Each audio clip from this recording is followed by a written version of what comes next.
do you hope your legacy will be? How do you think the shootings in Dallas and the high-profile shootings by police and other events will shape the way your presidency is remembered? I do want to leave legacy questions to the history books. But what I can do, maybe this is a fair response to your question, is to say how I've tried to lead the country on this issue. More than anything, what I hope is that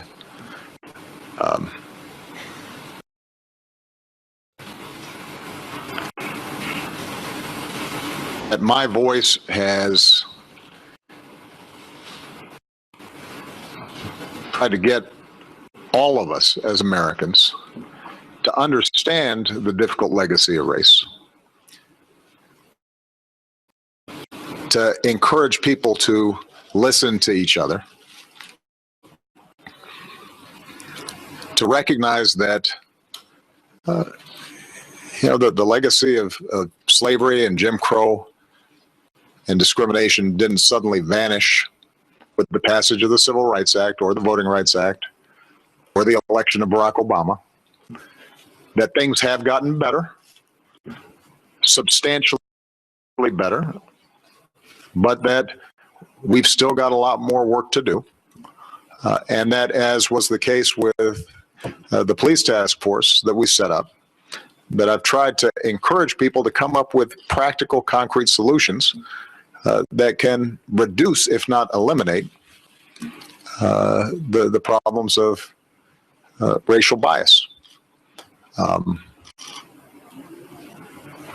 And if my voice has been true and positive, then my hope would be that it may not fix everything right away, but it surfaces problems, it frames them, it allows us to wrestle with these issues and try to come up with practical solutions, and that perspective may lead to continued improvement so that not just Malia and Sasha, but their children can experience a country that is more just and more united and more equal. And that's not going to happen right away. And that's okay. We plant seeds, and somebody else maybe sits under the shade of the tree that we planted. And I'd like to think that as best as I could, I have been true in speaking about these issues. Justin Singh. Thanks, Mr. President. Throughout the summit, EU leaders have echoed your confidence about Brexit happening in an orderly way. They've also stressed that the UK has to have access to an open market, must continue to respect the freedom of migration for workers. Someone who's repeatedly advocated for globalization and extolled the virtues of immigration, shouldn't that principle be pre-baked in the negotiations? What specific assurances did you get during the summit from other leaders that make you confident that currency markets are wrong and the political turmoil in Britain and subsequent effort to believe the EU will go smoothly? And finally, both you and Secretary Kerry have used "if" to describe Brexit. So I'm wondering if you see any way for the British people to put the toothpaste back in the tube on this issue. Okay.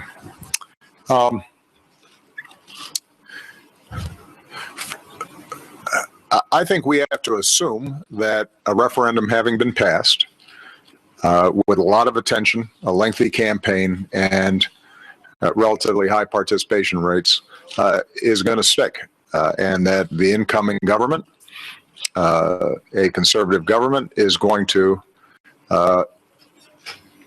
invoke Article 50 and begin the process of negotiations.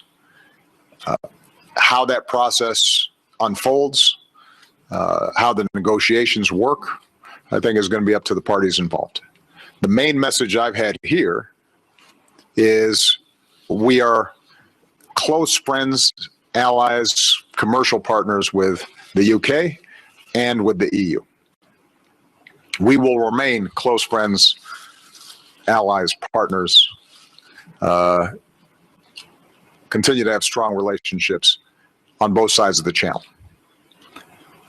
Our primary interest is to make sure that the negotiations and this process are as orderly and as sensible as possible, recognizing that it is in the interests of both sides to get it right. They are major trading partners. That's where goods get sent back and forth. And it's important that neither side harden positions in ways that ultimately do damage to their respective economies and ultimately to the world economy at a time when our world economy is still pretty wobbly in places. I want to make a further point. I'm not sure it's accurate to say that I am a huge booster of globalization. What is accurate to say is that I believe the process of globalization is here to stay as a consequence of technology and the mobility of capital and cargo container ships and global supply chains.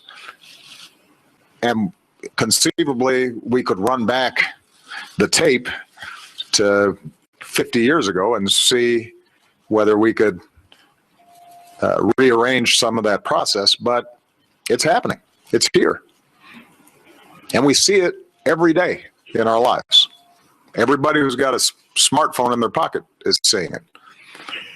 And my argument has been that there are enormous benefits to be gained from that global integration, just as there are enormous benefits to be gained from European integration, so long as we recognize that with that integration, there is the danger of increased inequality, of workers having less leverage and capital having more leverage,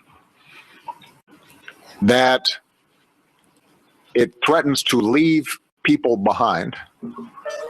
And if we don't take steps to make sure everybody can participate in that global integration, making sure that wages are high enough, making sure that we rebuild the social compact so that pensions and healthcare are taken care of, making sure that communities are not completely abandoned when a factory leaves, and there's an economic plan for transition. If we do not do that effectively, then there's going to be a backlash.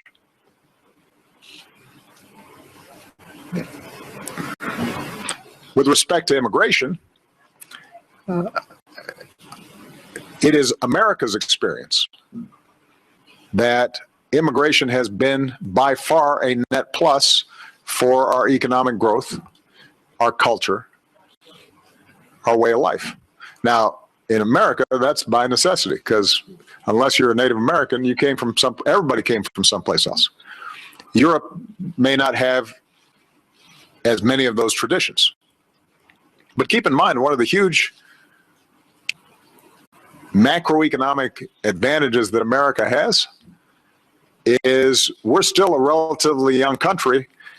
Our birth rate is not dropping off like Europe's is, or Russia's is, or China's, or Japan's. And that's as a consequence of immigration. And it's economics 101. If you've got a younger population, your growth rate is going to be higher. And immigrants are strivers, and they work hard.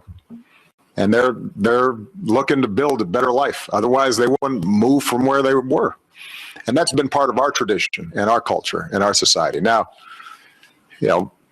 huge influxes of the sort that we've seen in Europe, that's always going to be a shock to the system. And I think it is entirely appropriate for Europe, even as generous as it has been. And I think that Chancellor Merkel deserves enormous credit, and other European leaders who've taken in, these migrant populations deserve enormous credit, because that's hard. It's a strain on the budget. It's a strain on politics. It's a strain on culture. It's legitimate for them to say, look, we got to slow this thing down. We got to manage it properly. That's why we're setting up a UN conference on refugees on the margins of the United Nations General Assembly, because a few countries shouldn't be shouldering the burden for 60 million refugees. And we've got to come up with strategies to allow people in countries that are very poor or are in the middle of a war zone enjoy some peace and prosperity. Otherwise, the world has shrank and they're going to want to move. And that's not going to go away anytime soon. So it's one more reason why, given the fact of global integration, we have to think globally, more broadly, because our security interests, our economies are all going to depend on the institutional arrangements that we have across boundaries. And NATO is an example of a really enduring multilateral institution that helped us get through some very difficult times. But even the best of institutions have to be adapted to new circumstances. That's true for organizations like NATO. It's true for organizations like the UN. It's true for organizations like the EU. It's true for all the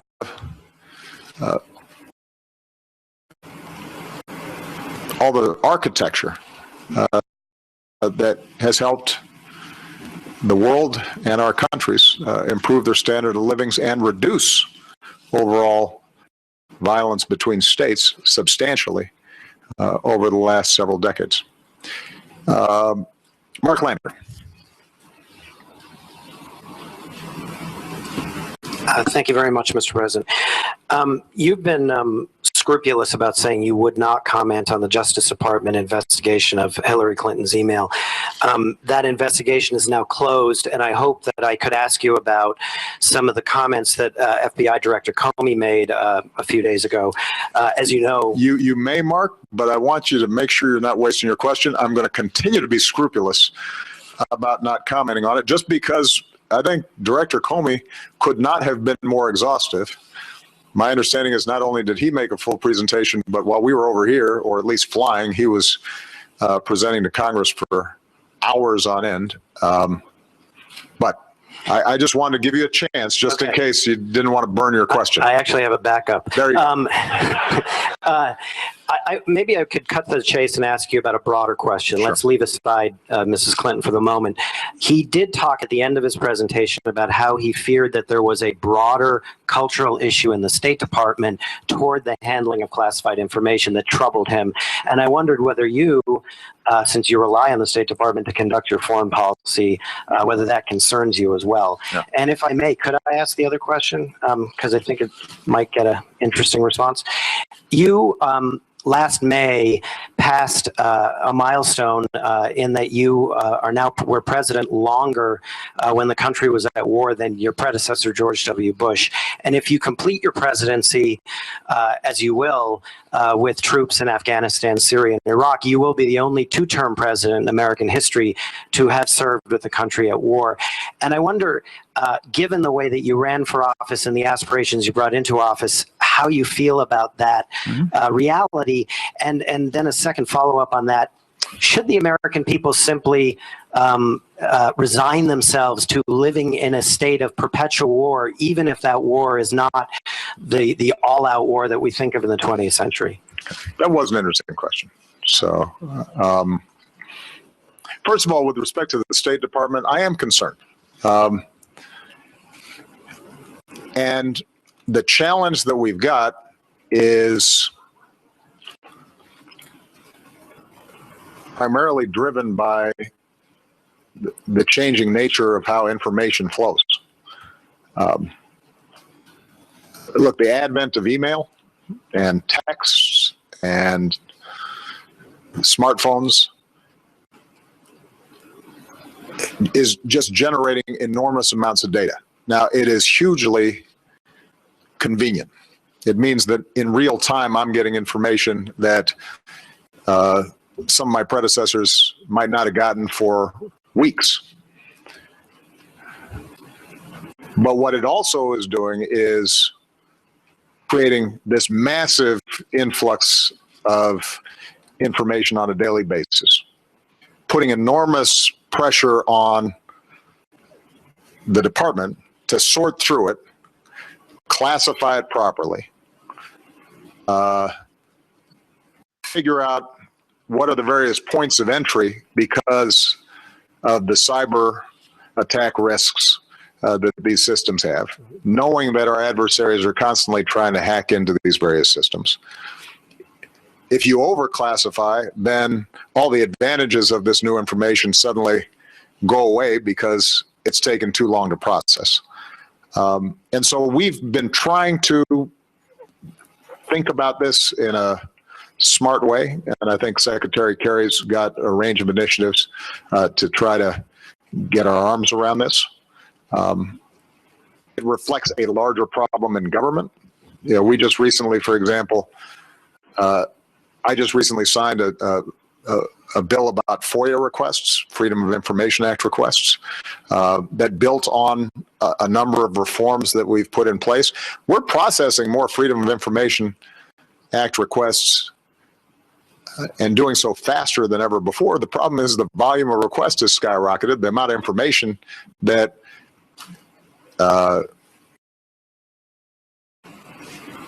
answers the request has multiplied exponentially. So across government, you're seeing this problem. And it's a problem in terms of domestic affairs. It becomes an even bigger problem when you're talking about national security issues. So it is something that we're going to have to take care of. With respect to reflections on war,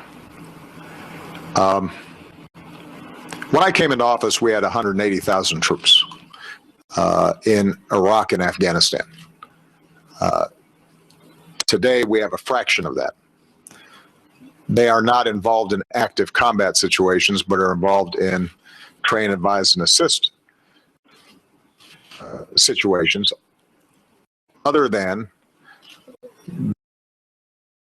the direct attacks that we launch against ISIL in conjunction with the Iraq government and the Syrian government. So in some ways, Mark, I think you'd recognize that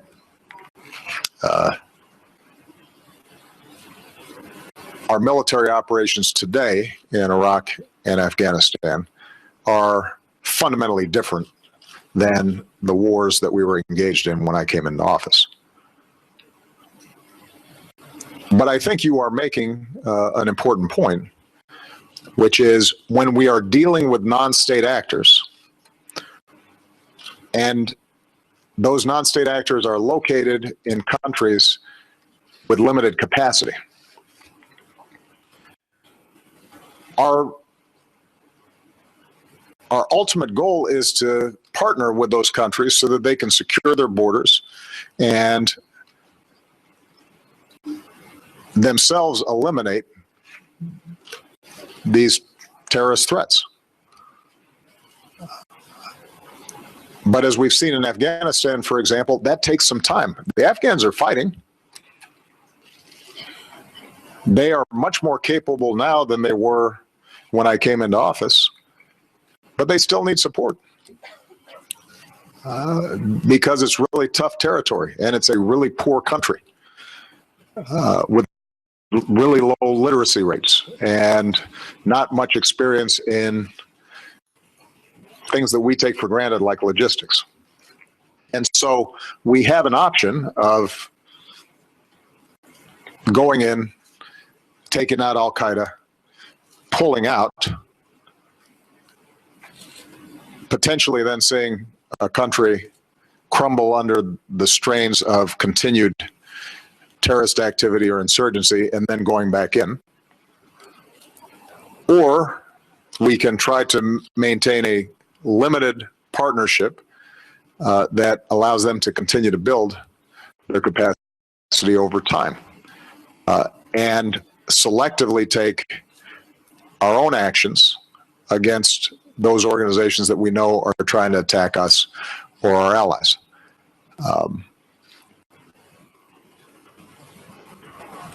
Because they're non-state actors, it's very hard for us ever to get the satisfaction of MacArthur and the Emperor meeting and a war officially being over. The AQI was defeated in the sense that we were able to execute a transition to a democratically elected Iraqi government. But for all of our efforts and the incredible courage and bravery and sacrifice of our troops, the political structure there was still uneven. You had continued Sunni resentments, continued de-Baathification, and as a consequence, those vestiges of AQI were able to reconstitute themselves, move into Syria as Syria began to engage in civil war, rebuild, and then come back in. Some have argued that this is the reason why we should have never pulled out of Iraq, or at least we should have left some larger presence there. Of course, the problem was that we didn't have an Iraqi government that wanted them, unlike Afghanistan, where we've been invited. And it's very difficult for us for me as Commander-in-Chief, to want to put our troops in a precarious situation where they're not protected. So I think what we've been trying to do, what I've been trying to do, is to create an architecture, a structure, and it's not there yet, that emphasizes partnerships with countries, emphasizes building up fragile states, resolving internal conflicts wherever we can, trying to do as much as we can through our local partners, preserving the possibility, the necessity to take strikes ourselves against organizations or individuals that we know are trying to kill Americans or Belgians or French or Germans. Combine that with much more effective intelligence gathering, but it becomes more of a hybrid approach to national security. And that, I do think, is probably going to be something that we have to continue to grapple with for years to come. The good news is that there are fewer wars between states than ever before, and almost no wars between great powers. And that's a great legacy of, leaders in the United States and Europe and Asia after the Cold War, or after the end of the World War II, that built this international architecture. That's worked, and we should be proud of that and preserve it. But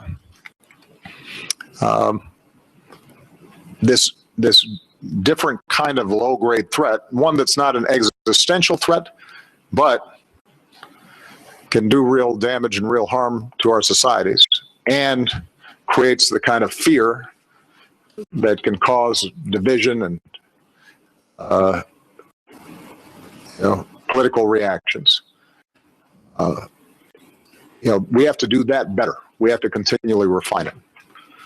So, for example, the reason that I put out our announcement about the civilian casualties resulting from drone attacks, understanding that there are those who dispute the numbers. What I'm trying to do there is to institutionalize a system where we begin to hold ourselves accountable for this different kind of national security threat and these different kinds of operations. And it's imperfect still. But I think we can get there. And what I can say, honestly, is whether we're talking about how the NSA operates or how drone strikes operate or how we're partnering with other countries or my efforts to close Guantanamo, that by the end of my presidency, or banning torture, by the end of my presidency, I feel confident that these efforts will be on a firmer legal footing, more consistent with international law and norms, more reflective of our values and our ethics. But we're going to have more work to do. It's not perfect, and we have to wrestle with these issues all the time. And as commander-in-chief of the most powerful military in the world, you know, I spend a lot of time brooding over these issues, and I'm not satisfied that we've got it perfect yet. I can say honestly it's better than it was when I came into office.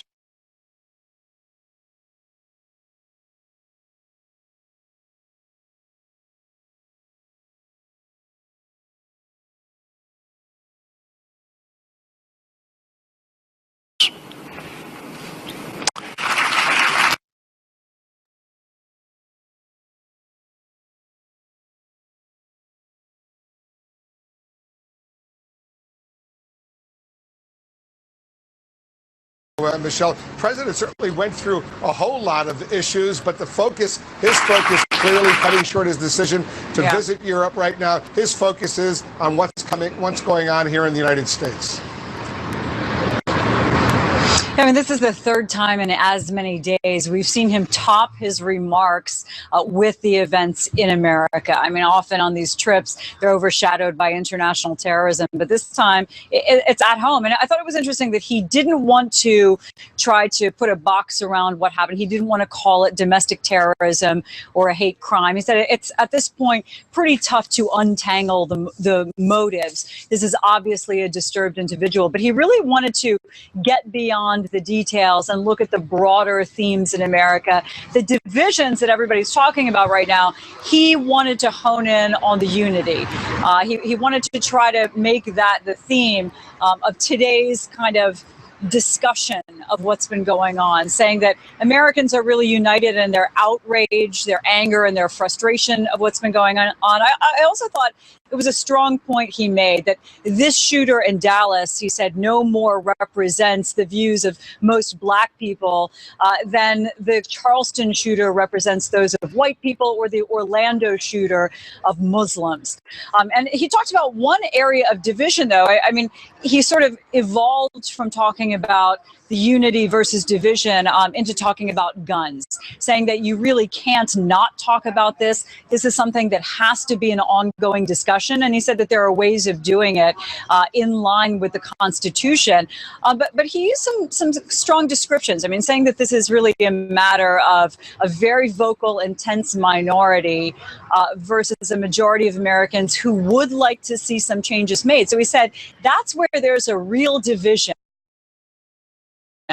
between making changes to who can get a gun in America and how the guns are working versus those who want to see some changes. So I think that's kind of how we wrapped up that matter by at least broaching the subject versus who would. President at the White House.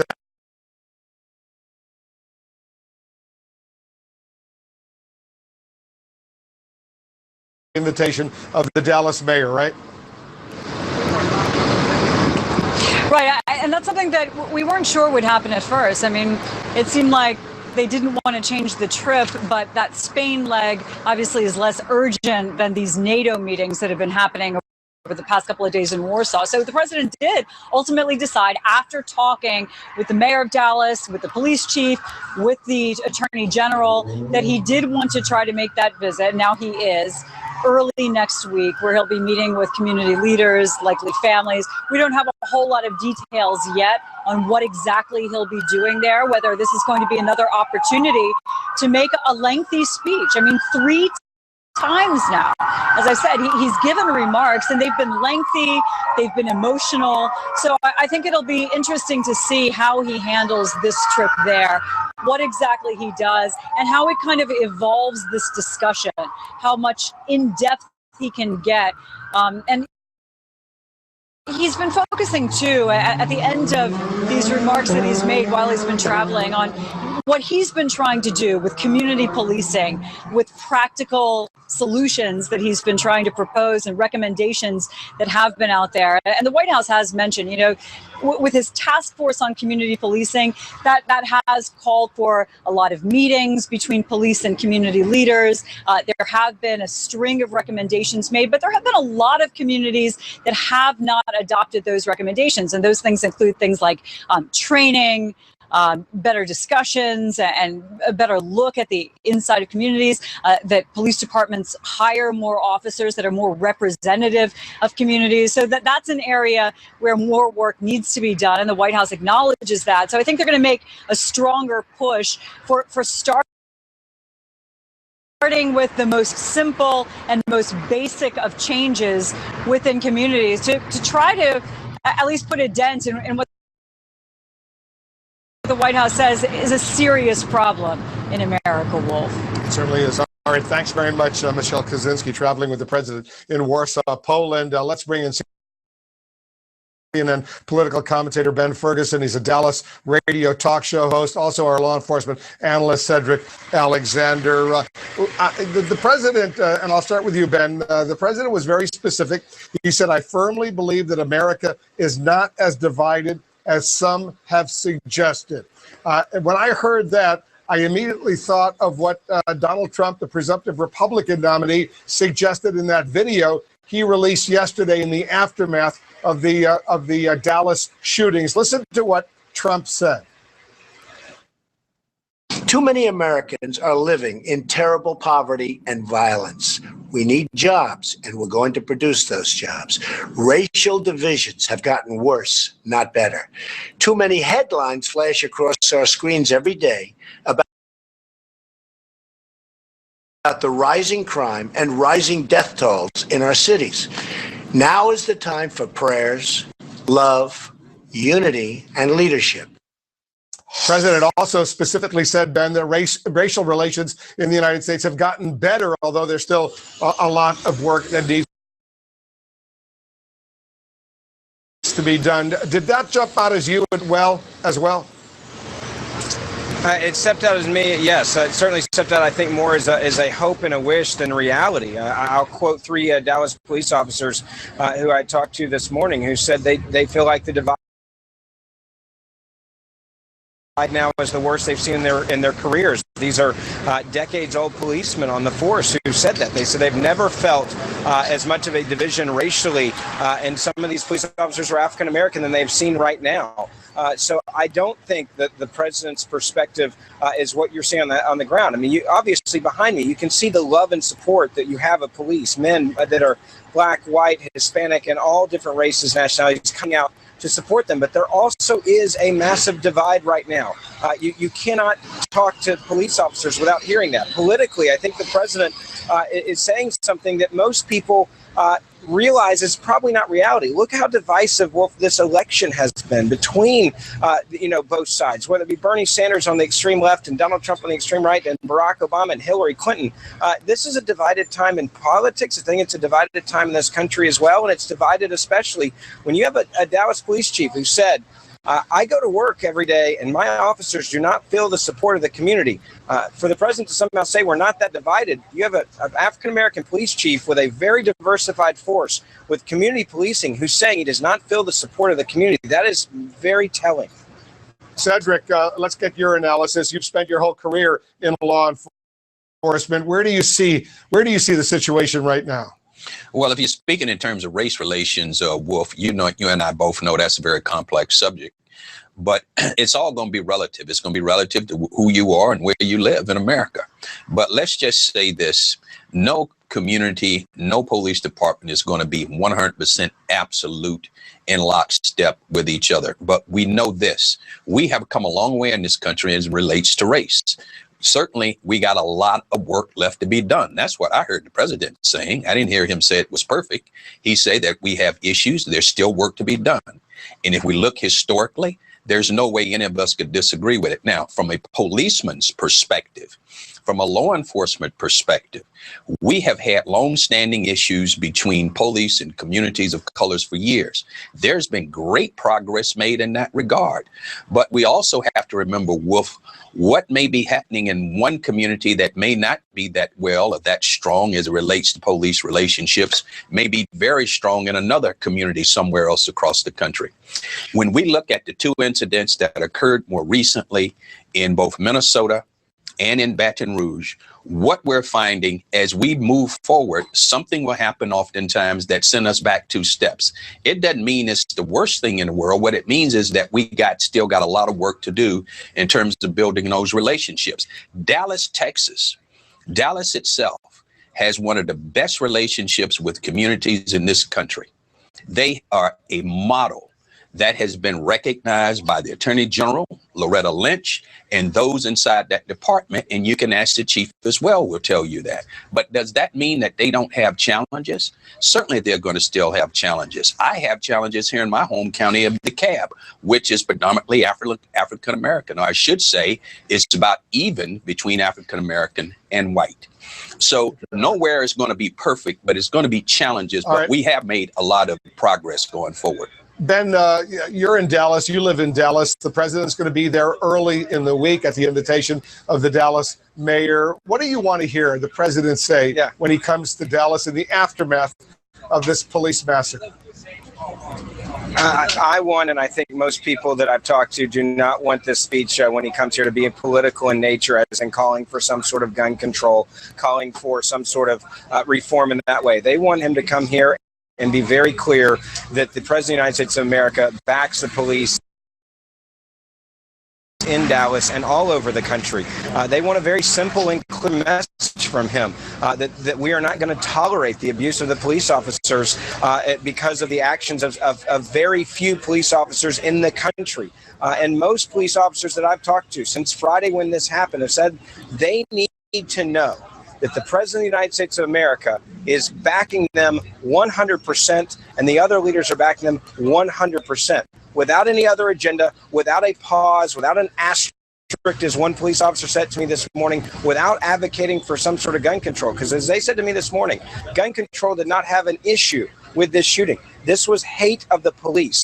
This was an individual that was allowed to buy a gun. This was hate of the police, and we have to fix that problem. I'll give you the final word. Go ahead, Cedric.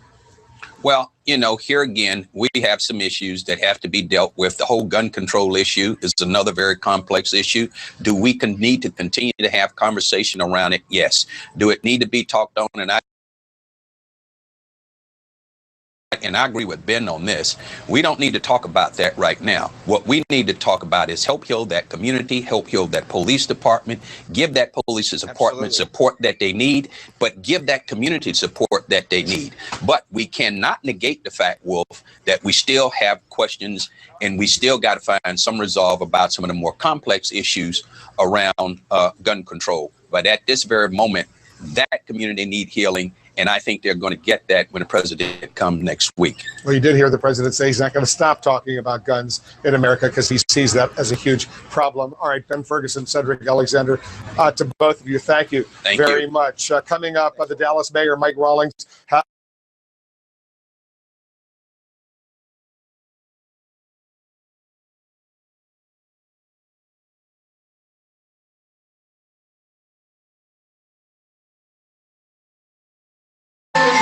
Americans are buying more and more of everything online, and so many businesses rely on the United States Postal Service to get it there. That's why we make more e-commerce deliveries to homes than anyone else in the country. The United States Postal Service. Priority, you. Viagra single packs, so guys with ED can take Viagra when they need it. Ask your doctor if your heart is healthy enough for sex. Do not take Viagra if you take nitrates for chest pain or Adempas for pulmonary hypertension. Your blood pressure could drop to an unsafe level. To avoid long-term injury, seek immediate medical help for an erection lasting more than 4 hours. Stop taking Viagra and call your doctor right away if you experience a sudden decrease or loss in vision or hearing. Ask your doctor about Viagra single packs. I thought I married an Italian. My lineage was the Becchios and Zuccolis. Through ancestry to the DNA, I found out that I was only 16% Italian. He was 34% Eastern European. So I went on to Ancestry. Soon learned that one of our ancestors we thought was Italian was Eastern European. This is my ancestor I didn't know about. He looks a little bit like me, yes. Ancestry has many paths to discovering your story. Get started for free at Ancestry.com. Hey, ready for the big meeting? Yeah. Hello. A meeting? It's a big one. Yeah, too bad we're double booked. Diarrhea and abdominal pain. Ooh. Why don't you start without me? Oh. Yeah. Ooh. If you're living with frequent, unpredictable diarrhea and abdominal pain, you may have irritable bowel syndrome with diarrhea or IBS-D, a condition that can be really frustrating. Talk to your doctor about Viberzi, a different way to treat IBS-D. Viberzi is a prescription medication you take every day that helps proactively manage both diarrhea and abdominal pain at the same time, so you stay ahead of your symptoms. Viberzi can cause new or worsening abdominal pain. Do not take Viberzi if you have or may have had pancreas or severe liver problems, problems with alcohol abuse, long-lasting or severe constipation, or a blockage of your bowel or gallbladder. If you're taking Viberzi, you should not take medicines that cause constipation. The most common side effects of Viberzi include constipation, nausea, and abdominal pain. Stay ahead of IBS-D with Viberzi. 80% of women say a healthy lifestyle is a priority, but up to 90% fall short in getting key nutrients from food alone. Let's do more. Add One-A-Day Women's 50 Plus Complete Multivitamin with vitamin D and calcium to help support bone health. One-A-Day.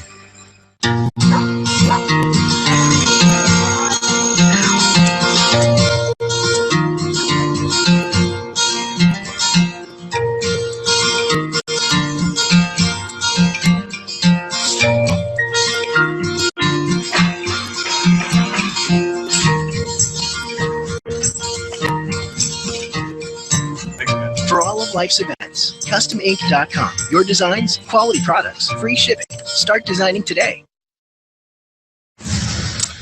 The Dallas Mayor, Mike Rawlings, just visited that makeshift memorial outside police headquarters in Dallas, honoring the 5 police officers killed in Thursday's shooting. And only moments ago, as he was walking away, he said this.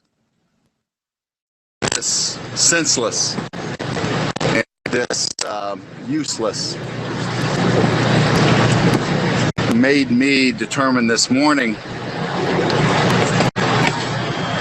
for it not to be senseless and not be useless.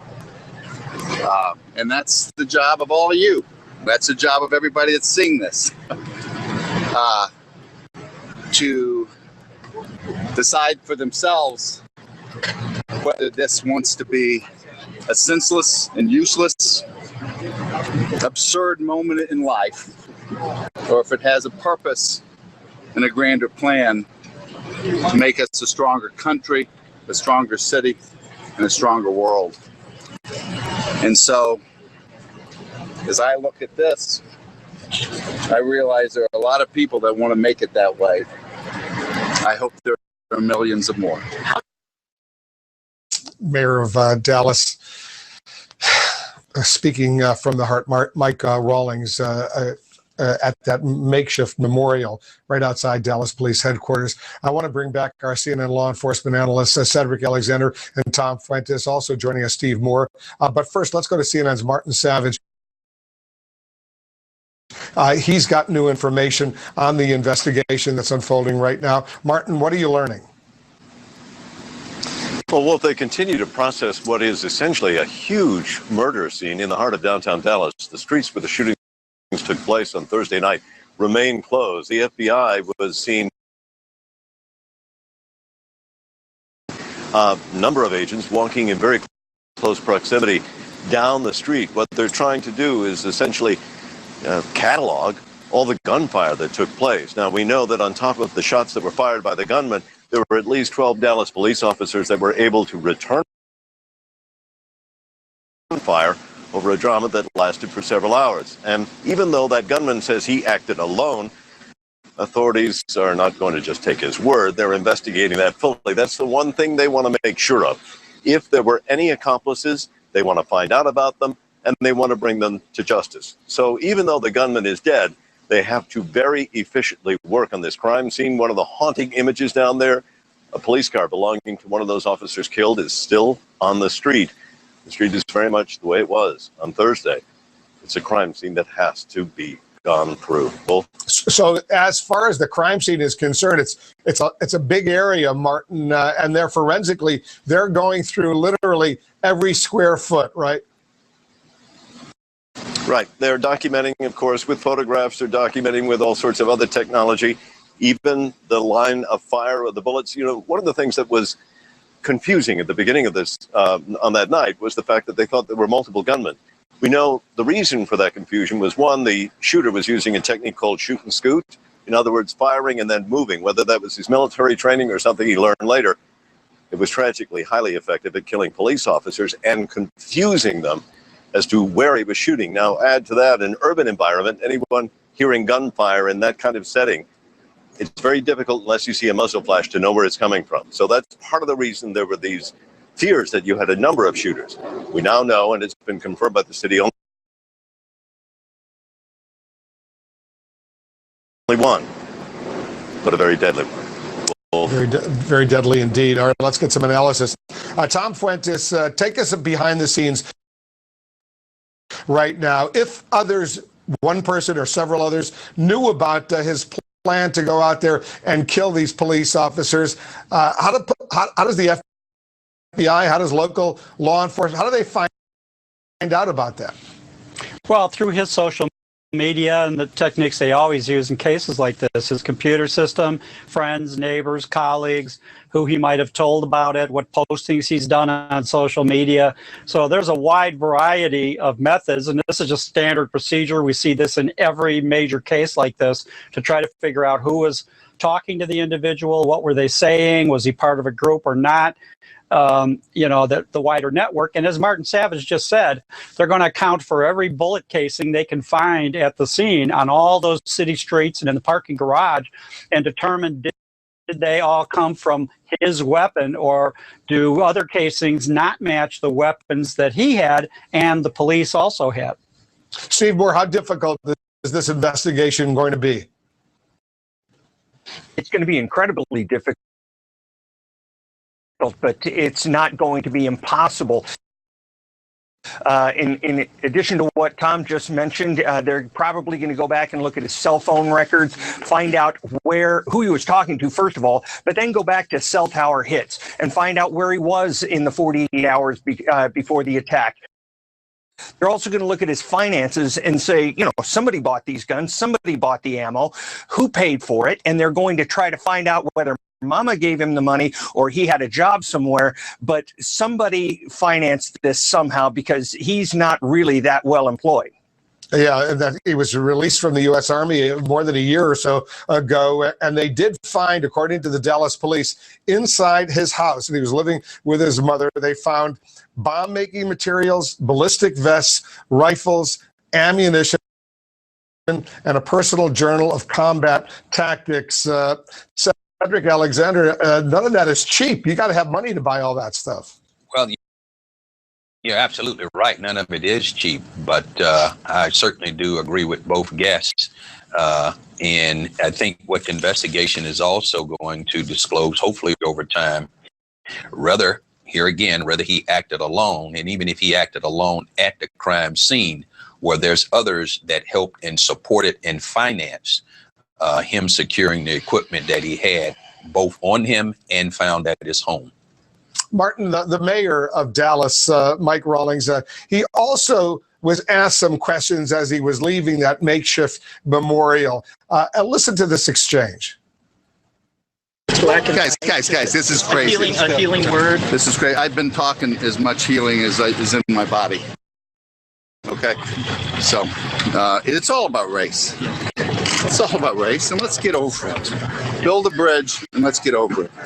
What about What is your message to the people of Dallas, Mr. Mayor? I've spoken enough. Because he's clearly, understandably frustrated. He's angry, Martin. I assume that's the mood out there. People are very, very depressed over what happened. They are. I mean, clearly this is a city that is still in shock, and I don't even believe they've got to the grieving part yet. And as a result of that, you have very mixed emotions that are out there. I was at the vigil that was held yesterday at noon, and this is really shortly after the horrific revelation of how many officers had died.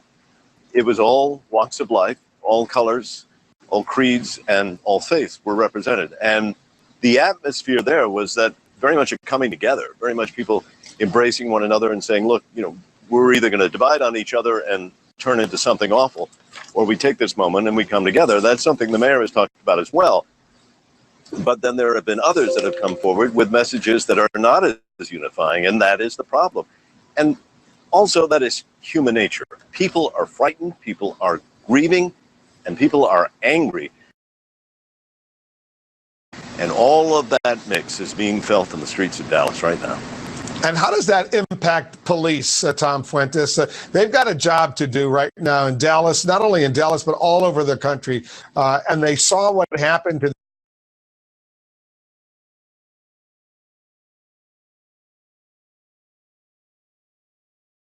these 5 police officers who were shot and killed, 7 more who were shot and injured. You got to assume that police departments all over the country are taking extra precautions right now.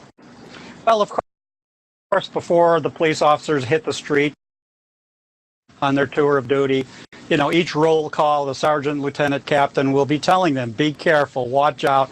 You know, that goes out over and over and over, but they already know that. And you know that from the first day of police academy training, to be cautious and be careful and be vigilant and observant and don't let your guard down. So nothing, I think, from that standpoint is going to change.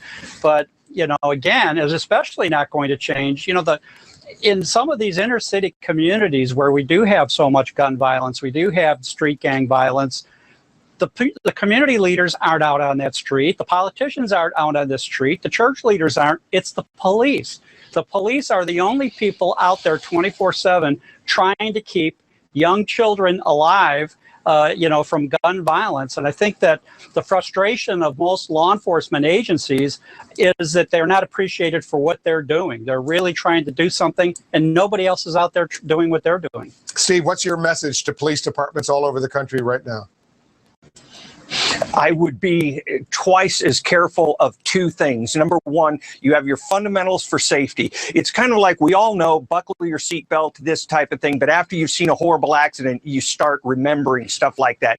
They need to go back to their safety fundamentals, but they need to go back to their humanity fundamentals here and realize that whether they believe it or not, there is a racial perception right now that they need to deal with, and they need to take extra steps to make sure that there's not even a hint of bias against any class of persons. Good point. And finally, Cedric, you advise police departments all over the country right now. What's your message? Well, certainly I agree with your last guest there, and this, you know, it's the whole humanity piece. Police officers are human beings. They have feelings and they have reactions just like anyone else in the population. This is a tough time for policing in America. But I'm going to tell you something, Wolf. The men and women that are out there in my community and across this country, they're keeping their heads up, and they're going out there and they're doing the job every day. They're maintaining those relationships with people in and around their communities. But time is going to heal these wounds, but we have to continue to move forward. We have to continue to build and bridge those relationships. We have to continue to build legitimacy between ourselves and the community with police. And we're going to be okay, but it's going to take some time. We still got work to do. It's going to take work indeed. Cedric Alexander, Tom Fuentes, Steve Moore, Martin Savage. Guys, don't go too far away. Our special coverage continues right after this. And so as tough, as hard, as depressing as the loss of life was this week, we've got a foundation to build on.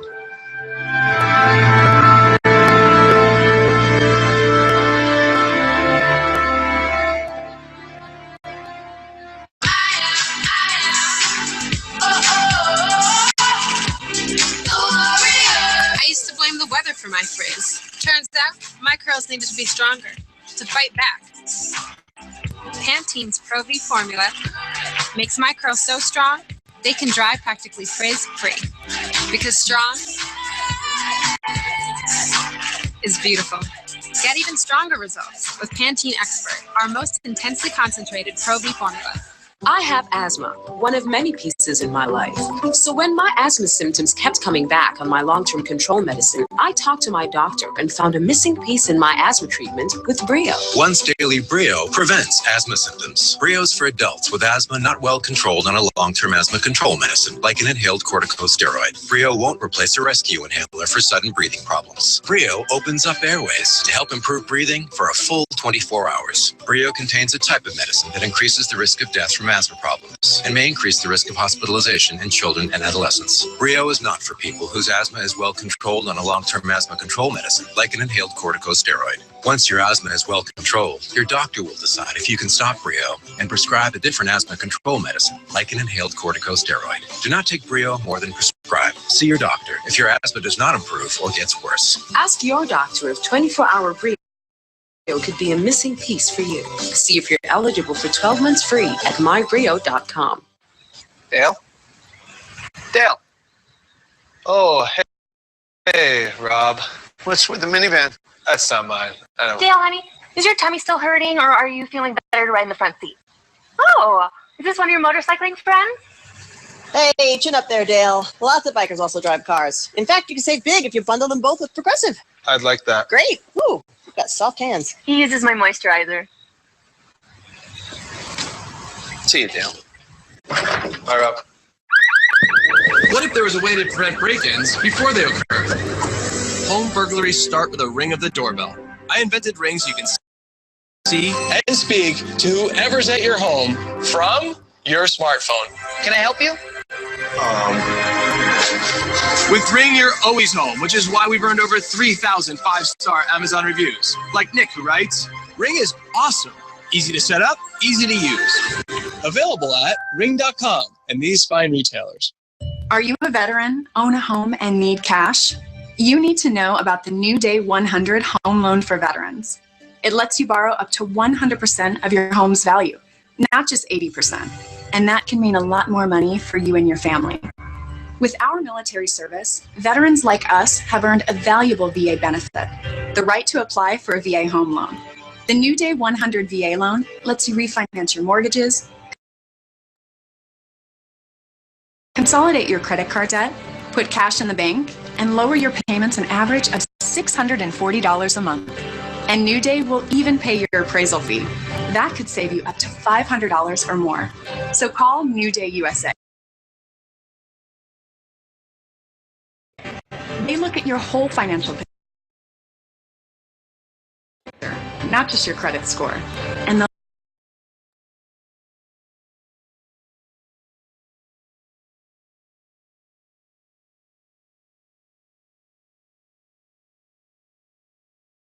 do everything they possibly can to get you approved.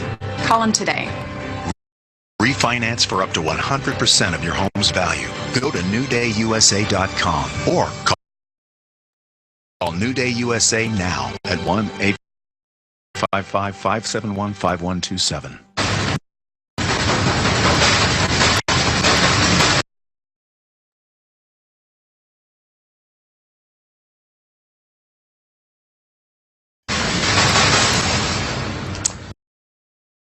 Hello, thanks very much for joining us. I'm Wolf Blitzer with special coverage of the Dallas police ambush.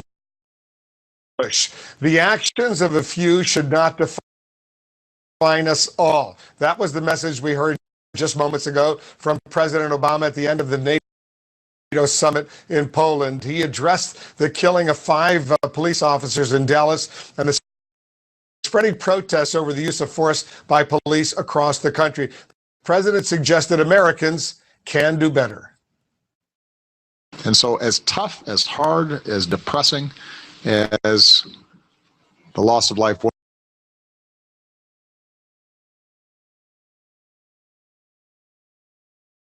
was this week, we've got a foundation to build on. We just have to have confidence that we can build on those better angels of our nature.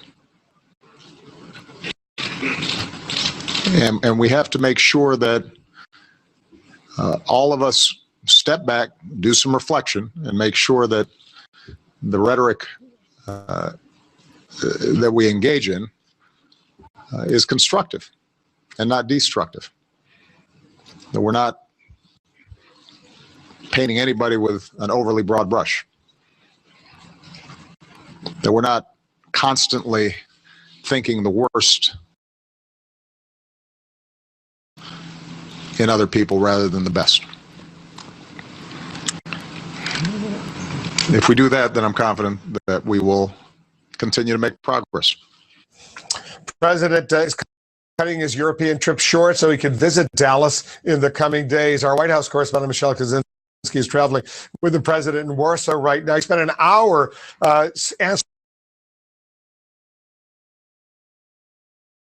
answering reporters' questions, making these statements, and so much of it was focusing in on what is going on here in the United States. Yeah, it was a big chunk of it, Wolf. And it's also interesting to note that this is the first time in a long time. I mean, it's the first time in a chunk of time that I can remember that he wasn't asked a question that was directly about Donald Trump. He did get a question about Hillary Clinton and her emails, but he essentially declined to answer it. And he talked about freedom of information requests being answered as quickly as possible. But on the subject of Dallas, he wanted to make those remarks off the top, focus on the unity of Americans, saying that Americans are not as divided as some people tend to think. But it did get political when he started talking about guns. I mean, this is an issue that he has described as one of the most frustrating of his presidency, that he has not been able to make substantial changes in the number of high-powered weapons that are out there and who is able to get their hands on them. So he sort of made another plea for Americans to talk about this. He said that he feels that there's a way to do it that is fully within the confines of the Constitution. And Wolf, did you hear him also mention that guns could be a contributing factor in these incidents, including the Minnesota incident? I mean, he didn't say that the victim having a gun was why he was shot and killed, but he did say the fact that a gun was present there could have been a contributing factor. Wolf? Yeah, he also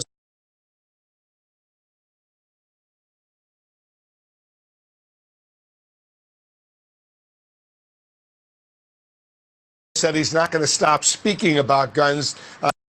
He is obviously very, very concerned about the availability of guns in the United States. Michelle. Thanks very much. Michelle Kaczynski's traveling with the president in Warsaw. I want to bring in our political panel. Our CNN political commentator, Alani Chen, is joining us. He's also a former Mitt Romney advisor. And Julian Zelizer is joining us. He's a historian, a professor at Princeton University. Let me start off with you, Julian. The president said this, and you got the historic perspective to either back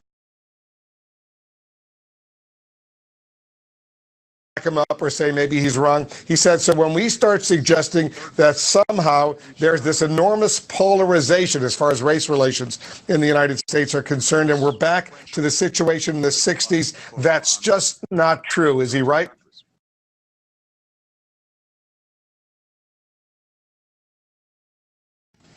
Well, it's true that we're not back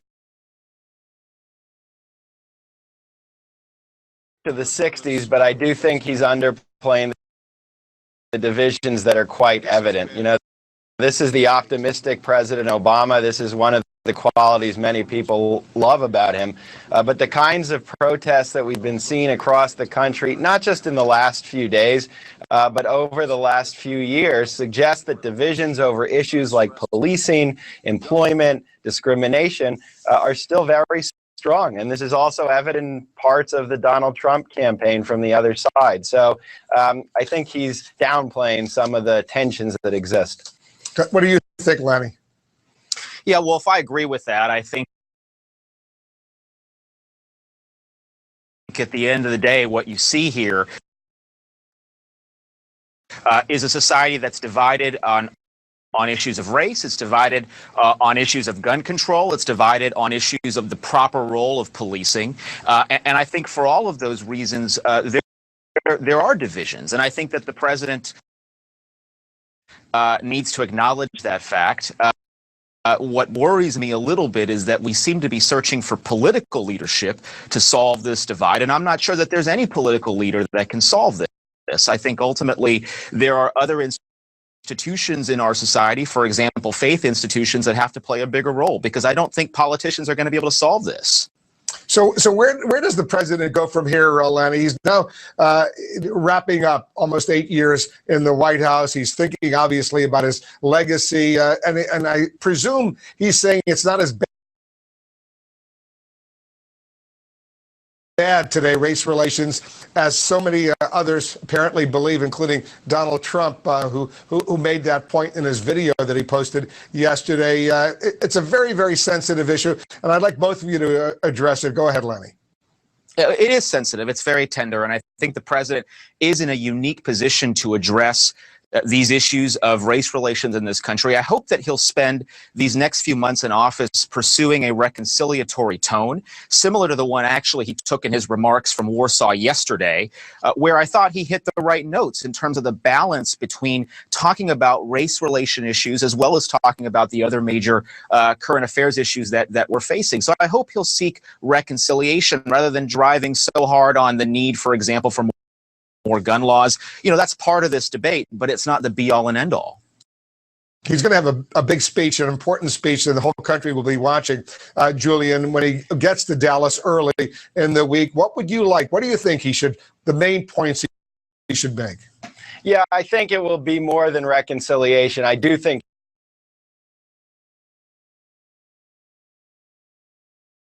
he's going to keep pressing on his policy wishes, whether it's gun control or reforms of policing. You know, in 1968, the Kerner Commission put out a report after the riots in Detroit and New York that outlined all kinds of problems, including issues with policing, that are front and center today. Back then, the leaders didn't take the opportunity to address it. We moved in a different direction. And I think there's part of President Obama that wants to do everything he can in these few months and to set up the next administration to tackle some of the actual policy issues that are at the center of the debate. But Lenny, as far as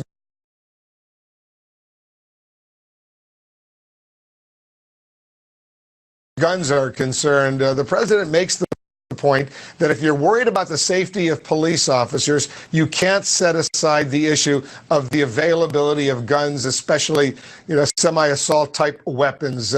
He's going to make that point repeatedly. He's made it. So far, he hasn't succeeded in getting any legislation passed, but that's clearly on his agenda. It is clearly on his agenda, Wolf, and I don't think that the likelihood is relatively high that Congress is going to do anything between now, certainly in the election. As you know, during an election year, it's incredibly difficult to get anything done, let alone on an issue like gun violence or gun control, which is an extremely controversial issue. But I think the president will press it. I think if the president begins to move toward executive action, which is something that he's tended to do on issues where there have been divisions in Congress, I think that will ultimately create even more division in this country. So I hope he doesn't pursue that route, although it wouldn't surprise me if he did. Lanny Chen, thanks very much for joining us. Julian Salazar, thank you to you as well. The mayor of Dallas, by the way, speaking only moments ago on the deadly violence that shook the city to its core, shook so much of the United States as a whole up. His message coming up next.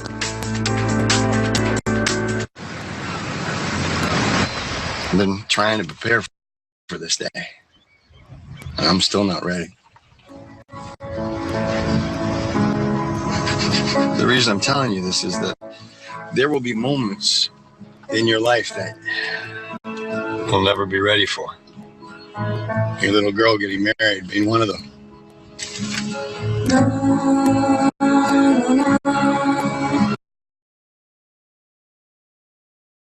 July the 9th, 2016. Guys, there are a couple of things we need to talk about this morning, every day, of course, but today we're seeing the puppet masters playing with both hands. They are pulling strings. They are setting up scenarios left and right to bring about this division, chaos, and eventually martial law. And I think they want to stop the elections. They're afraid that no matter how much they lie about the polls, that the overwhelming groundswell of voting will be a tsunami that they can't suppress. You understand what I'm saying? Even with the mainstream media being bought off, we see that in the polls. We've done polls. The last poll we did, guys, Hillary had still, after about 4 or 5 days, doesn't have a single thumbs up. Think about that. So we know we're being lied to about that. But guys, with this, the police shootings that started earlier in the week, again, we had the killings night before last of the police officers in Dallas. And remember, guys, early in the morning yesterday, they were saying the same, I guess he's the black police chief there in Dallas, not sure. He was saying yesterday morning, very early, that there were multiple shooters. They had been triangulating, was his words, triangulating from up the upper buildings down onto his officers. And you heard the scanner where they were saying there were rifles in the upper floors, 2 rifles hanging out of a window. Now, then the guy, well, let me finish. Then he said that the shooter killed himself. One shooter. They had 3 other people in custody. But the shooter killed himself at first. Then the same police officer came back on TV an hour or so later and said that they killed him with a robotic bomb, which, you know, whatever, just, I don't know why the story changed there. Then last night, I guess the governor and the mayor got together and decided there was just one shooter, although they had been held down by triangulated sniper fire. It just doesn't add up. It's not adding up. And what we're seeing now, something very disturbing to me, is that some of the social media outlets, Facebook, Twitter, they're allowing tremendous amount of hate speech on this subject. But if you were to say anything about immigration, other religions as Muslims, or anything like that, guys, the border, the wall, it's taken down, gone, strike. But now they're allowing it freely. They're pushing it. And I don't know what some of these owners of these companies are thinking, except that we now know who some of the puppet masters are. But that's what we're seeing. And guys, they are afraid of these conventions. This is a planned division in this country. I want to read a couple things here. Just bear with me. But back on Thursday, the New Orleans office of the FBI had issued what's called a Gold Code, warning Louisiana law enforcement that law enforcement and other first responders, in addition to the general public, and that's why I'm doing this, if it was just the law enforcement officers, that would be between them. But in addition to the general public, are in danger because of the protest and purges. Guys, purges linked to the July 5th police shooting of Alton Sterling. Now, this was Thursday, before the purging of the police. I guess that's what they're calling it in Dallas.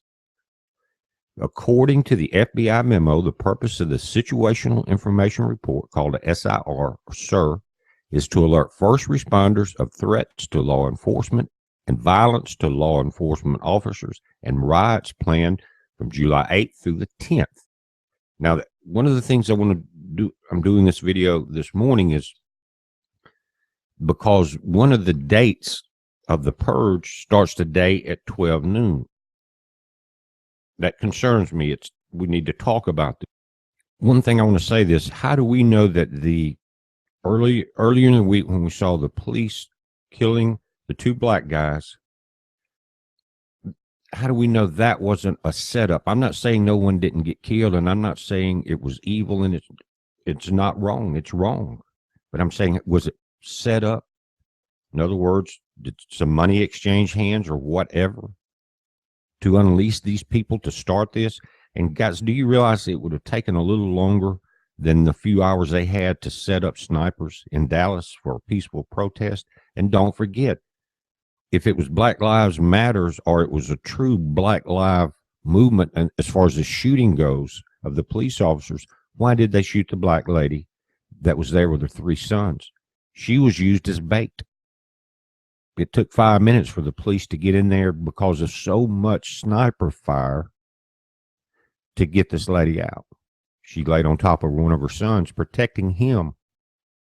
Now, that nothing is adding up there. In other words, the puppet strings are being pulled very quick. Do not be a puppet. If you, any of us on either side create a knee-jerk reaction to this, then hundreds, thousands, hundreds of thousands of lives could be lost on both sides. Population control, bring in martial law. Is that how you want to live? Because that's where this will lead. So we need to be aware of everything. But the memo details protest plan for Shreveport and Baton Rouge and includes a graphic illustration of a Black Lives Matter activist in the process of beheading a white police officer who is on his knees, similar to the pose of the victims of the Islamic State beheadings. And I saw it. It looks exactly like that. And they're allowing some of, I think it's Twitter or Facebook, are still allowing this to be up there. Man. But in the SIR, the FBI quotes social media postings such as Baton Rouge Purge starts July the 9th at 12 a.m., ends 5 a.m. July 10th. And Rule 1 is, I'm not even going to say it, guys. But then they say copy and paste so no one in your family gets purged. Guys, are you listening to this? But the Judicial Watch, the Washington-based government watchdog, received a copy of this SIR, and according to the website, both the FBI and Louisiana State Police are refusing to comment or acknowledge the alert memo. Again, if it was just between them, then that's their business. But they said a danger to the public, and then that becomes everyone's business. There's also, according to this FBI report, that the Louisiana Fusion Center confirmed additional protests are planned in multiple locations throughout Louisiana, but cannot confirm additional threats of violence at this time. So again, just part of this report. Now, in Phoenix, just one of the cities that we talked about in the video last night, at 2:37 this morning, they were still trying to clear the streets, pepper spray, bean bags being shot at the protesters, things like that, all the way up 7th Street, Garfield Road. It was intense. It almost got out of hand, and it did, in where they had to chase down a couple of protesters, handcuff them. I guess they got arrested, but it was violence in the streets. And so many people are following the voice of just a few and creating this chaos. But once the chaos is created for the people that are doing this, you don't think you're going to be in the same situation as everyone else, whether it's a FEMA camp, curfew, lockdown, military state. Do you think they care about you? You're being a pawn. You're just a pawn in this chess game. You're just a puppet on the end of the string. But some of the people that are higher up on the string level are being paid to do it. And then they're watching the gullible and the easily influenced create chaos, order out of chaos. That's what they want.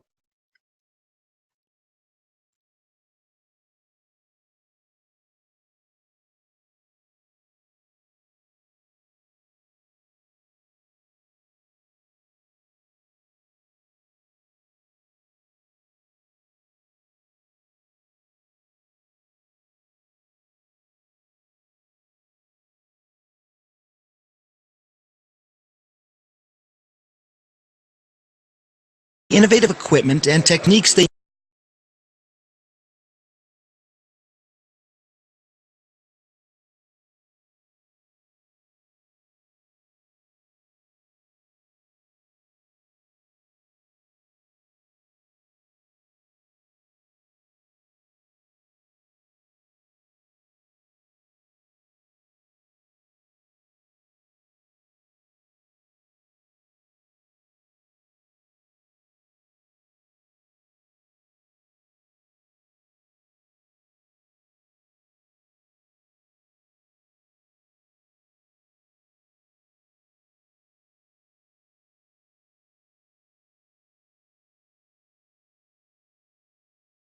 surgery, 3 small incisions are made in spaces between the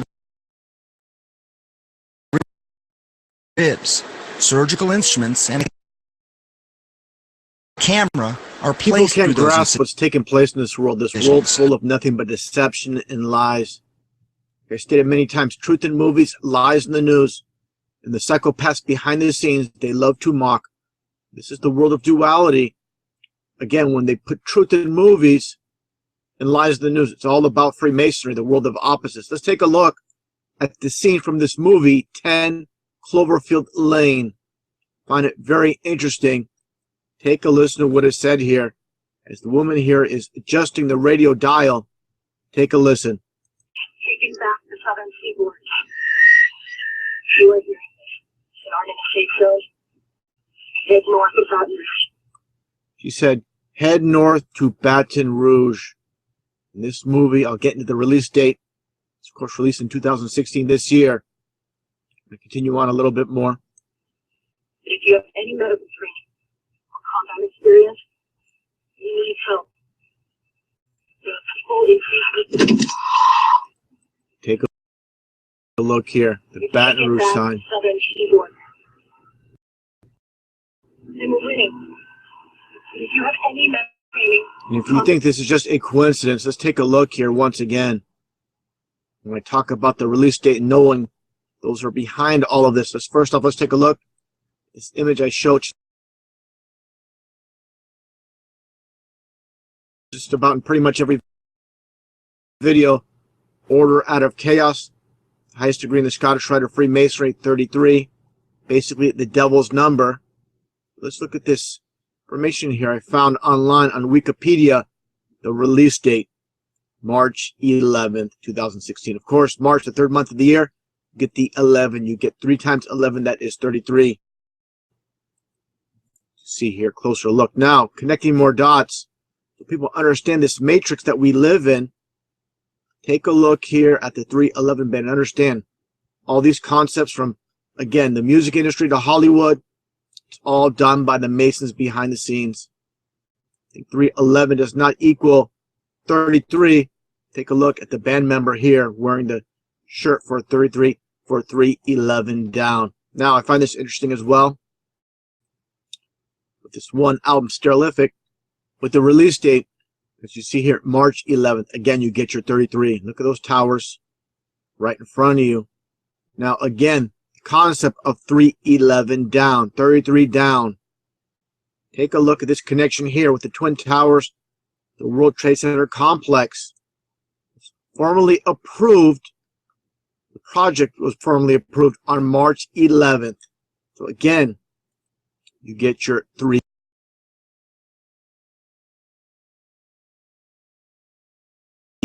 So understand how the matrix works, what's taking place here. And with Saturn as well. These demonic looking singers put the makeup on. Of course, these are produced, again, by people behind the scenes. This whole concept, everything you see about them, by the Satanists behind the scenes. Now, another connection here, understanding the matrix when it comes to the music industry. Again, you get the C&C Music Factory. You get ABC 1, 2, 3. You get your 33. Okay, see what's taking place. Another example here with Boy George Culture Club, and they highlight the 2 C's in red. You get your 33. The hits collection with the plain symbolism. Hand over the heart. This is Masonic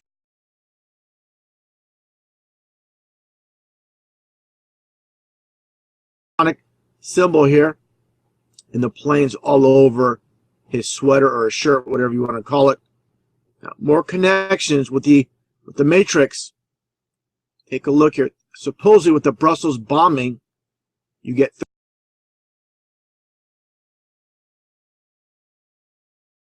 33 pounds of explosive supposedly found in the suspect's house. Give me a break. Going back to France. This is how the psychopaths love to mock you in plain sight. For all those coincidences there's out there. To give this close-up image of the supposed watch worn by a supposed victim. And take a look at the time. You get your 3, you get your 11. They're telling you they're behind it. Rituals such as Super Bowls, halftime show during the 49ers and Ravens Super Bowl, power outage stop Super Bowl for 33 minutes. This is telling you we're behind this. We own this. We own it all. Telling you this, and a lot of people, they don't want to believe it. They're stuck in the lie system. They're stuck in the matrix with no escape. They want to believe everything's just a coincidence with these numbers, but this is how they operate, through numbers, signs, symbols, and dates. Take a look here during this interview on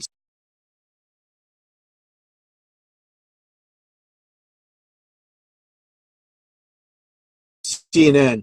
You get Donald Trump doing the Masonic hand sign in the videos exactly 3/11/33. Very clever how they operate. Now, this latest supposed shooting, nothing but a hoax. You get the Dallas police supposed sniper killing, and they take this, basically, the staged photo, because the whole entire event was staged, and you get your Bank of America with the orange symbolism, and you get the, basically, 3 sets of 2 slashes, and you get your occult of 33 right in plain sight. Of course, the red and blue makes purple as well. It's all about the occult. People cannot grasp this. Take a look behind her as well, and you see it says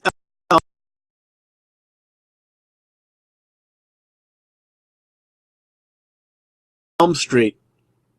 That all regards to the JFK hoax. People can't grasp this as well. JFK was nothing but a puppet.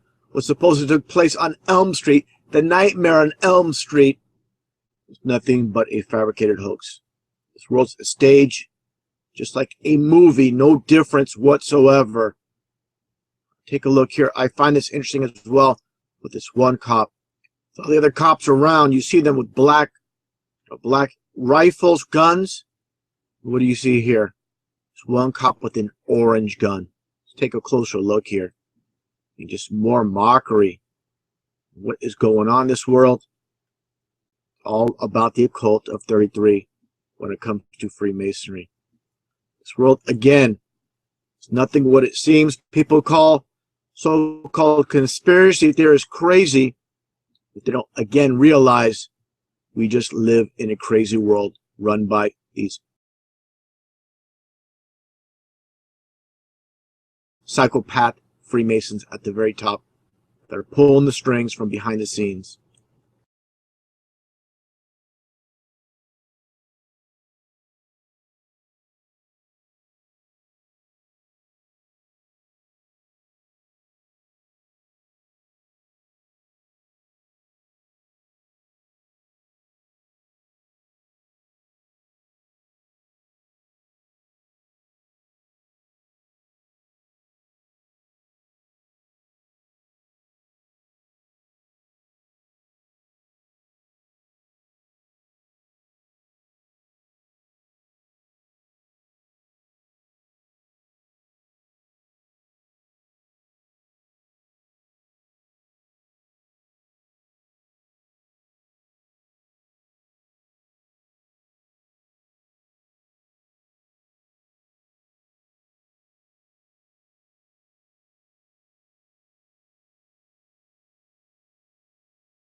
This is a call for an uprising. We welcome you to today's show and ask those of you who have not subscribed to please subscribe to our YouTube channel as we continue to expose the satanic Illuminati agenda and the ushering in of the Antichrist.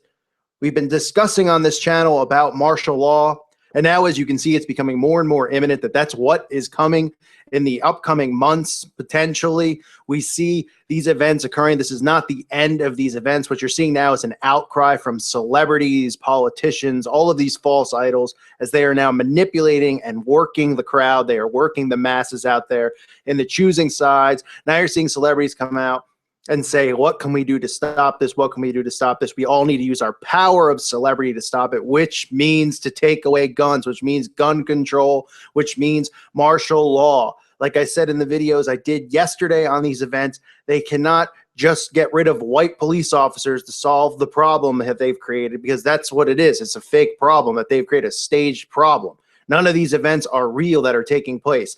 This is a giant show that they're putting on to get what the elitists want, which is us under martial law, to take away our guns, to suspend law here in the United States of America, to suspend the election. So you can see CNN even beginning this. Who can make it stop? Who can make it stop? Is there a leader who can stop the chaos and heal America? I mean, all these mainstream propaganda websites like CNN are pumping out article after article. It's on us, America, right? They're talking about stuff like that. You see athletes coming forward, Carmelo Anthony on the Knicks, talking about, killing is not going to work. We need to use our power as athletes to do something about this. You see LeBron James, we're all hurting tonight. More violence is not the answer. So all these celebrity athletes, these celebrity musicians are coming forward. Everybody wants to solve the problem. They are manipulating everybody into believing that this is real. It's all part of this hoax and this scam that many people have been reporting on. If you even go down and read this CNN article, now they're trying to play which politician is going to be better to do this. They say the political scripts on Friday were certainly familiar after the tragedy in Dallas. Of course, political scripts, because the whole thing is a script, which used two festering issues that divide the nation: easy access to firearms and discord over race, into a night of terrible mayhem. So that's telling you right there that this race war leads to martial law, leads to firearms, guns being taken away from citizens. And of course, people out there are all buying it and eating it up because they just believe whatever they're spoon-fed, as they believe in Democrats and Republicans. They believe in this giant circus that we live in, this giant fake psyop, as this entire world is just completely manipulated. Democrats demanded more gun control and warned that America's racial agonies were far from over. Well, they're telling you right there, because it is far from over, because this isn't, there's going to be bigger events that occur, and they're going to keep coming at a rapid pace. They're not going to stretch this out. When they stretch out the events like they've done over the last 3 years, with the Trayvon Martin shooting and those events, they've stretched them out as part of the conditioning process, right? Every few months they happen. It lingers, it lingers, it lingers. People are being conditioned into believing that this is a problem and it's going on. Okay, if it just happened boom, boom, boom without the conditioning, people wouldn't, think that this was a racial thing. They would just think it was something going on that, might just have happened as a coincidence, but they've been conditioning the masses over a few years now with this race war. That's why they've stretched it. Now they're bringing it in at full force. That's why you've seen 3 events in a week, and you're going to see more. Like I pointed out on this channel, in early June, okay, about the Together event that's going on. There's a few events that are lined up this summer that have very, very suspect events with numerology. If you look at the symbolism behind it, if you look at who's behind it, including the Vatican and the Pope supporting this Together event, there's a lot of numerology with it, with the date on 7/16/16. I'm going to do videos talking about it leading up to it. There's a lot of things that could be coming in the coming weeks, but there'll be more of this police versus, black versus white, cops getting killed, black people getting killed by cops. It's not over. And they're even telling you that here. It's far from over. Republicans, of course, bemoaned disrespect for the police and charged that liberal policies had doomed Black America. So they even tell you in these articles that there's the division right there. Democrats are saying we need more gun control, and there's so much racial tension. And the Republicans, who are supposed to be like the Christian people, apparently, they're saying it's disrespect for the police. They're the ones who are dividing everyone. This is divide and conquer. This is order out of chaos. This is exactly what all of us who have studied, the Illuminati or whatever you want to call them, the New World Order. This is what it's all about. And this is what's happening right now. And the fact that they're clamoring, talking about world peace, what can we do? Who's going to bring it in? Who's going to usher in this peace in America? Because they're talking about it as if it's a civil war. They're talking about black versus whites. That is what they're manipulating and molding everyone's brains into thinking we're all divided amongst each other. That's how this is all going down. And people are falling for it. We cannot fall for it. Doesn't matter what your skin color is. Okay, if you fall into this trap, if you fall into believing this, the next thing you know, you're going to be a part of this military state, and you're not even going to realize that you supported it and wanted it, and you're going to say, how did we get here? They're the ones manipulating you. Step back and take a look around you at what's going on here. Okay, this is a giant staged event to usher in martial law. They had to create some type of civil war, okay, and then now that they have this fake civil war here, it leads to the door being open for some type of false flag ISIS event. That's what all of this is looking like. Look at the signs. Look at what you see around you.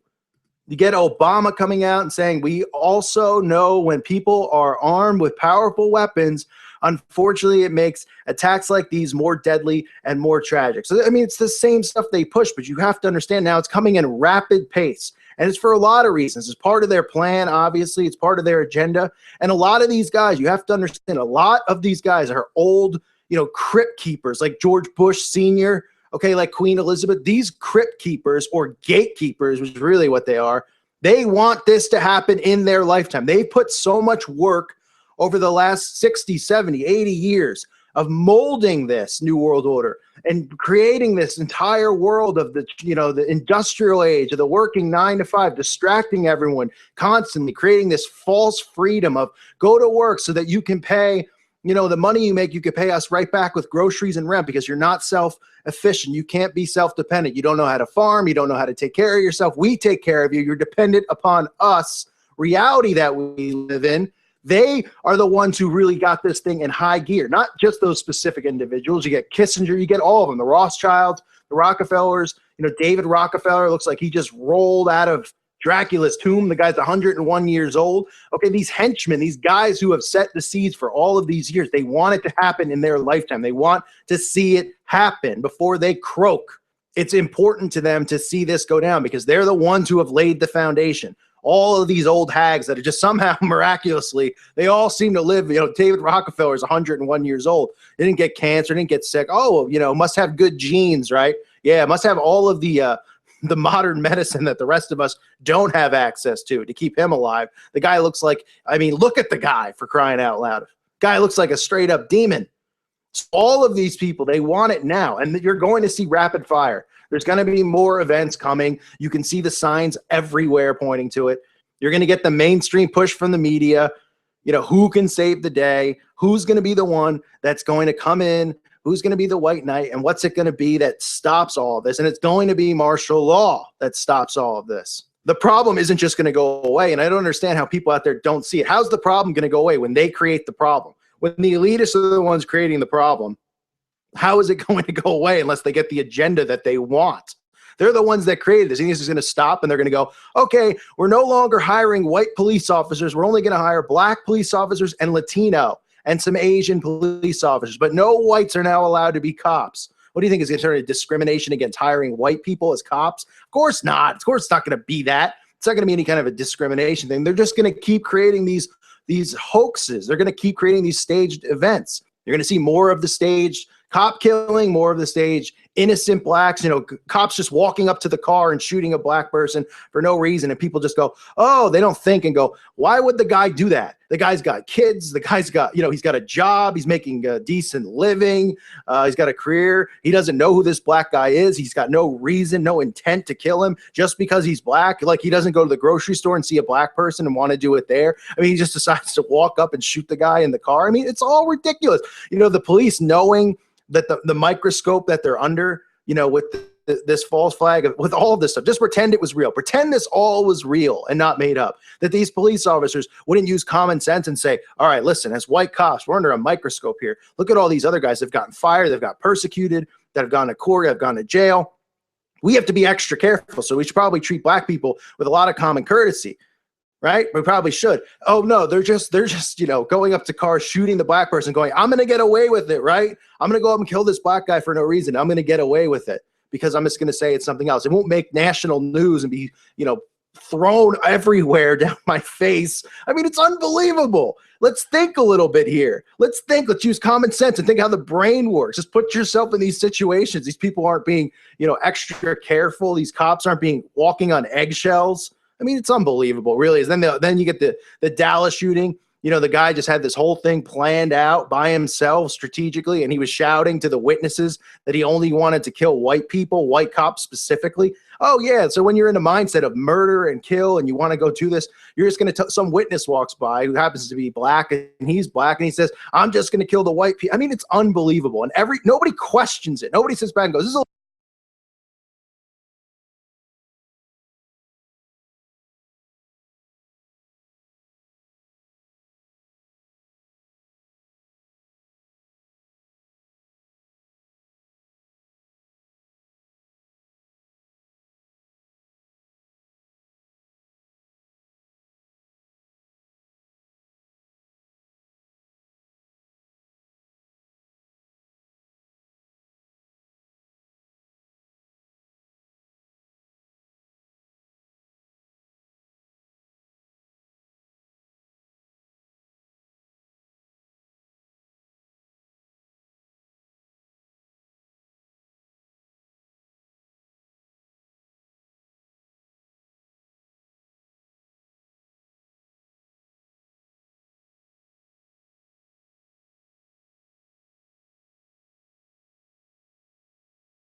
This is a call for an uprising. We welcome you to today's show and ask those of you who have not subscribed to please subscribe to our YouTube channel as we continue to expose the satanic Illuminati agenda and the ushering in of the Antichrist.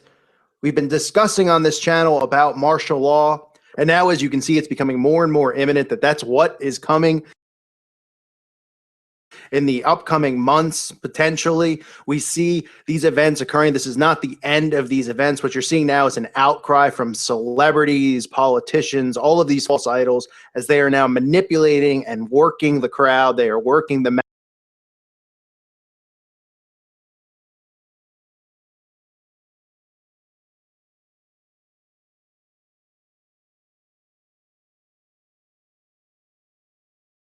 masses out there in the choosing side. Now you're seeing celebrities come out and say, what can we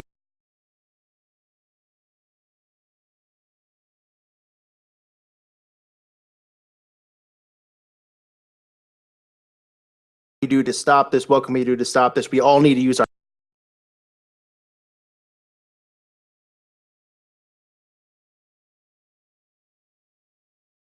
power of celebrity to stop it, which means to take away guns, which means gun control, which means martial law. Like I said in the videos I did yesterday on these events, they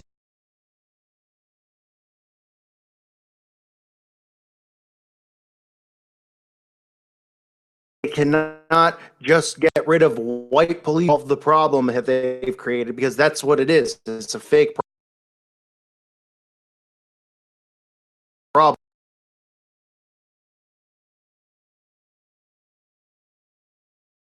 that they've created, a staged problem.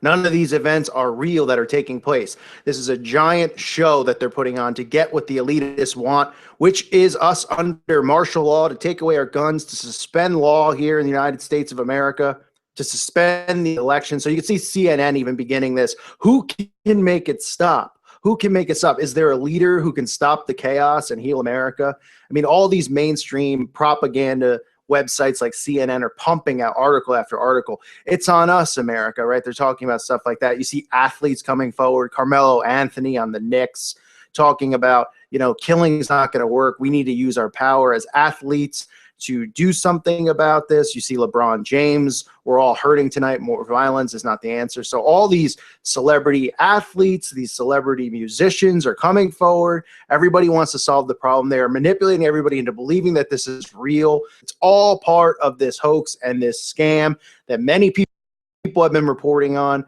If you even go down and read this CNN article, now they're trying to play which politician is going to be better to do this. They say the political scripts on Friday were certainly familiar after the tragedy in Dallas. Of course, political scripts, because the whole thing is a script, which used two festering issues that divide the nation: easy access to firearms and discord over race, into a night of terrible mayhem.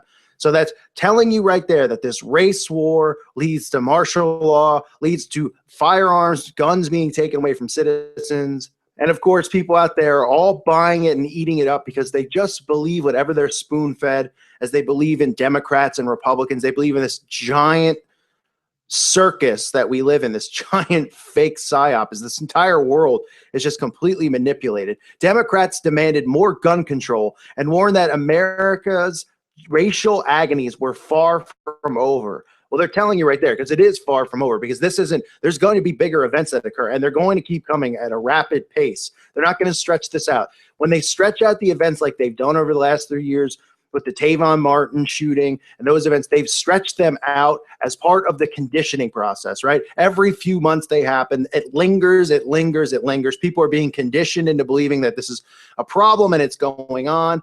Okay, if it just happened boom, boom, boom without the conditioning, people wouldn't, think that this was a racial thing. They would just think it was something going on that, might just have happened as a coincidence, but they've been conditioning the masses over a few years now with this race war. That's why they've stretched it. Now they're bringing it in at full force. That's why you've seen 3 events in a week, and you're going to see more. Like I pointed out on this channel, in early June, okay, about the Together event that's going on. There's a few events that are lined up this summer that have very, very suspect events with numerology. If you look at the symbolism behind it, if you look at who's behind it, including the Vatican and the Pope supporting this Together event, there's a lot of numerology with it, with the date on 7/16/16. I'm going to do videos talking about it leading up to it. There's a lot of things that could be coming in the coming weeks, but there'll be more of this police versus, black versus white, cops getting killed, black people getting killed by cops. It's not over. They're even telling you that here. It's far from over. Republicans, of course, bemoaned disrespect for the police and charged that liberal policies that doom black America. So they even tell you in these articles that, there's the division right there. Democrats are saying we need more gun control, and there's so much racial tension, and then the Republicans, who are supposed to be like the Christian people, apparently, they're saying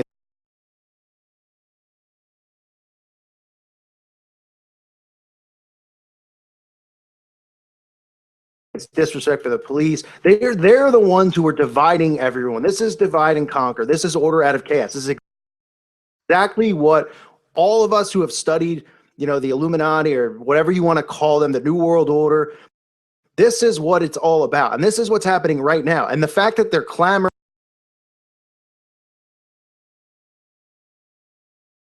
talking about world peace, what can we do? Who's going to bring it in? Who's going to usher in this peace in America? Because they're talking about it as if it's a civil war. They're talking about black versus whites. That is what they're manipulating and molding everyone's brains into thinking against each other.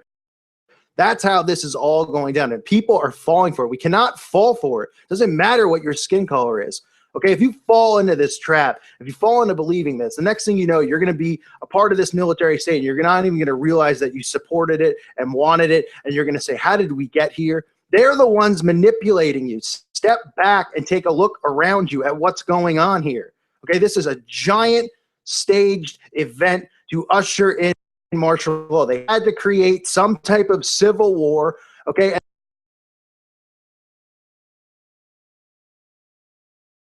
And then now that they have this fake civil war here, it leads to the door being open for some type of false flag ISIS event. That's what all of this is looking like. Look at the signs. Look at what you see around you. Obama coming out and saying, we also know when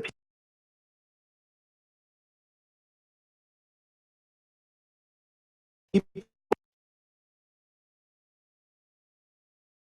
are armed with powerful weapons, unfortunately, it makes attacks like these more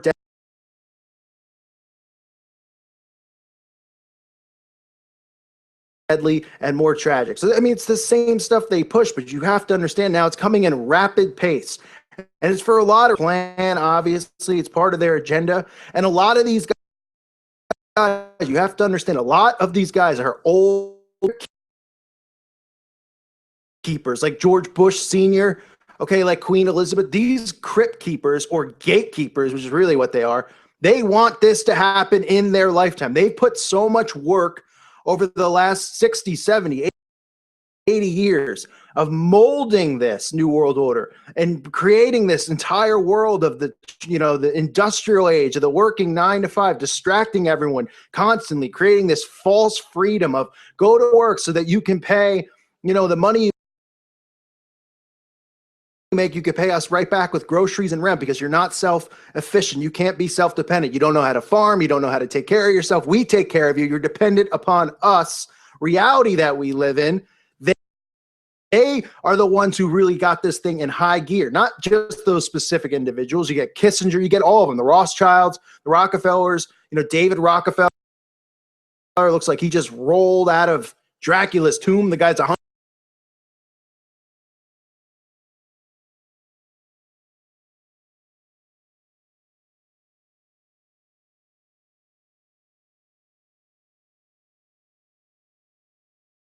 Years old. Okay, these henchmen, these guys who have set the seeds for all of these years, they want it to happen in their lifetime. They want to see it happen before they croak.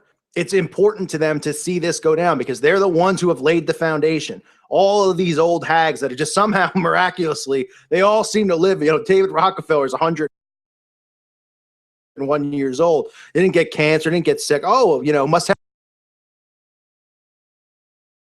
good genes, right? Yeah, must have all of the modern medicine that the rest of us don't have access to keep him alive.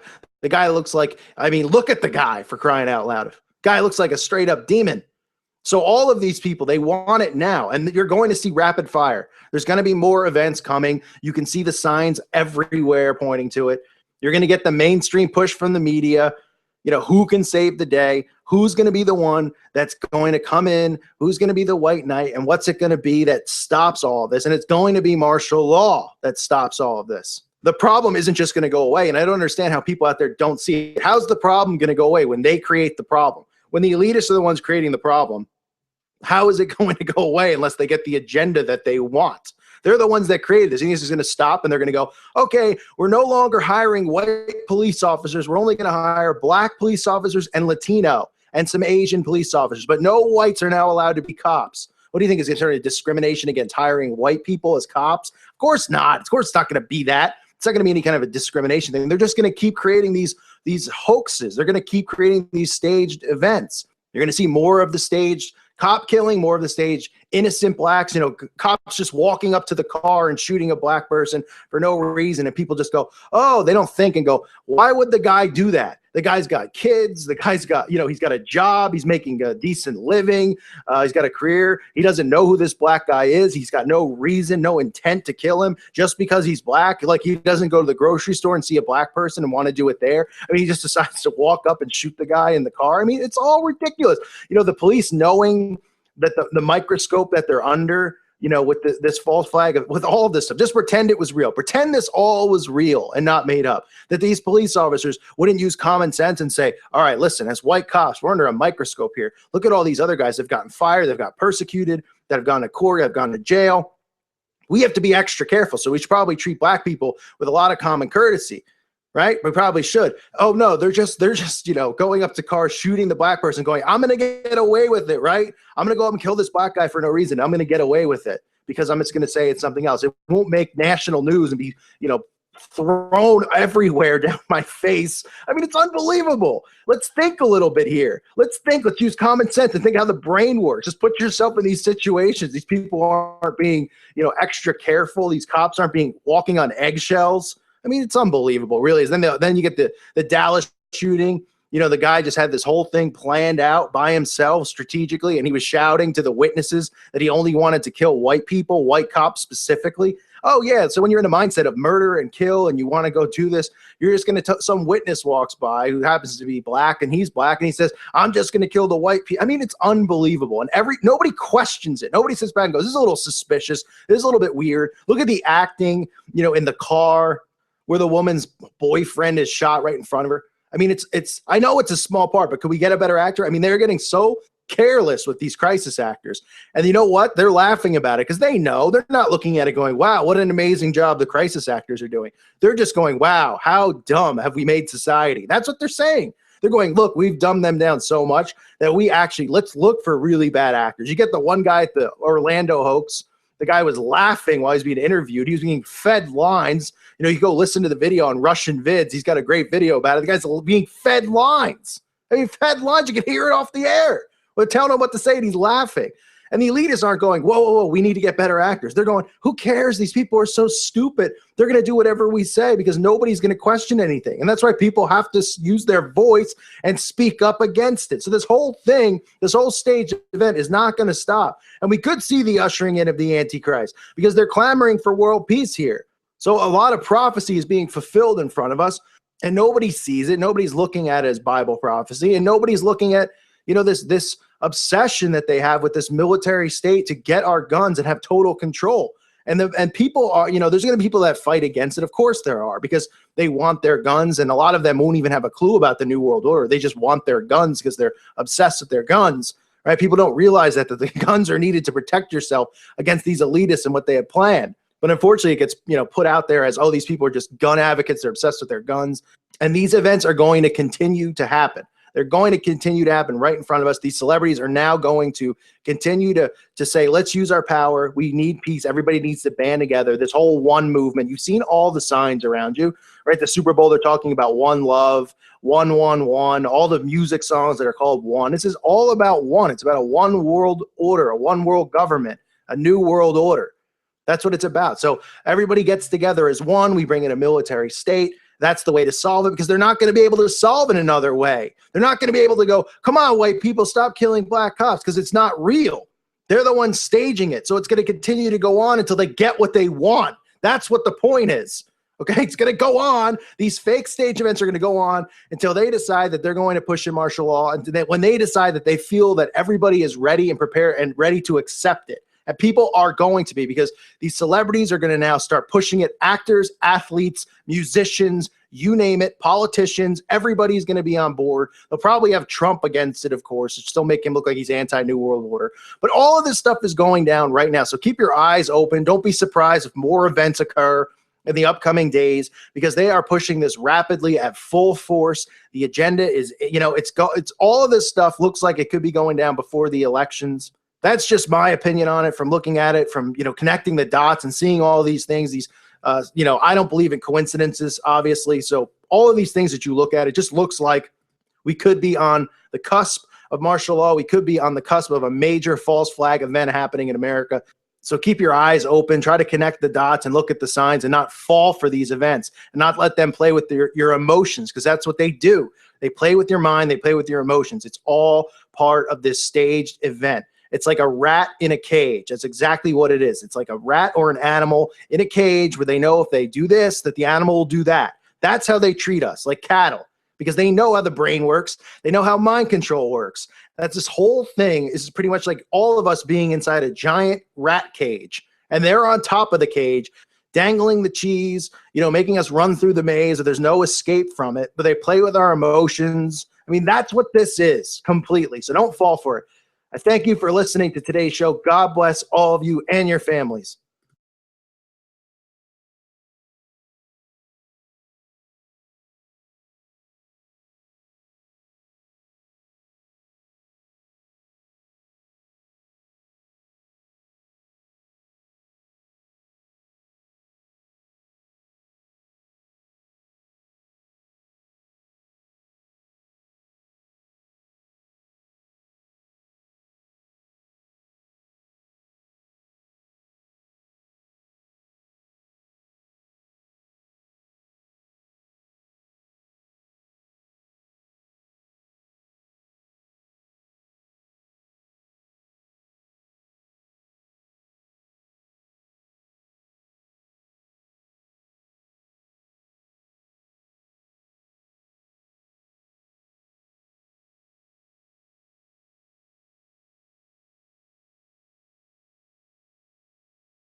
Good morning, everybody. Enter the stars. And I'm calling on all rifle AR-15 owners for a test. And the first person that can put together this test, I'll feature on my channel, and we will put an end to the debate about the sparks. Now, this is the front area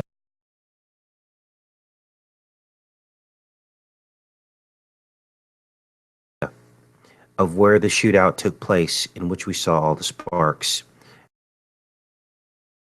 And I want you to notice that I don't see any metal in the places where the assailant was shooting. Good morning, everybody. Enter the stars. And I'm calling on all rifle AR-15 owners for a test. And the first person that can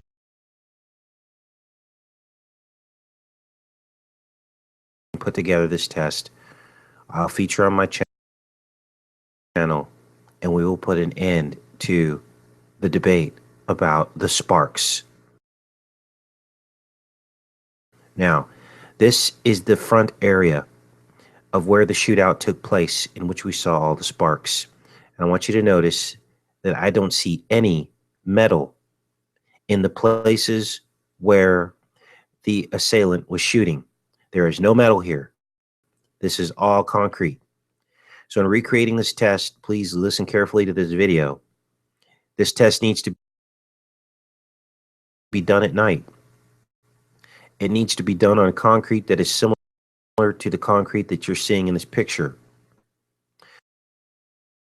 And preferably, there needs to be some kind of intermediary target that mimics the rifle that, or the handgun that the cop was holding. Because many people are saying, well, maybe the sparks came from bouncing off of the handgun of the cop or something on the cop's body, which that seems like a stretch, but because there's sparks everywhere. And I'm going to show you these sparks. These are the sparks. The assailant's here. He hits the cop here. And look to your right. I want you to keep focused down in this corner. Boom. Look at all these sparks. Boom. Look at all the sparks.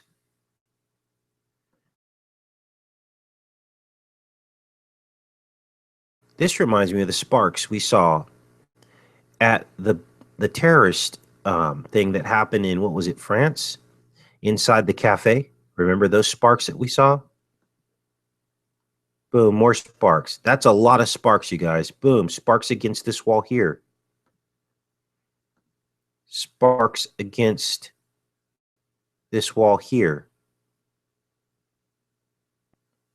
Watch back here behind the officer. You're going to see sparks as the assailant closes in on the officer. Sparks.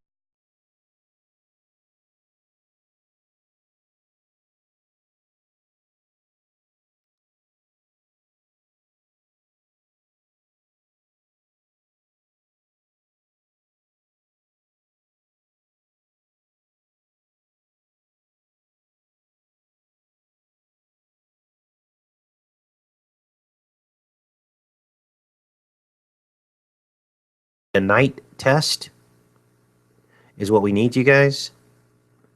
We also need a steel core round. Please listen very carefully. Steel core round, or some other people have come in the comments section an even different round. It's called a 7.16, I believe. Let's look it up here. 7.62 by 39 steel core. This guy says they spark good when hitting concrete. So let's find out. I have yet to find one video. So MO Town Prepper says this, as well as No Name repeats the same thing about the steel core round. Let's find his comment down here. And let's put this to the test, you guys. Let's actually test it. Because I would like to see. Here's No Name here. It says the guy's using an SKS. Meaning most likely he used a Wolf or Tulamo 7.62 by 39. Those are mostly bimetal, which do spark. So we're going to put this to the test, you guys. And if, in fact, we do see sparks at night in this scenario, I will remove this video. Because we're about the truth, not disinformation. Take care and be safe, you guys. Much love.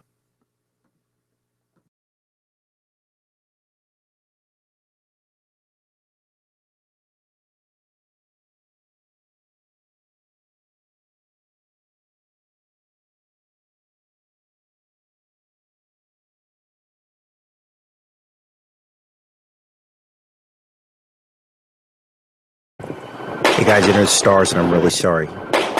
But I want you to keep your eyes fixed to the right of the officer. As you see the bullet exploding in mid-air. I've got this looped several times so that you can see the deception.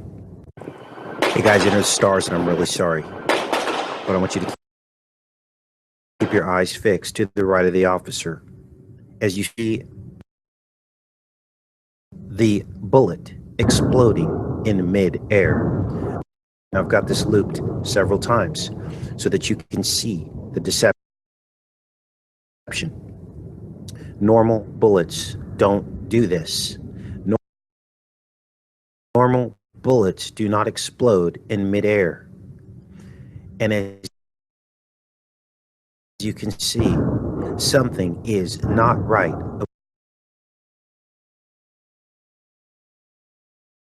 about the nature of these bullets that this man has.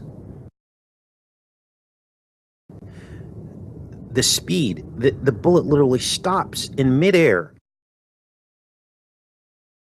and explodes like a firework. This is simply unbelievable.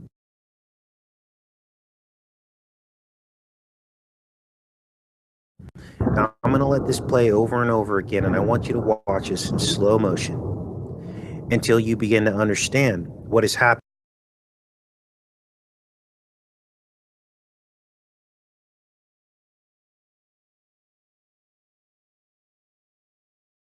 here.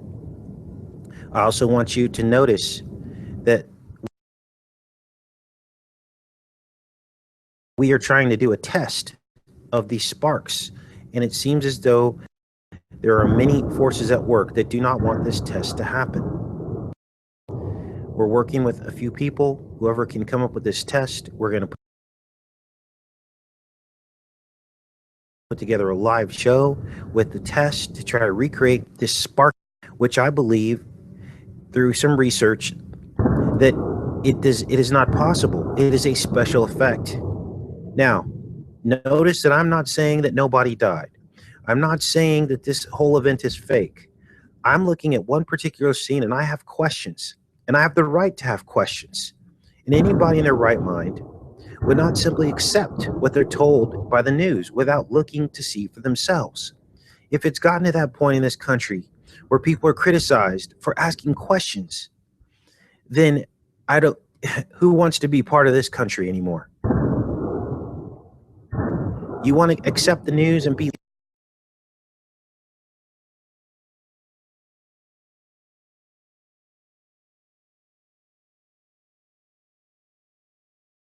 lazy and not do your own research, then you deserve what's going to happen to you. You deserve it. Bullets don't explode in mid-air like a firework. Take care and be safe, you guys.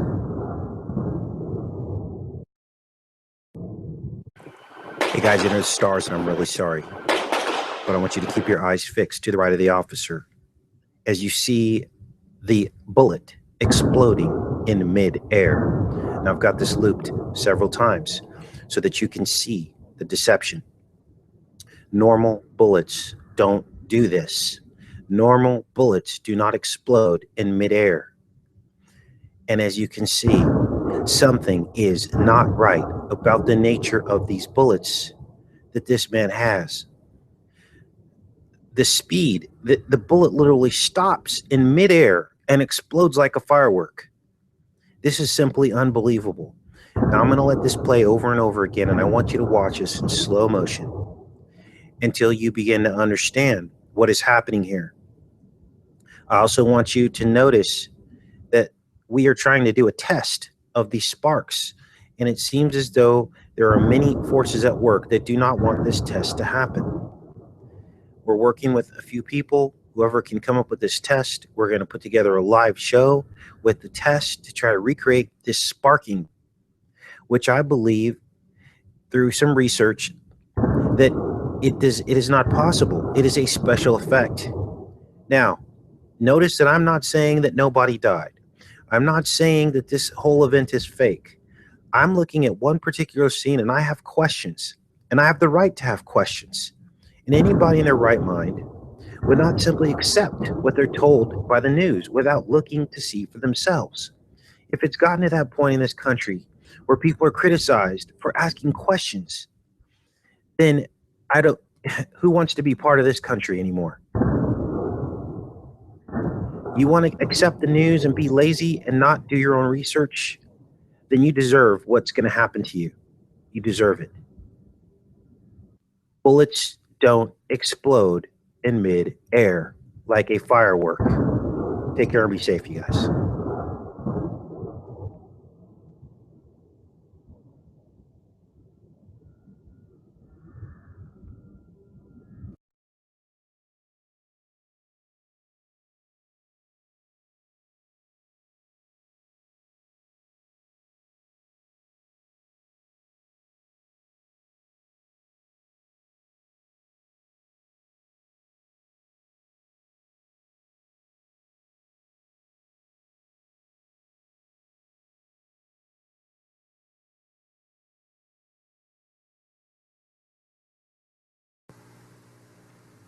And this is a perfect example of why we need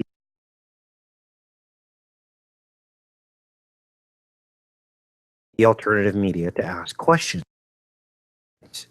This is why you can't simply believe what you're told in the news, okay? Because, first of all,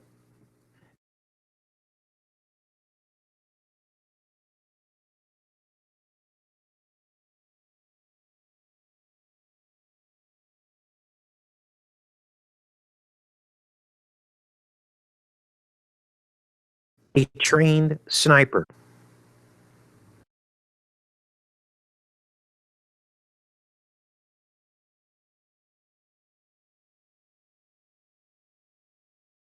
This is a perfect example of why we need the alternative media to ask questions.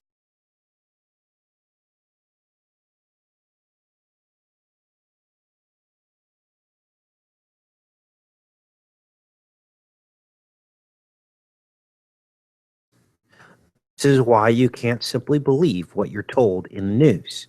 Okay?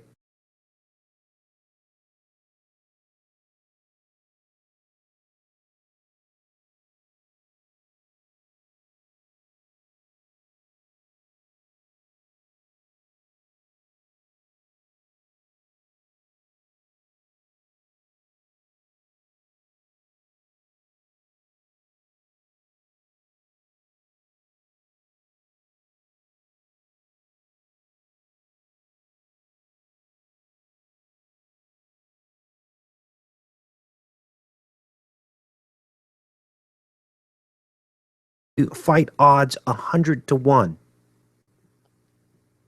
Allowed a robot bomb to approach him up and down stairs, up an elevator. Snipers are trained to see other snipers who could have them in their sights from hundreds of yards away. They're trained to see people coming up on them. And we are to believe that a robot bomb was able to get within proximity of this sniper close enough to blow him up. Inside of a building, up and down stairs. And this is another reason why we need the alternative media. Because Friday night, in this article, quote unquote, we cornered one suspect. And we tried to negotiate for several hours. The inference here is that there were multiple suspects. And you can believe that they knew that multiple people were shooting at them. Negotiations broke down and we had an exchange of gunfire with the suspect. We saw no other option but to use our bomb robot and place a device on it for it to detonate where the suspect was. Other options would have exposed our officers to grave danger. The suspect is deceased as a result of the detonating of the bomb.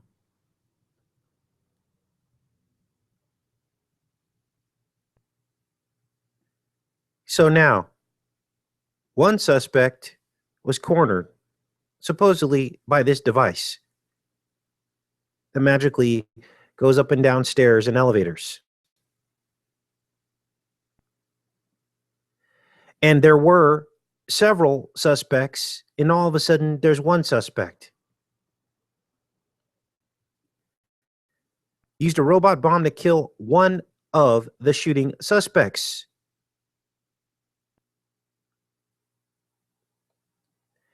Police had cornered the suspect in a parking garage after multiple snipers shot cops and transit officers. Which is it? Do we have one suspect or do we have multiple suspects? Why now are they saying that he was a lone gunman, when they clearly at one point said there were many?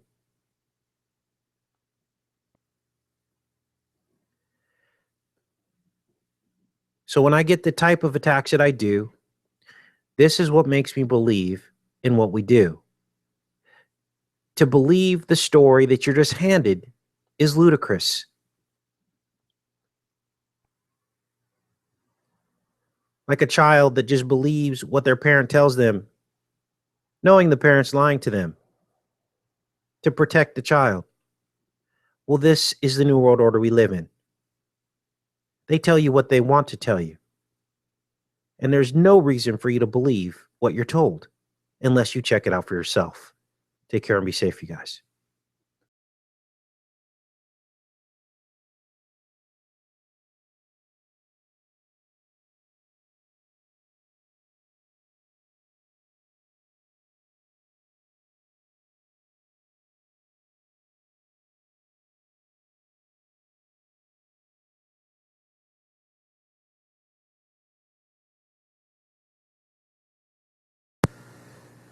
Hey guys, Dinner of the Stars. I'm over here on Jesse Spot's channel as he analyzes the flashing effect of the bullets as this police officers gunned down, or supposedly gunned down, by this assassin.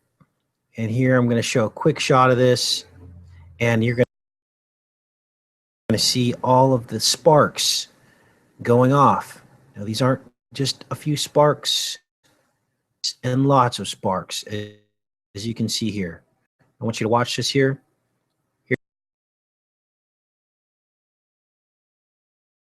Here you see all the sparks, sparks, sparks, sparks.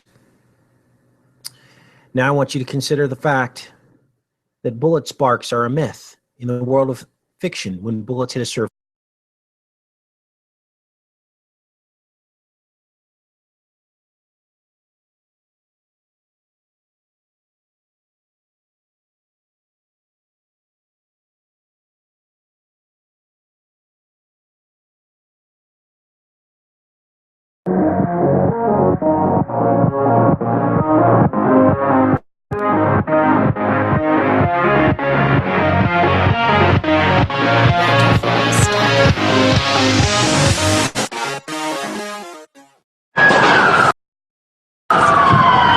holy shit.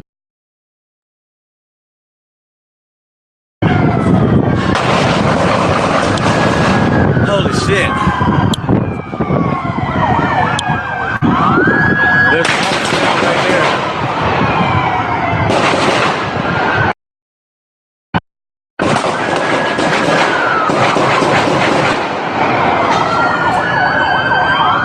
Holy shit. Holy shit.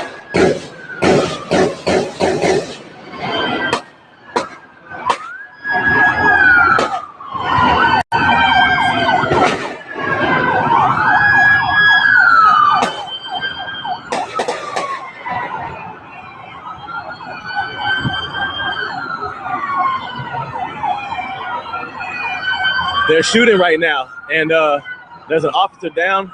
It's coming from the right over there, from around these buildings. I don't know where. Main Street and Lamar. This is Main Street and Lamar.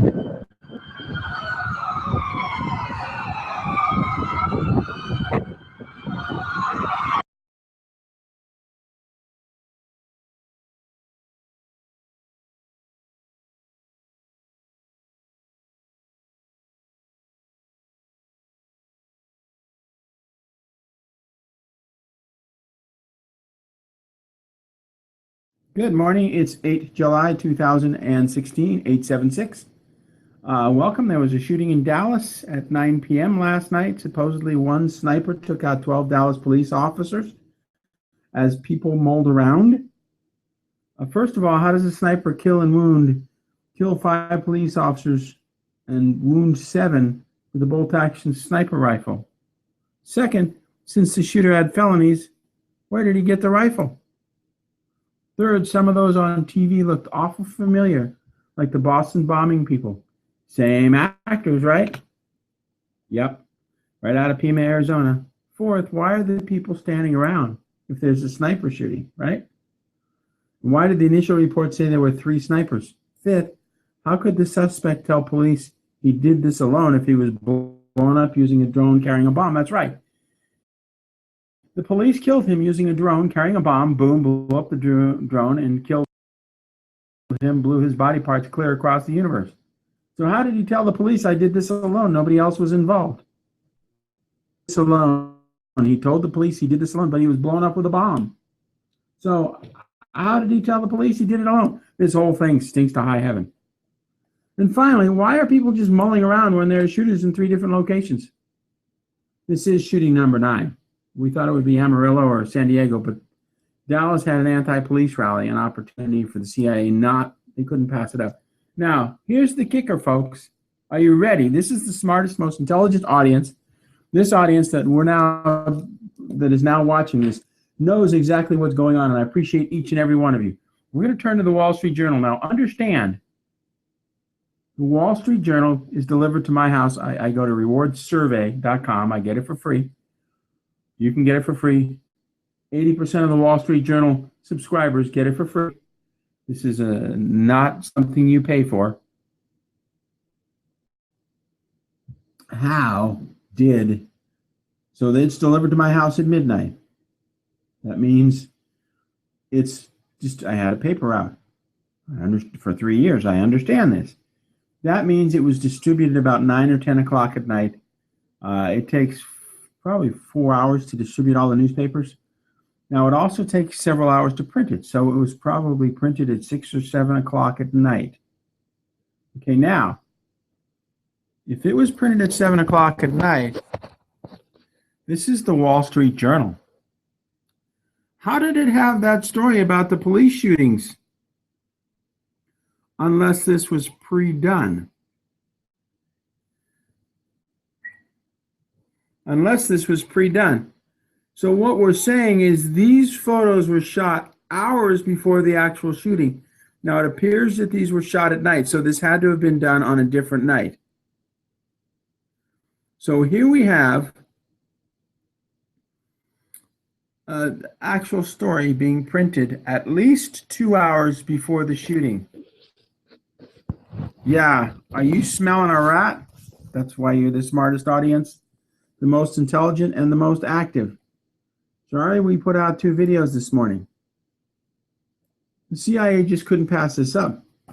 And we don't even know if this picture is in Dallas. We're looking at their uniforms. We think it's in Dallas, but it's blurred out enough.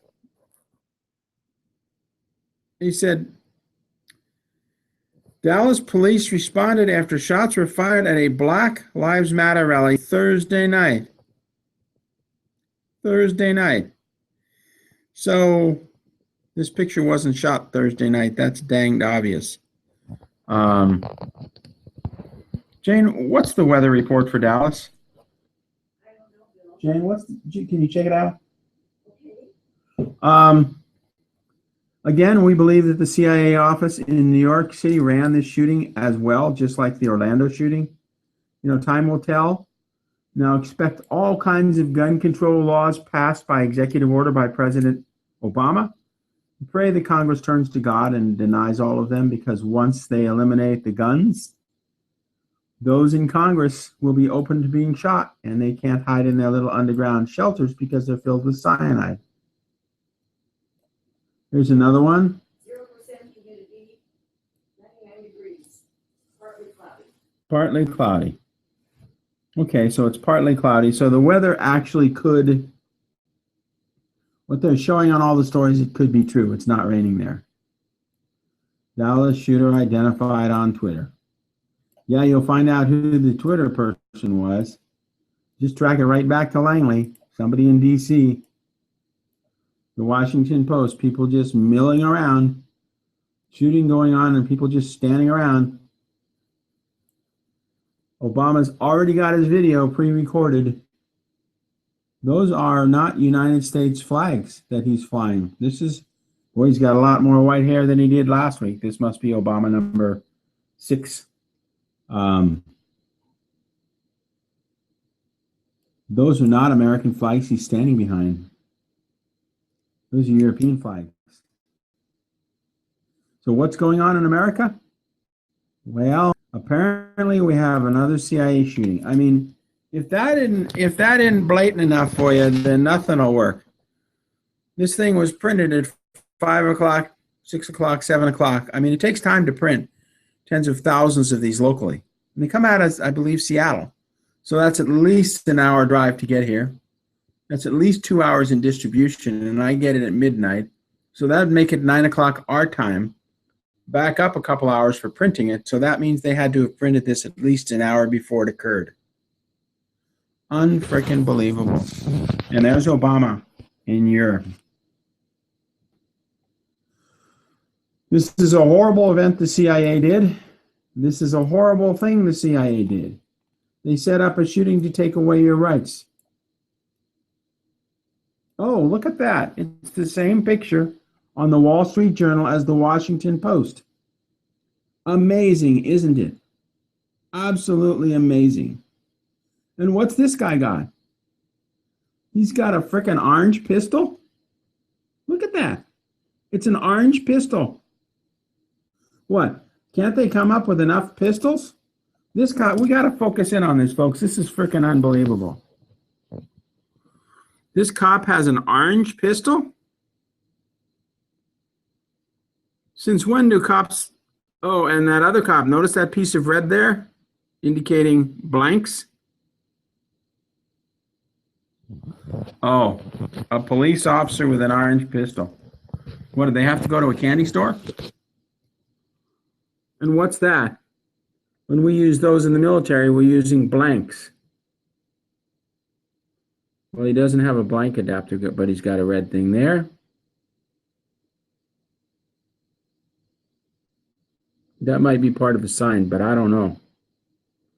Looks pretty suspicious, especially since this, I mean, this guy's pointing over here.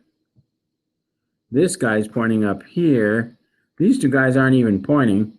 This guy's got an orange pistol, and this guy's the smartest one. He's got his head down, these two guys. They don't know what's going on. But this guy's pointing here, and this guy's pointing up here. Huh. If that's not a staged picture, folks, I don't know what is. Anyway, coming to you live, an orange pistol, and they're pointing. He's pointing to here, and he's pointing up to there. And these guys are smart, these three. We don't know what's going on. Yeah, that's awful weird because that patch does not match that patch. Okay, they're different patches. He doesn't have a patch on. So how does he not have a patch on? Dallas police, he has no patch on. Let's go look at that. He has no patch on. That just says police. It doesn't say Dallas police. He has no patch on. In fact, that barely even looks like a police uniform. Let's look at that again. No patches. He's got an orange pistol. You know, that's not part of the display. He's pointing in one direction. He's pointing in another direction.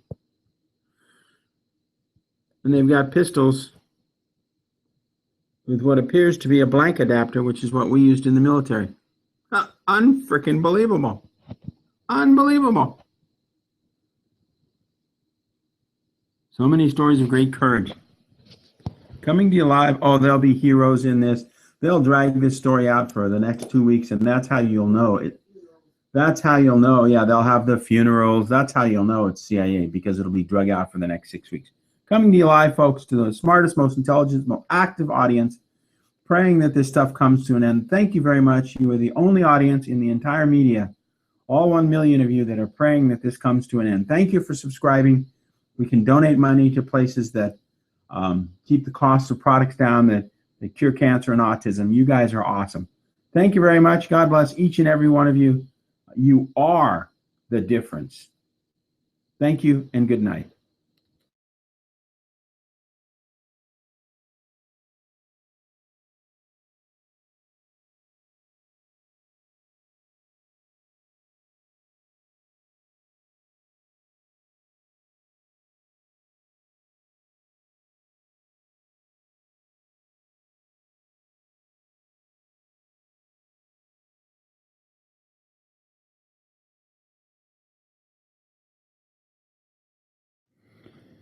Good morning, folks. We're going to post this on the 8th of July, 2016 at 7/6. And what you're going to see came from a listener, a viewer. I think he was a Native American and a veteran, and he has every right to know, so I did some research. This is, after all, your channel, and you actually come up with the stories, and I appreciate that, because it takes the burden off of my back. U.S. is injecting mustard gas directly into the ground and the groundwater outside of Pueblo, Colorado. If you have a farm, if you have any kind of well, this is, be on alert. This is the U.S. Army Chemical Materials Activity in Pueblo, Colorado. These are mustard gas containers. The pictures we saw showed the fuses in them, but they're normally transported without the fuses in them. In Maryland, Utah, I don't know what JI, Alabama, Oregon, Arkansas, Indiana, I don't know what JI is. Never heard of a state called JI. But what you're about to hear, just turn it over to God, folks. It is unbelievable.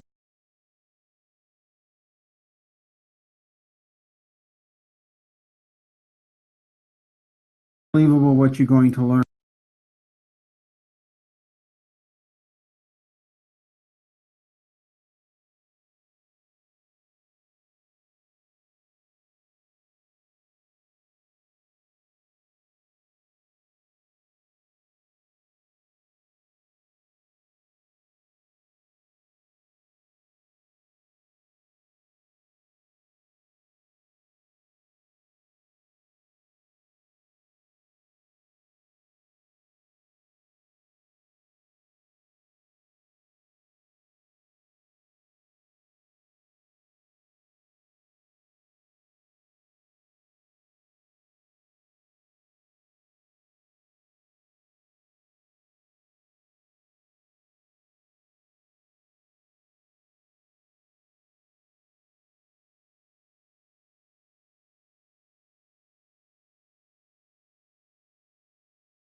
Seems like Dallas suspect said he wanted to kill whites. This was CBS News reports on July 8th at 1:33. As we all know, the Freemasons love to use the number 33 in all of their little hoax deals. And this is the supposed suspect responsible for all of the madness that's been going on in Dallas. We'll read a little bit of this. 5 Dallas police officers were fatally shot and 7 others wounded during a protest.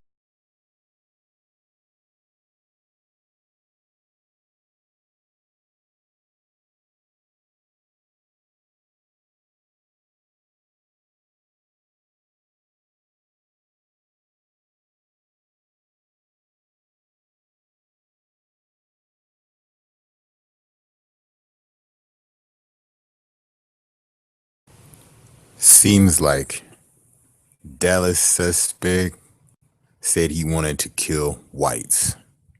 This was CBS News reports on July 8th at 1:33.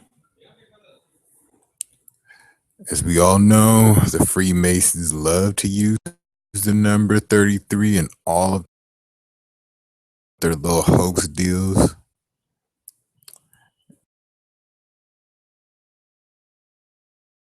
And this is the supposed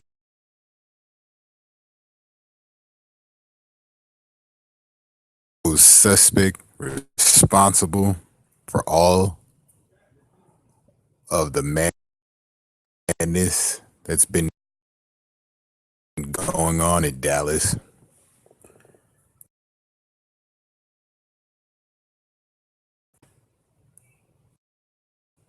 We'll read a little bit of this. 5 Dallas police officers were fatally shot and 7 others wounded during a protest over the death of black men killed by cops this week in Louisiana and Minnesota. the deadliest day for U.S. law enforcement since September 11th terrorist attack.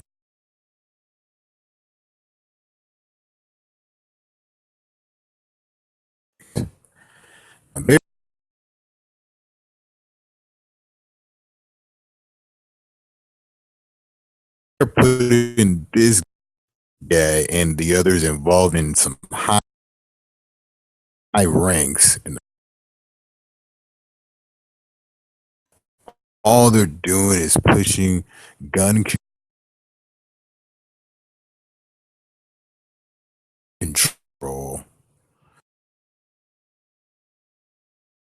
and also security from terrorist attacks, so they can deem anything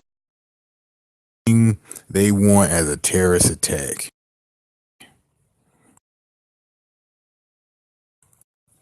by implanting these hoaxes here.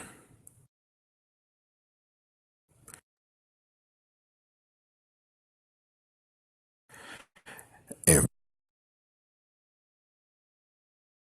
if further research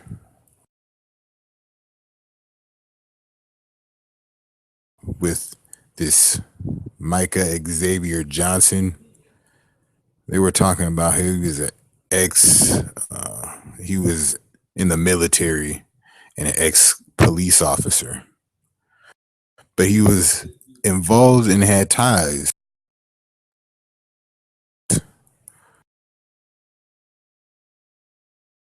with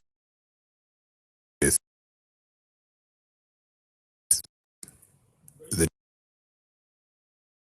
new Black Panther Party chapter. I forgot where it was in Texas, but also they said that he is affiliated with some groups, and interesting enough, it doesn't say it in this article, but I'll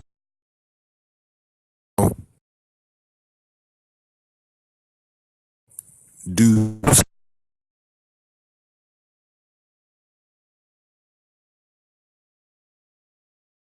some more digging with this, but interesting enough, it was something called like the Black Matrix world or something like that, and it was exposing the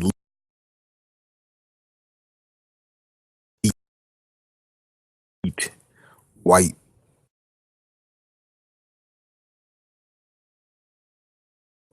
people that run this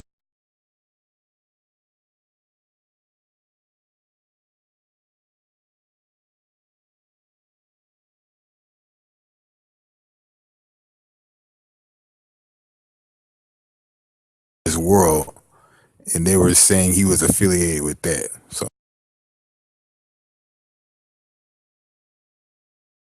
he was advised with the new Black Panther Party chapter. I forgot where it was in Texas, but also they said that he is affiliated with some groups, and interesting enough, and it doesn't say it in this article, but I'll do some more digging with this, but interesting enough, it was something called like the Black Matrix world or something like that, and it was exposing the elite white people that run this world, and they were saying he was affiliated with that. So of course they'll start to deem conspiracy theorists as terrorists pretty soon. Before they do that, gotta keep pushing. So as long as we keep on pushing and everything looks suspicious, we're gonna keep putting things out, and we can't be stopped.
At this point in history, virtually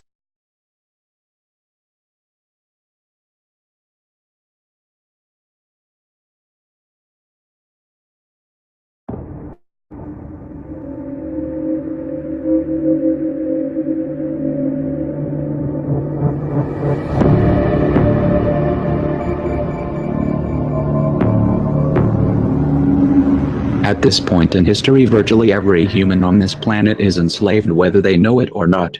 This is not the crude and primitive slavery of ancient times. It does not rely on whips and shackles to keep the oppressed in their place. These tools have been rendered obsolete by much more sophisticated methods, that most of the enslaved are unaware of their condition and would in fact argue fiercely that they are free, a testament to the effectiveness of these invisible chains. You've heard the expression, money makes the world go round. There's truth in that. Money is the prime motive for human labor and modern civilization.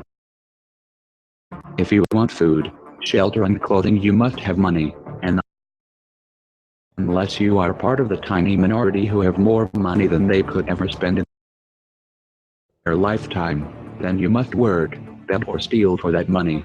That's why you get up in the morning to go to work even if you hate your job, and that's why the specter of unemployment is more terrifying for most people than the prospect of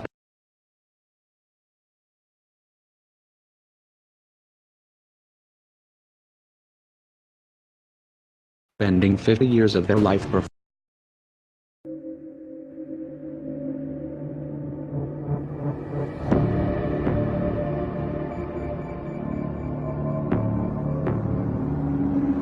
At this point in history, virtually every human on this planet is enslaved whether they know it or not.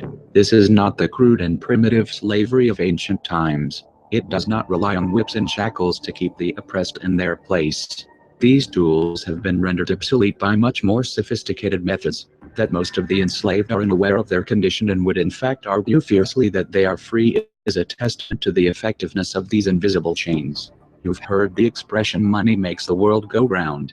There's truth in that. Money is the prime motive for human labor and modern civilization. If you want food, shelter and clothing, you must have money, and unless you are part of the tiny minority who have more money than they could ever spend in their lifetime, then you must work, beg or steal for that money. That's why you get up in the morning to go to work even if you hate your job. And that's why the specter of unemployment is more terrifying for most people than the prospect of spending 50 years of their It's life going to be an performing interesting menial show. tasks I within the have a confines feeling. of a fluorescent lit cubicle. Of course, in Western countries, some are fortunate enough to have pulled away from the brink and do not live in fear that their basic needs will be met, at least for now. Yet they keep spinning the hamster wheel. Why?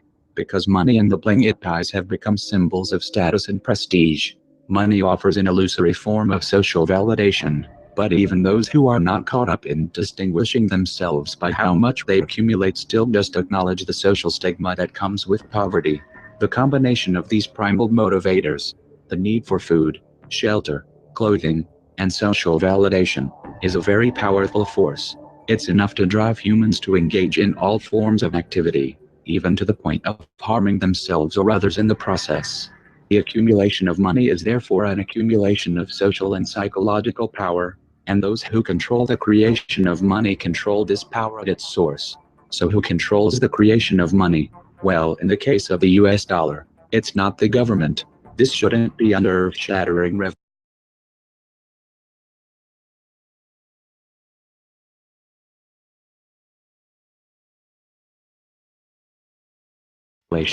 The fact that the Federal Reserve is a private institution owned by a cartel of the world's most powerful banks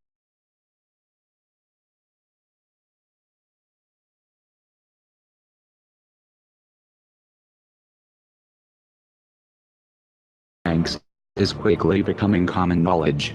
Even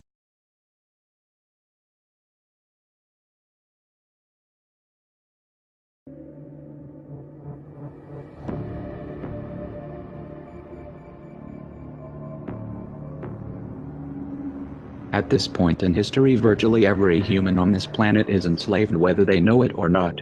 This is not the crude and primitive slavery of ancient times. It does not rely on whips and shackles to keep the oppressed in their place. These tools have been rendered obsolete by much more sophisticated methods. That most of the enslaved are unaware of their condition and would in fact argue fiercely that they are free is a testament to the effectiveness of these invisible chains. You've heard the expression money makes the world go round. There's truth in that. Money is the prime motive for human labor in modern civilization. If you want food, shelter and clothing, you must have money. And unless you are part of the tiny minority who have more money than they could ever spend in their lifetime, then you must work, beg or steal for that money. That's why you get up in the morning to go to work even if you hate your job. And that's why the specter of unemployment is more terrifying for most people than the prospect of spending 50 years of their life performing menial tasks within the confines of a fluorescent-lit cubicle. Of course, in Western countries, some are fortunate enough to have pulled away from the brink and do not live in fear that their basic needs will be met, at least for now. Yet they keep spinning the hamster wheel. Why? Because money and the bling it ties have become symbols of status and prestige. Money offers an illusory form of social validation, but even those who are not caught up in distinguishing themselves by how much they accumulate still just acknowledge the social stigma that comes with poverty. The combination of these primal motivators, the need for food, shelter, clothing, and social validation, is a very powerful force. It's enough to drive humans to engage in all forms of activity, even to the point of harming themselves or others in the process. The accumulation of money is therefore an accumulation of social and psychological power, and those who control the creation of money control this power at its source. So who controls the creation of money? Well, in the case of the US dollar, it's not the government. This shouldn't be an earth-shattering revelation. The fact that the Federal Reserve is a private institution owned by a cartel of the world's most powerful banks is quickly becoming common knowledge. Even the mainstream media doesn't deny it at this point. However, the full extent of what this means is only clear when you understand how the banking system really works. And unfortunately, this is something we aren't taught in school. Once you have it explained to you in simple terms, you'll understand why. Every dollar in circulation is loaned into existence by a bank. The process begins with the Federal Reserve when they loan out money to the US government and to other entities. You've probably heard this talked about before, especially in regards to the interest rate on these loans, which the Federal Reserve raises and lowers depending on economic conditions. But what is never talked about in the mainstream is the fact that the Fed isn't actually loaning out money that they have. They are merely typing those dollars into existence on a computer. You may be inclined to believe that this money is based on some physical backing like gold, but you would be mistaken. The Federal Reserve hasn't owned any gold since the 1930s. When the Federal Reserve loans money to the US government, the US government gives the Federal Reserve government bonds in exchange. These bonds are simply written promises to pay back the money that was loaned to them with interest through taxation. So to be clear here, the government is taking out a loan from a bank that is creating the money out of thin air, and they're expecting you, the taxpayer, to cover that loan. The absurdity of this arrangement is even more obvious when you realize that up until 1913 the US government created its own money, and had no need for a bank to play the part of a middleman. That new money loaned out by the Federal Reserve enters circulation through banks, accumulates in banks, and in the end the banks end up holding all of the cards, but not necessarily for the reasons you may imagine. Contrary to popular belief, the majority of money in circulation is actually created by the Federal Reserve, but rather by the ordinary banks that businesses and individuals use for their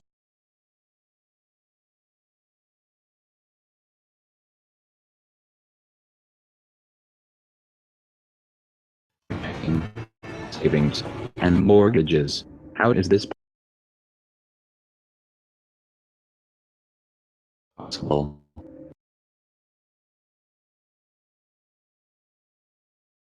Well, like the Federal Reserve, ordinary banks are allowed to loan out money they don't have. There are of course restrictions. Banks are only allowed to loan 10 times the amount that they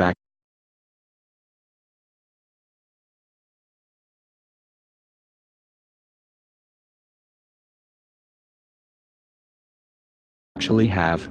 So if Wells Fargo has $1,000, they can loan you $10,000, and they expect you to pay back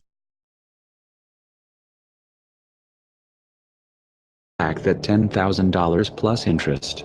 This is called fractional reserve banking. 75% of all money in circulation is created in this manner. Now, as bad as this may seem, it's really only the tip of the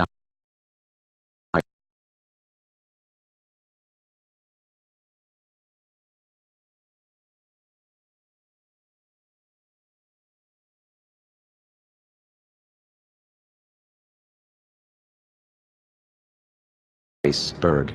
Most banks structure payment plans so that for many years you are paying almost nothing but interest and only start paying down the principal gradually. The result of this strategy is that in most cases you pay far more in interest when you purchase a house than the house itself is worth. So here's the real question. If all money is created through loans, where does the money come from to pay for the interest? Let's say we reset the system to zero. Loan $1,000 into existence and charge 7% interest. We now have $1,000 in the system, but we owe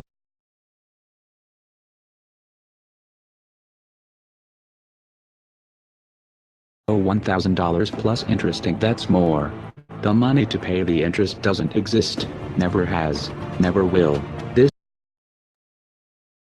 would be obvious if there were only one loan being issued to one person in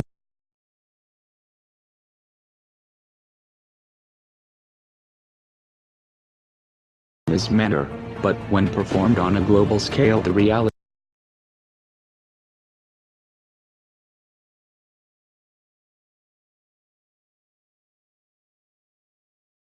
is hidden, and is transformed into a game of musical chairs where the person ending up without a seat faces bankruptcy and financial ruin. The interest ensures that there is always more debt than money in circulation.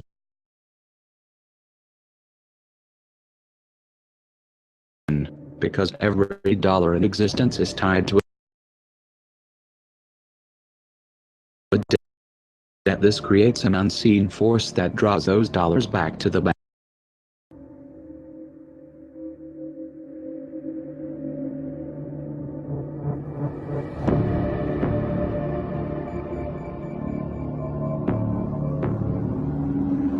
At this point in history, virtually every human on this planet is enslaved, whether they know it or not.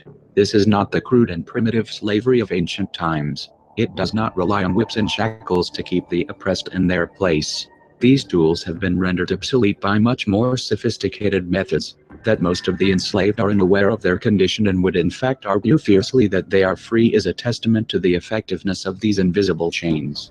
You've heard the expression, money makes the world go round. There's truth in that. Money is the prime motive for human labor in modern civilization. If you want food, shelter, and clothing, you must have money. And unless you are part of the tiny minority who have more money than they could ever spend in their lifetime, then you must work, beg, or steal for that money. That's why you get up in the morning to go to work even if you hate your job. And that's why the specter of unemployment is more terrifying for most people than the prospect of spending 50 years of their life performing menial tasks within the confines of a fluorescent-lit cubicle. Of course, in Western countries, some are fortunate enough to have pulled away from the brink and do not live in fear that their basic needs will be met, at least for now. Yet they keep spinning the hamster wheel. Why? Because money and the bling it ties have become symbols of status and prestige. Money offers an illusory form of social validation, but even those who are not caught up in distinguishing themselves by how much they accumulate still just acknowledge the social stigma that comes with poverty. The combination of these primal motivators, the need for food, shelter, clothing, And social validation is a very powerful force. It's enough to drive humans to engage in all forms of activity, even to the point of harming themselves or others in the process. The accumulation of money is therefore an accumulation of social and psychological power, and those who control the creation of money control this power at its source. So who controls the creation of money? Well, in the case of the US dollar, it's not the government. This shouldn't be an earth-shattering revelation. The fact that the Federal Reserve is a private institution owned by a cartel of the world's most powerful banks is quickly becoming common knowledge. Even the mainstream media doesn't deny it at this point. However, the full extent of what this means is only clear when you understand how the banking system really works. And unfortunately, this is something we aren't taught in school. Once you have it explained to you in simple terms, you'll understand why. Every dollar in circulation is loaned into existence by a bank. The process begins with the Federal Reserve when they loan out money to the US government and to other entities.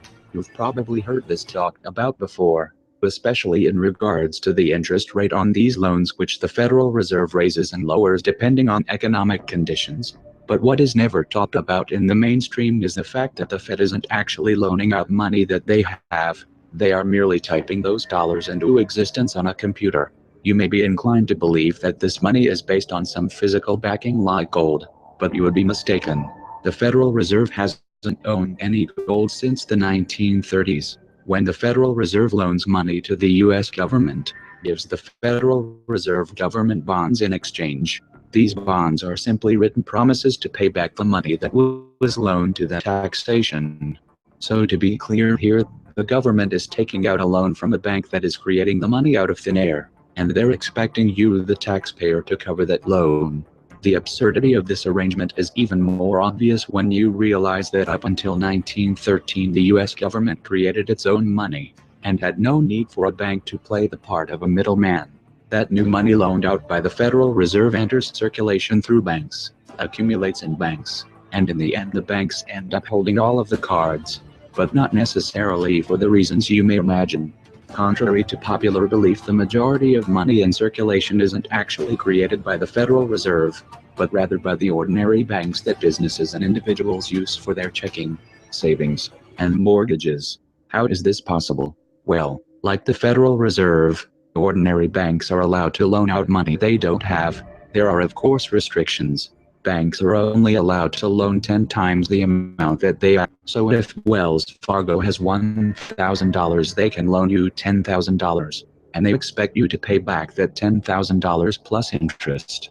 This is called fractional reserve banking. 75% of all money in circulation is created in this manner. Now, as bad as this may seem, it's really only the tip of the iceberg.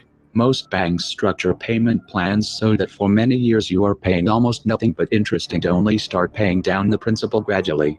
The result of this strategy is that in most cases you pay far more in interest when you purchase a house than the house itself is worth. So here's the real question. If all money is created through loans, where does the money come from to pay for the interest? Let's say we reset the system to zero. Loan $1,000 into existence and charge 7% interest. We now have $1,000 in the system, but we owe $1,000 plus interest. That's more to pay. The interest doesn't exist, never has, never will. This would be obvious if there were only one loan being issued to one person in this manner. But when performed on a global scale, the reality is hidden, and is transformed into a game of musical chairs where the person ending up without a seat faces bankruptcy and financial ruin. The interest ensures that there is always more debt than money in circulation.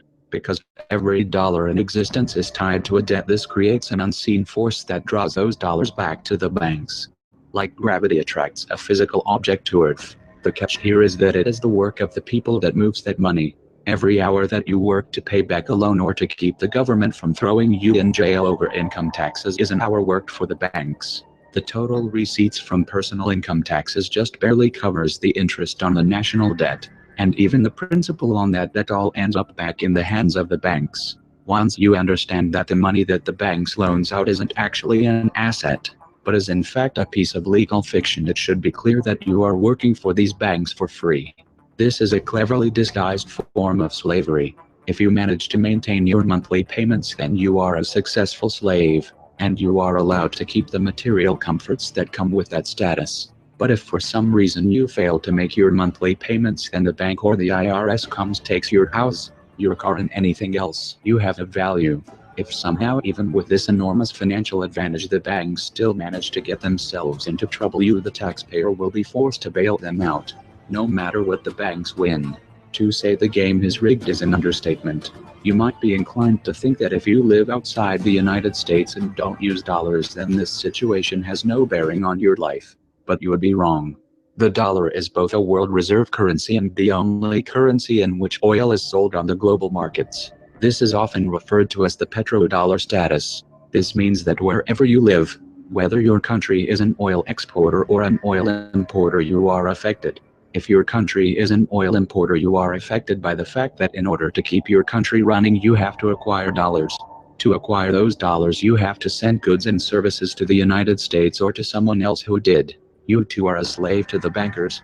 Likewise, if your country is an oil exporter, you are affected by the fact that you send your oil to the US in exchange for this debt-based money. You are exchanging something of real and tangible value for digits on a screen. If for some reason the leadership of your country grows tired of this arrangement and tries to pull off of the dollar, you'll quickly find the United States military at your doorstep ready to open up a can of democracy on you. Iraq learned this the hard way when they switched their oil sales to euros in 2000, and Libya when they tried to organize a gold-based currency for Africa. Debt-based money is a masterpiece of social engineering, the ultimate tool of the ruling elite. And yet in reality the whole thing is nothing more than a construct of belief. Our chains are chains of the mind, and the path to freedom must also begin in the mind. If we want a better future for our children and grandchildren, we must work right now to reach a critical mass of awakening. That the dangers of excessive and unwarranted concealment of pertinent facts far outweighed the dangers which are cited to justify it. And there is very grave danger that an announced need for increased security will be seized upon by those anxious to expand its meaning to the very limits of official censorship and concealment. That I do not intend to permit to the extent that it's in my control. For we are opposed around the world by a monolithic and ruthless conspiracy that relies primarily on covert means for expanding its sphere of influence, on infiltration instead of invasion, on subversion instead of elections, on intimidation instead of free choice, on guerrillas by night instead of armies by day. It is a system which has conscripted vast human and material resources into the building of a tightly knit, highly efficient machine that combines military, diplomatic, intelligence, economic, scientific, and political operations. Its preparations are concealed, not published. Its mistakes are buried, not headlined. Its dissenters are silenced, not praised. No expenditure is questioned, no rumor is printed, no secret is revealed.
Greetings, world. We are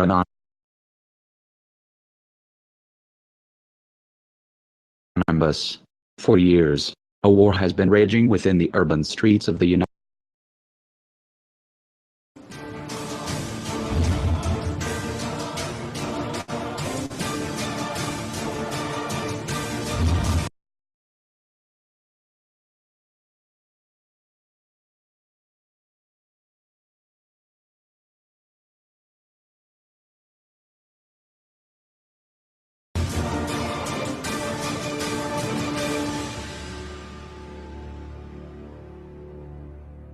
Greetings, world.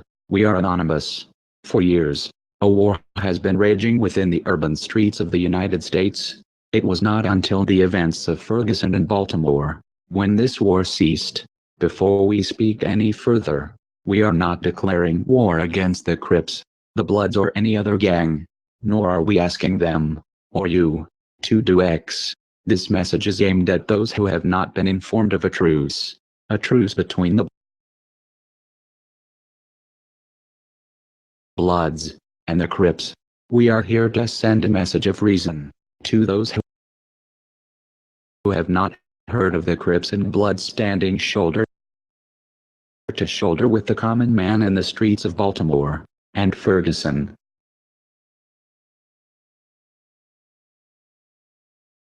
From now on, the Bloods and the Crips are not gangs, but freedom fighters, ridding scum and poverty off the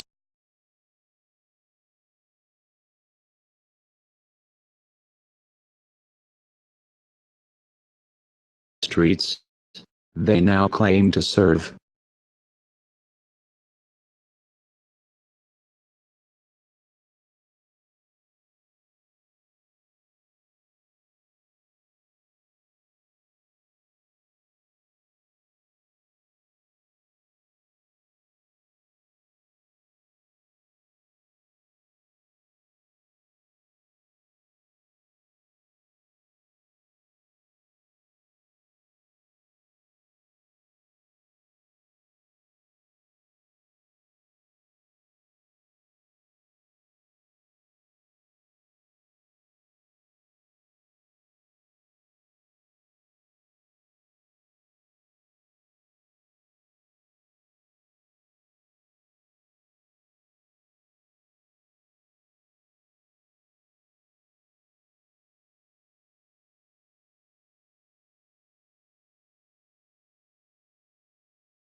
And the mockery never ends. Let's take a look at this video. A sub just brought to my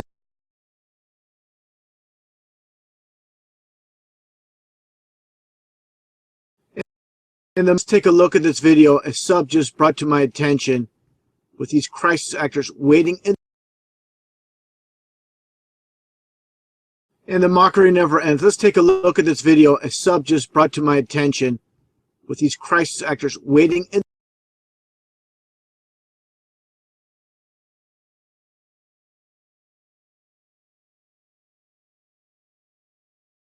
And the mockery never ends. Let's take a look at this video. A sub just brought to my attention with these crisis actors waiting in the wing to be interviewed. Take a look at this garbage. Right here at the scene. If you see behind me, there are a lot of folks over here that were, a lot of them actually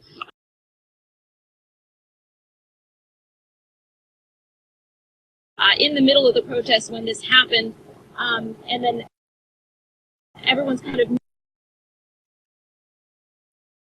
moved back several blocks down the street, but a couple of people that I notice this guy right away. What do you see? Be interviewed. Take a look at this garbage. Right here at the scene. If you see behind me, there are a lot of folks over here that were, a lot of them actually in the middle of the protest when this happened. And then everyone's kind of moved back several blocks down the street, but a couple of people that I notice this guy right away. What do you see?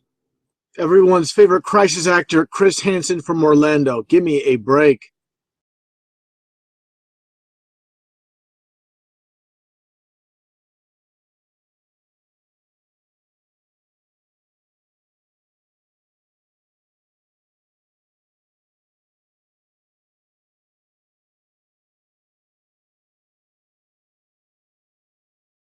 me a break.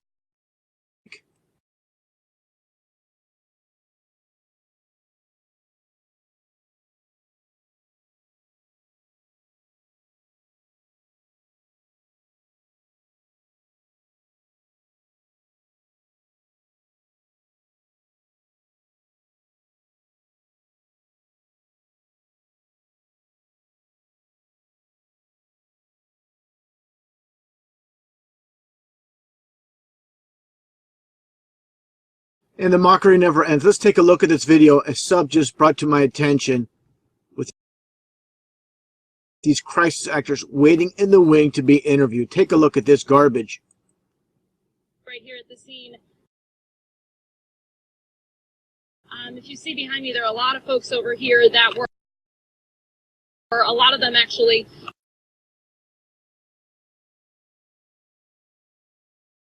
in the middle of the protest when this happened. And then everyone's kind of moved back.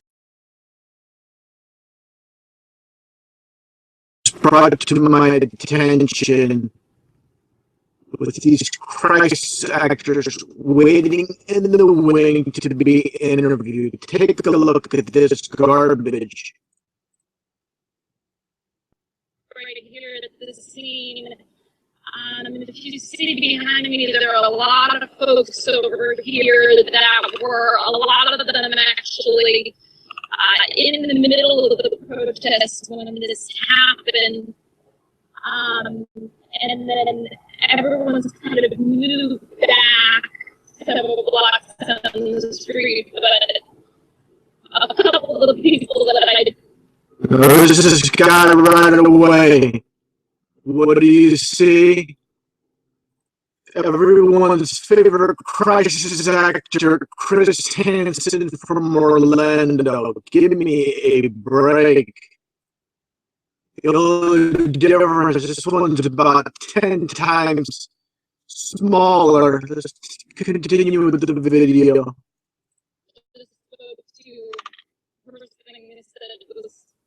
Ready to go. These people can't This actually... guy's laughing back here. A lot of them cannot get to their cars.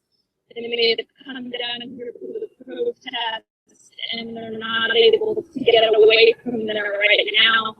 This lady is one that told me she was in the protest when this happened. Can you just tell me from your perspective, when did you know that something was going on? Something was going on. We had to turn around because everyone was running toward the opposite way where we were rallying. And my son, Elijah, he was here at the front. There are a few people in the back, of course, just regular citizens, but these people are picked out to be part of this hoax, this psyop taking place here in Dallas, Texas. They know they're going to make their acting debut. And one guy that sticks out like a sore thumb. Give me a break. Let's take a look here. And we actually got separated, so that was really scary. Yeah, what was that moment like for you? It was scary. I was calling, trying to get him, but his phone was dead. But he did. Get out of here. Look at these guys. Circus. Did you actually hear shots? Hear the shots at the front. So, yeah, who's in the front? Just like they spotlight Chris Hansen with the American flag t-shirt. Give me a break. I can't say it enough. How they love to mock. Unbelievable. like we were marching and we were supposed to stop. Watch this guy here. Watch this guy. We heard shots and everybody just ran. Like, to the opposite way. When we were walking, we actually felt somebody. This guy definitely on the payroll, spotlighted here. Take a listen to this guy. Spit on us. Yeah, a lot of people was raining. We thought it was raining, but somebody was on top of the building spitting on us. And we felt the water. And now we know what that was. And the next thing you know, we heard the shots. And I saw one of the officers. That perfectly pointed to the camera. Black power, just again, all about divide and conquer. Down on his stomach, and he was not responsive. They rolled him over, and I'm sure that's the one that's probably deceased right now. Well, in fact, we've heard the terrible news that we have confirmed from Dallas's police chief is that there were 3 people that are deceased at this point, 3 officers, and were injured. I mean, I don't even know that down here at the scene right now. What's your reaction? I mean, it's just goes back to this very peaceful, supportive rally, very supportive of the officers with escorting us. It was peaceful. We were happy to be able to support the families that had lost their loved ones. Because if it was my child, I would want someone to be in a rally and support the lost lives as well. And now, of course, there is more loss of life, and that's the huge tragedy tonight. We're going to send it back to you guys in the studio. We'll be here on scene. We'll keep you posted. Now I'm live downtown. Alice and BC5. Alice, thank you so much. All right, let's. The chances go back here. I mean, just look at this guy again. The American flag, I wouldn't be surprised. This is a Masonic ring. Of course, all these people put it on here on TV. Just a circus act once again. This world is nothing what it seems. People can't see because they have been completely blinded by the media. Government-controlled media, nothing more than state-run TV.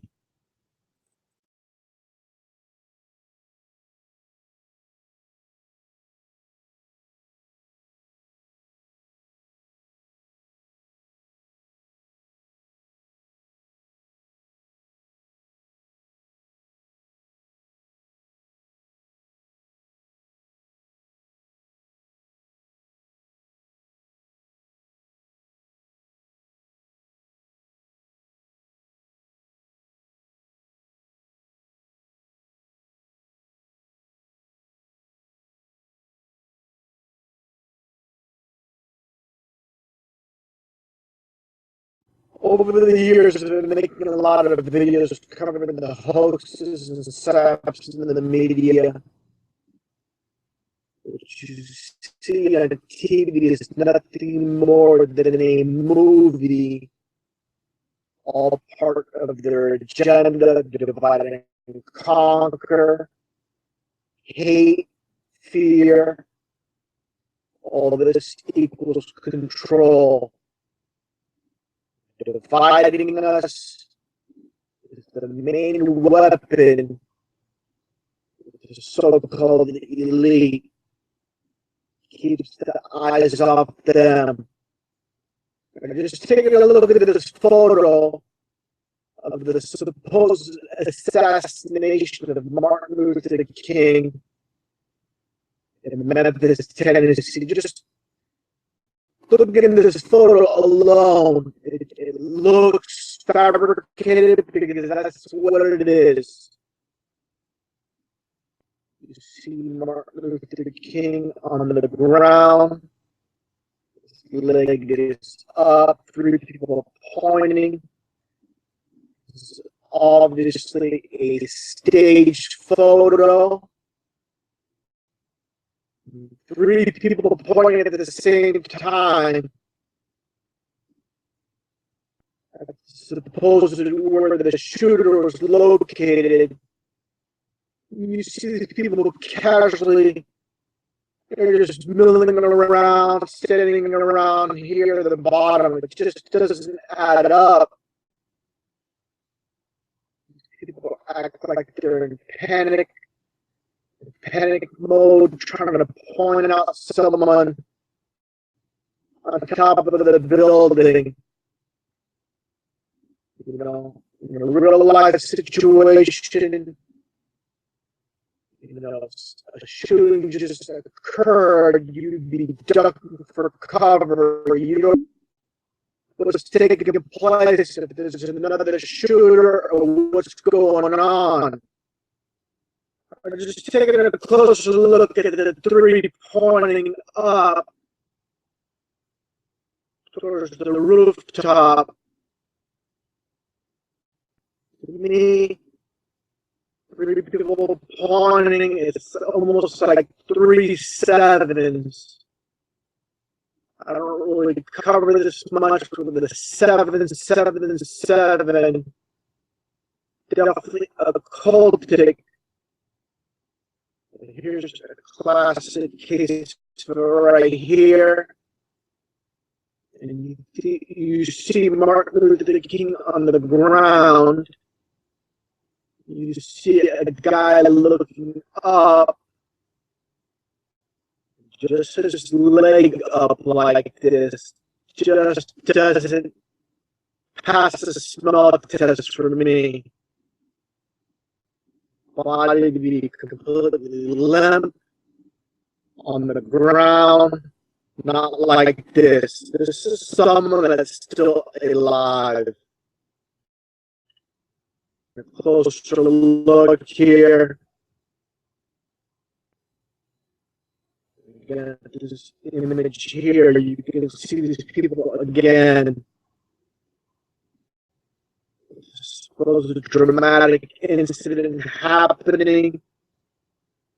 These people look pretty casual down here. Just standing around, like I said. You have these 3 pointing up towards the roof of the building. And who are they instructing? There's cops down here walking around again. So who are they pointing to? Who are they instructing? What's taking place? Just doesn't add up, doesn't pass the smell test. Let's take a look at this photo. After they supposedly removed Martin Luther King's body, what's this guy doing here with the jar? He looks like he has a scraper in his hand. No gloves, just doesn't seem right. This is not right. the guy here, it looks like he's sweeping up blood. What is the deal with this? You got the door number 306. You got 666 coded. This image here, supposedly Martin Luther King's luggage or his briefcase with his clothes, shaving cream. And he was at the hotel a day before. He never took his clothes out. Doesn't add up. This is the night of the supposed murder, assassination of Martin Luther King. That native all these people in this room. having a meeting little in bit of Warsaw a close up is and actually look at meeting their there faces. for some reason to start a war. Look like these people are too distressed. More of a close up of this guy's with Russia almost because Russia and China smirking here. are playing Let's along deal with with that. you know, Another close up here. Just doesn't look right. plans of the Just another stage photo. lead of or the club. First, you can't make fake look real. That's what they try to do, but it never passes the small test again. Of course, it's supposed to last speech you ever gave was at a Mason temple. This is all symbolic of Freemasonry. Now let's take a look at this video. Martin Luther King's wife and children. I mentioned it many before the duping the light, and that's all you see here. There's nothing new under the sun. More of the same what you see in the media today, taking place many years ago. Take a look at this video. Unbelievable, the reactions of the family. Mrs. King, I wonder if you would introduce your family to us. This is Dexter Scott. And how old is she? 7. Now, See them all smiling. well, this fellow over here. This is Martin Luther III. We call him Marty. And how old are you, Marty? I'm 11 years old. I imagine, of course, that you bear your name with great pride, your father's name. But are there any serious duping light taking place? These kids did not lose their father. Again, how obvious can it be? After less than a year of losing your father, and all you're going to see again is more smiling, more smirking. Just unbelievable. A real life situation. You leave these kids alone, you wouldn't have them on camera. Complete joke.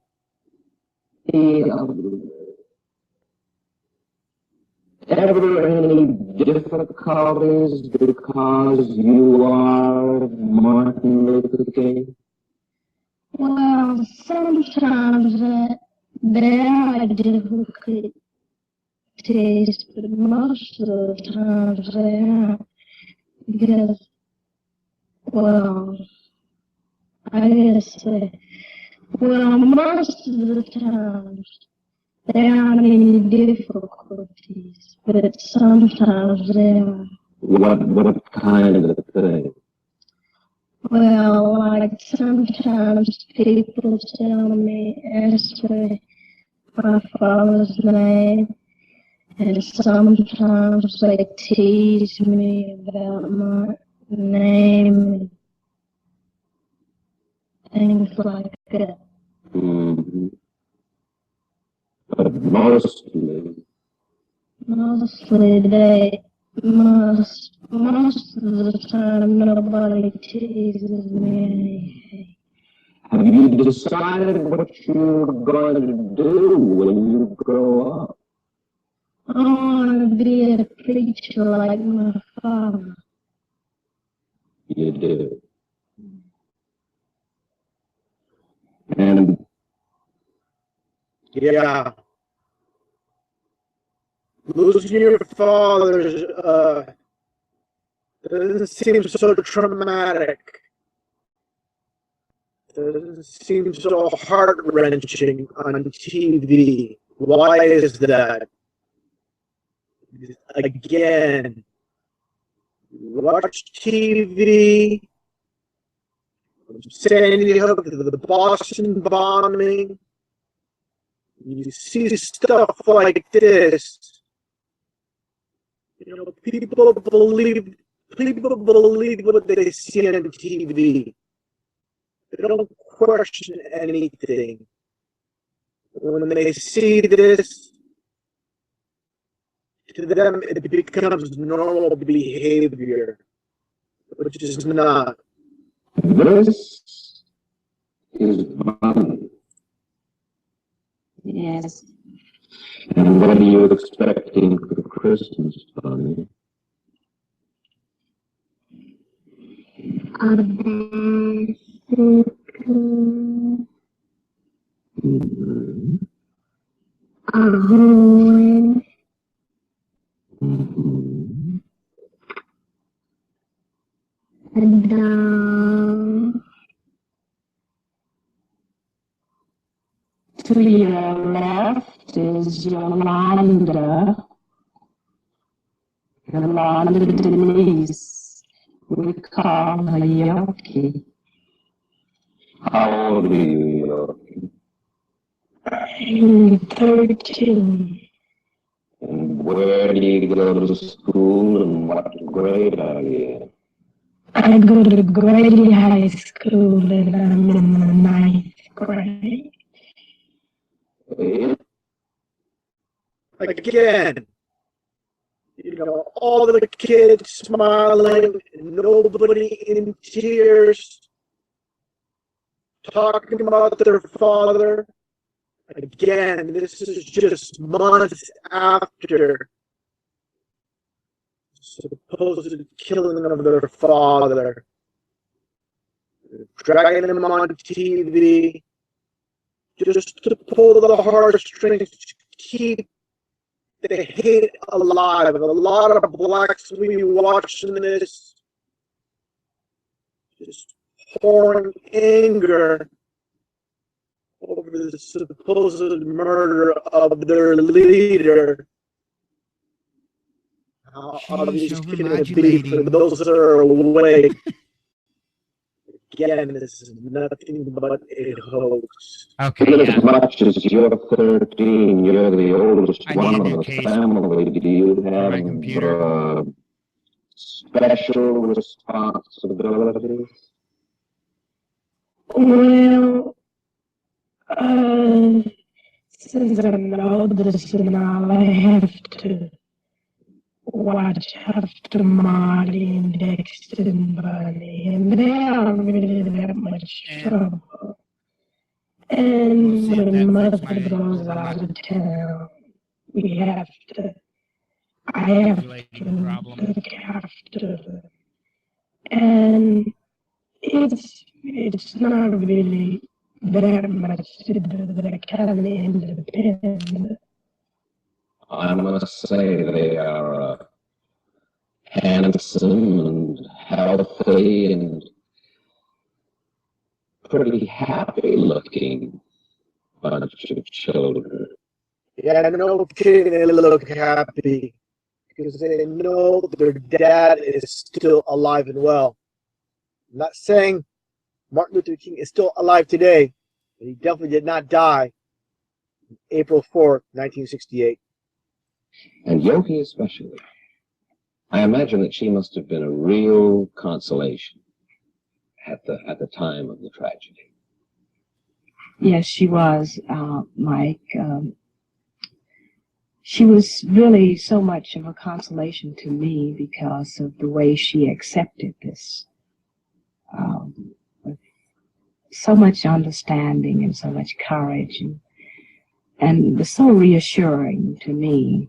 And she said to me, "Mommy, I'm not going to cry because my dad is not dead. He may be dead physically. My dad is not dead." They're even mocking the viewers with this. Give me a break. And one day, I'm going to see him again. And she said, "Mommy, you are such a brave and strong lady. I don't know what I'd do if I were in your shoes. Mommy, should I hate the man who killed my dad in?" And I said, "No, darling, Daddy wouldn't want you to do that." And of course, I also said to her, "You are so brave, and I'm so proud of you." And I put my arms around her. And of course, she didn't cry very. And of course, she didn't cry very much. Wow, how people, they buy these news stories. If it's in the news, it must be true. This woman here, not a good actress. You cannot fake real. A lot of people watch this over the years. And they hear it in the news, oh, it must be real. Why would they lie about this? It's the divide and conquer method, keeping us all fighting, and it keeps the eyes off those that rule this world. Order out of chaos. That's how they do it. They want the whites fighting the blacks, the rich versus poor, men versus women, Democrats versus Republicans, Christian versus Muslim. Again, it's simply the divide and conquer method. Talking about divide and conquer, I've covered this many times in previous videos. With the O.J. Simpson trial, which was nothing more than a hoax. O.J. did not kill anybody. To numbers. And again, I'll show the Freemasonic Order out of Chaos logo with the 33. As I mentioned so many times, they have those 33s in plain sight with all the hoaxes and psyops. Let's take a look here. Again, at the TV show that'll be coming out February 2nd. Just interesting enough. February 2nd is exactly 33 days after the new year. Start of the new year. Again, more numbers with 33. OJ itself. OJ is orange juice, which orange is 33. The name Simpson itself is 33. Let's take a look at that. You see orange is 33 in numerology. And Simpson is also 33. So basically his nickname OJ and his last name Simpson, they're both 33. Now the Goldman family supposedly they sued OJ for $33 million. Then of course more recently with OJ supposedly stealing back his own merchandise in Las Vegas, he was sentenced to 33 years in prison. What a complete joke. It's more occult with the white Bronco. The white Bronco represents the white horse from the Bible. Now let's take a look at the license plate. Very interesting enough. Get the 3 and the 3. Start to finish. Let me get more of a close-up. See, get a better look at it. It says 3 DHY, which of course is die. So you got 33 die basically.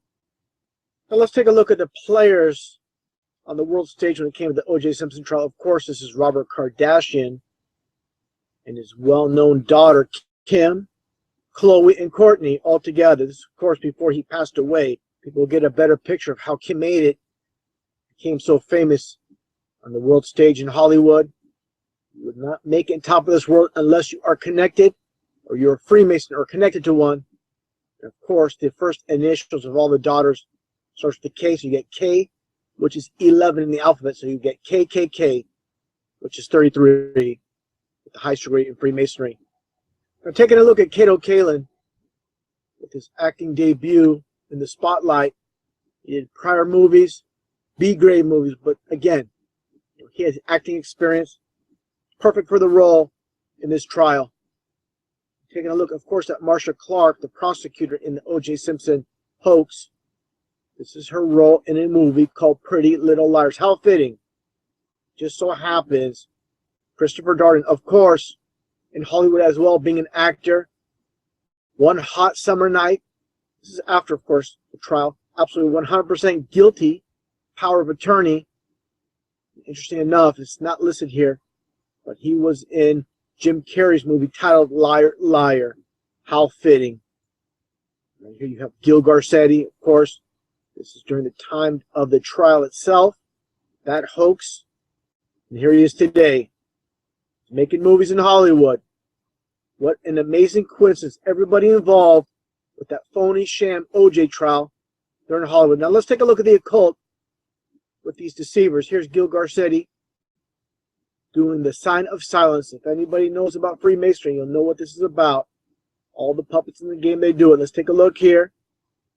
Going back in time, Barbara Bush, you have Obama, you have Charles Darwin, John Kerry, Hillary Clinton, Ozzy Osbourne, the former press secretary for Obama. This is all about Freemasonry and about being on the inside, keeping your vow of not speaking, not talking about the secrets that you're not supposed to reveal, of course. But taking a look at more of these images here with Gil Garcetti and his son, who is the current mayor of LA. Again, showing how you must be connected to make it to the top, just like Kim Kardashian. Now, another player in the game is Alan Dershowitz, of course, the defense attorney for OJ, with the sign of silence. Interesting enough, with supposed passing of David Bowie in the album cover, The Secret Songs. How it all connects. How obvious can it be? Taking a look at MLK. Again, how obvious can it be? Another player in the game. And the men who hold high places must be the ones who start to mold a new reality closer to the heart, closer to the heart. All the words you need to say, we are merely players, performers and portrayers. Another's audience outside the gilded gate. Don't be fooled by the radio, the TV or the magazines. Just remember that it's a grand illusion. Deep inside, we're all the same. I'm just living out the American dream, and I just realized that nothing is what it seems.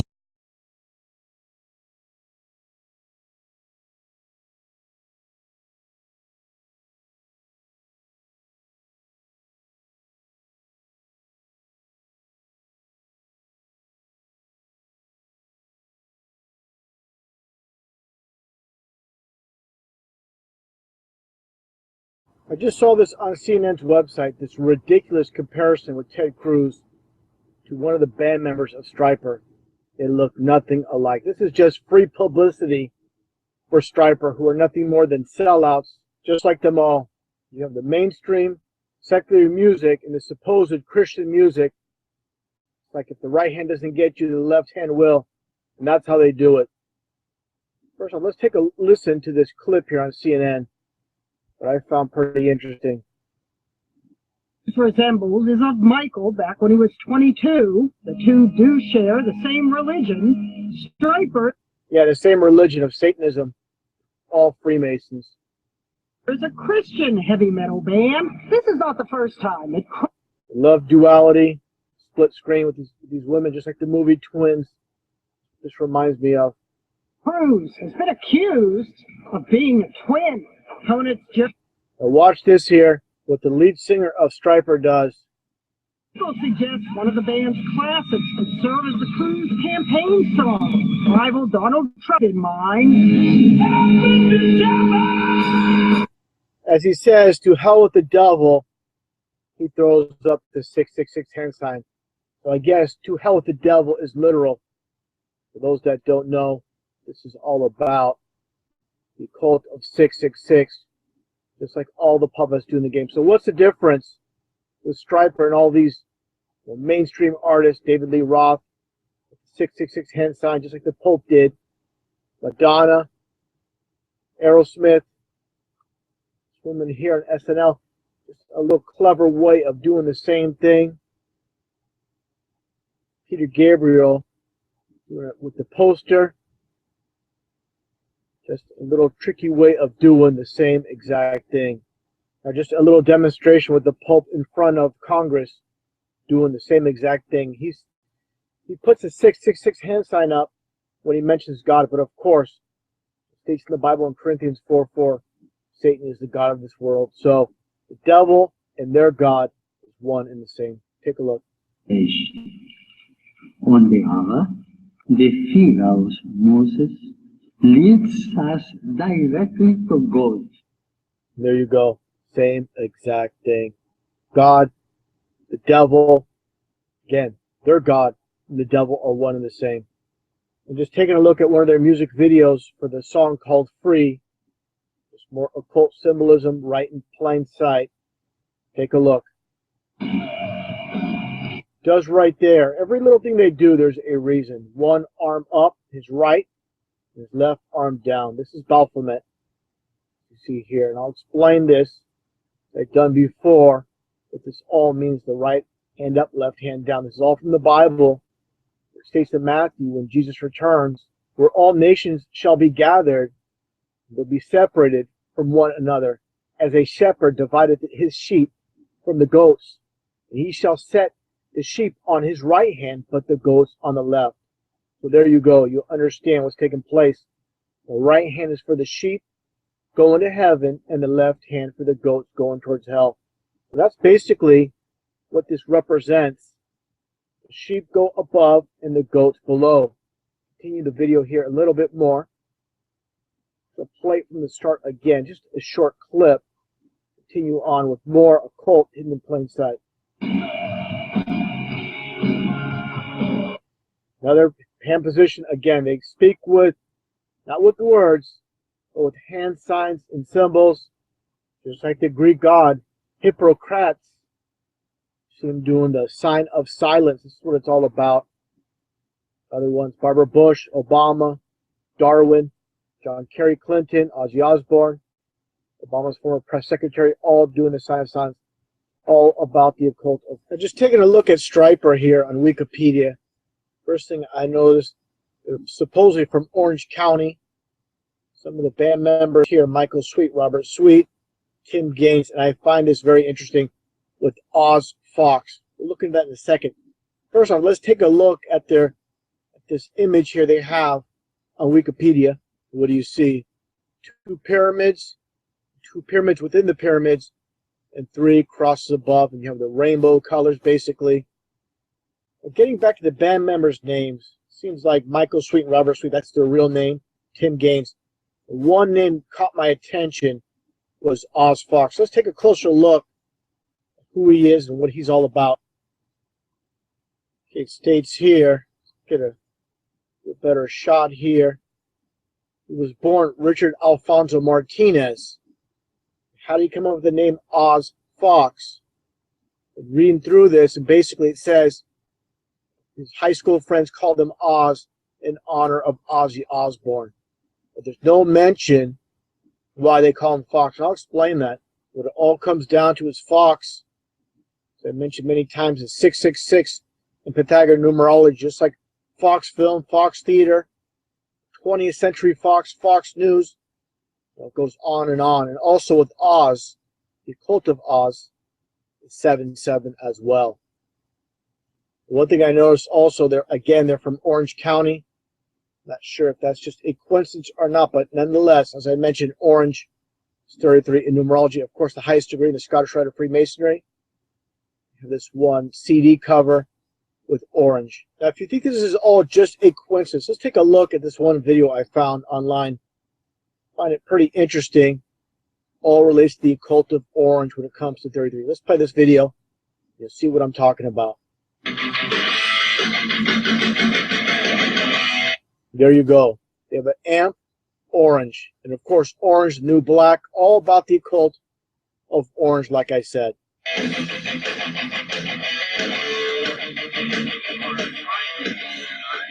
is controlling the camera, and I'm sitting here in front of the gear that we have talked about for a long time, not just this record, but we've talked about showing you guys kind of our little secrets on getting the stripe. Yes, your little secrets, the secrets of orange. It's all, again, about the occult. Just taking a look at their record albums, in this case, their CD cover.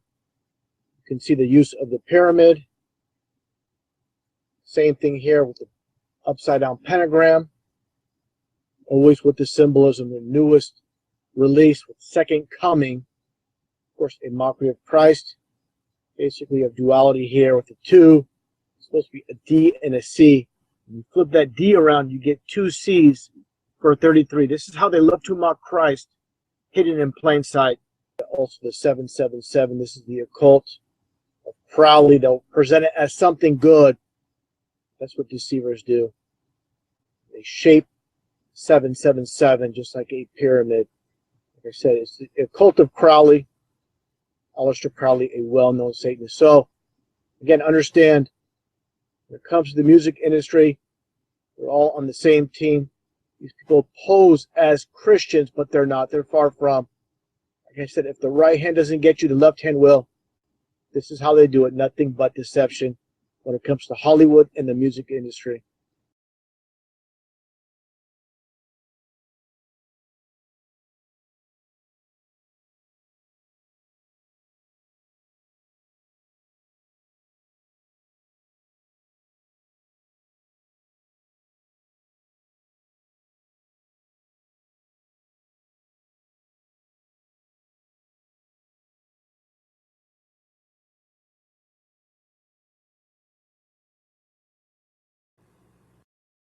Before playing the presentation on the occult of the Freemasonic sign of silence, just as shown here with the lead singer of Depeche Mode, something people need to understand and grasp is the so-called elite that run this world. They understand people let their guard down when it comes to entertainment, specifically Hollywood, the music industry, and sports. This is why you see these so-called celebrities, such as Tom Brady, with the right hand over his eye. He might not even know, and I'm pretty sure he has no clue, the significance of what this is all about. This is from the Bible in Zechariah 11:17, where it states the Antichrist will be blinded in his eye. So again, he's just a puppet, just a minion by those behind the scenes. Just like LeBron James with the 666 hand sign over his right eye. Just like John Cena when it comes to WWE wrestling. Again, the 666 hand sign, also the dual 333s for Freemasonry. Just like the WWE with no E in the logo. You turn that WW sideways and you get a 33. Just take a look at these two, Julia Roberts and Emma Roberts, of course, involved in Hollywood. Understand, you will not make it big in Hollywood unless you sell out. There's no exception to the rule. Nothing but satanic sellouts. Now, getting back to Depeche Mode and the occult of the sign of silence, understand, just like those in Hollywood are given scripts to read off, these singers in the music industry are given lyrics to their songs. Again, no different than actors. These music videos, let's take a look at this one specifically with Enjoy the Silence, all about Freemasonry. Just take a look at this footage as I shown before in a previous video from back in 1990 with Depeche Mode singing on top of the World Trade Center towers, singing Enjoy the Silence. I find it interesting during this play of the song, talk about my little world crashing in while they're on top of the towers. We're going to play a little portion of the lyrics of this song. You're going to understand, again, these Freemasonic lyrics to their songs, and you'll understand who is behind the scenes pulling their strings. Just like everybody else in Hollywood, the music industry, and those that make it on top of sports as well, they're all pulled in Because the elite, so-called elite, know there's millions and millions of people that worship these false idols. And that's all they are, false idols.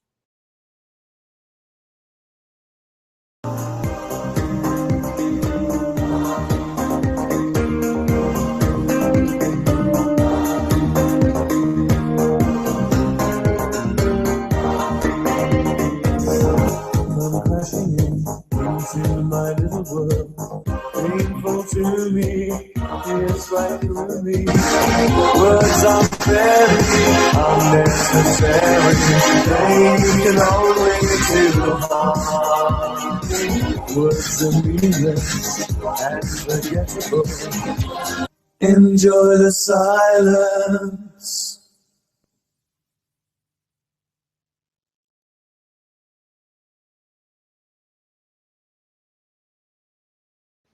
This is a key image I use to show people that there's dual symbolism going here, and it's fantastic that she would use this in a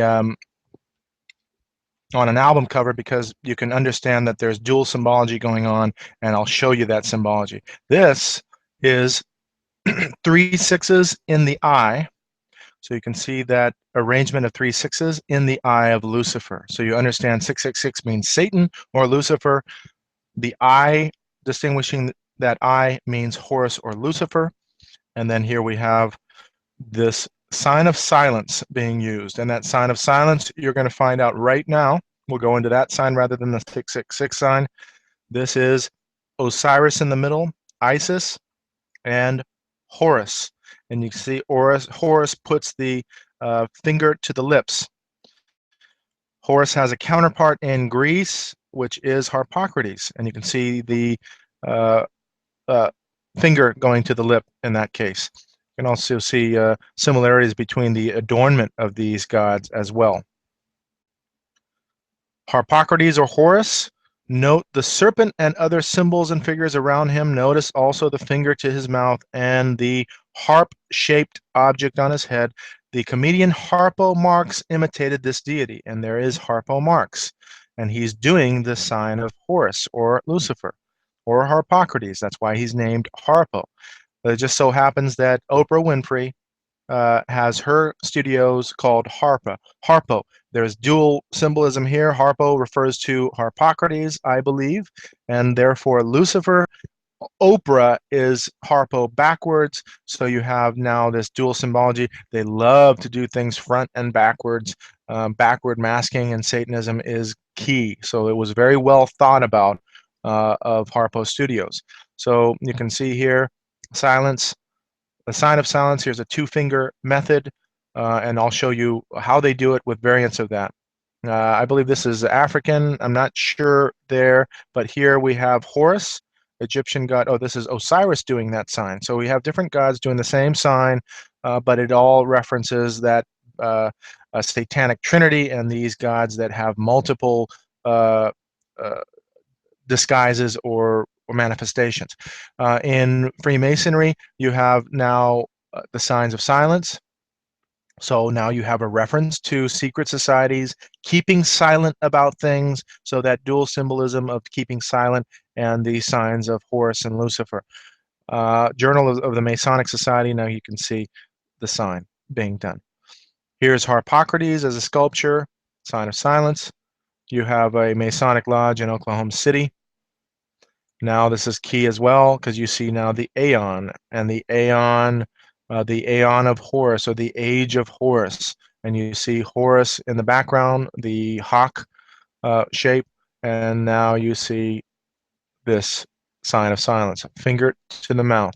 Aleister Crowley and secret societies, and you can see that that is the use of the sign of silence or the sign of Horus. You can also see the pyramid with eye at the top. This is Wicca, witchcraft, and you understand that by the crescent moon and the sun or the star there. Here is that sign of silence again. Down pointing usually means the female aspect or earth. So you'll see some of that later. You can see this priest alumbrados, Illuminati. And these monks and brothers, now we have a reference to monks and brotherhoods, Jesuits and Jesuitism going all the way back through the Roman Empire. And so I'm going to hold that there, but this is Ignatius Loyola, who is the founder of the Jesuits. And you're going to understand what Jesuitism is, going from Jesuitism, Roman Empire, to Jesuitism, to with Gnosticism, and then through onto Freemasonry, founded by Jesuits.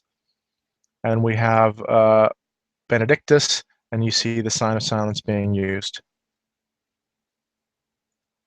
Here is a Rosicrucian, so you can understand all of these secret societies, all of this stuff goes back, and Rosicrucianism is another secret society, and its roots in Gnosticism and monks and Jesuitism. R.C. Rosicrucian, and then you see the rosy cross being used. That's not a symbol of Christianity. And you see here again the use of that. Again, now you have the two middle fingers being put together in this portrait, and we'll get into that at the end of this whole thing. And you have now you can see that stained glass window. Moving along, here is Horus, this god, and then you see all of this sacred geometry, all of these patriarchs of science and diplomacy and stature, and then you have now coming on through the, looks like, prelates and the Roman Empire, on through distinguished people like John Dee, who was in the court of Queen Elizabeth, and all of these dignitaries coming through, all of these elite coming through. What an image! And to show you that the sign of Horus now is being depicted on Mercury, the god Mercury. And there he is. There's Mercury again. It looks like now this is the sort of Jewish seven candelabra. I forget what that's called now, just slipped my mind.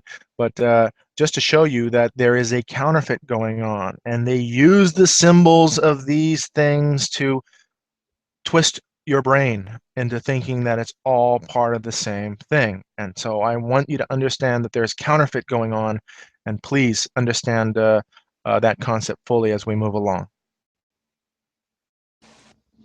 Over here we have a portrait. This is supposed to be Jesus, and you see the man here doing this sign of silence. Very interesting symbology going on. Even the fingers have that symbology. We'll see a little bit of that later. And you see this woman in the background with a finger to the mouth. Horus, again, the baby Horus. This is called Silence, the sculpture, and you see the hawks on both sides and the finger to the mouth. This portrait with the child and the finger to the mouth. The Masonic checkerboard floor, and you see a lot of this going on here. Very interesting. Colin Powell, Jewish Magic and Kabbalism, gives a due guard of the Royal Archmason. All these guys at the top level. He is a Mormon, and you're going to find out that Mormonism was founded by Freemasons. Winston Churchill, former Prime Minister of Great Britain, a Mason and a Druid priest, gives the sign of silence. Now, this is a key image here. You can understand now the use of the symbolism, dual use. She closes one eye to show you the eye of Lucifer, and then she does the same thing that Lady Gaga does on her album cover with the sign of Horus, and which is Lucifer. So that is a fashion shoot, and that's a studio image. And you can see the same thing going on. Basically, they're covering the eye instead of the OK sign in the eye, the 666 sign. Now, moving along with everyone doing the same thing, here's Rihanna. She actually tattooed "shh" on her finger. Lindsay Lohan did the same thing, as well as Lily Donaldson, doing the same thing, promoting the same thing.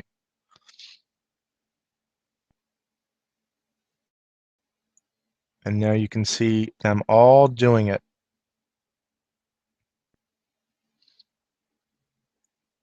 This is amazing to me. And we don't get it because this is a sign that they've made ubiquitous. Oh, shh, be quiet. that kind of thing. When you see it like this, and that she's closed her mouth with duct tape, and then she's giving the sign of the devil, then you can understand that's a dual symbolism there. This is that lady sovereign from the United Kingdom.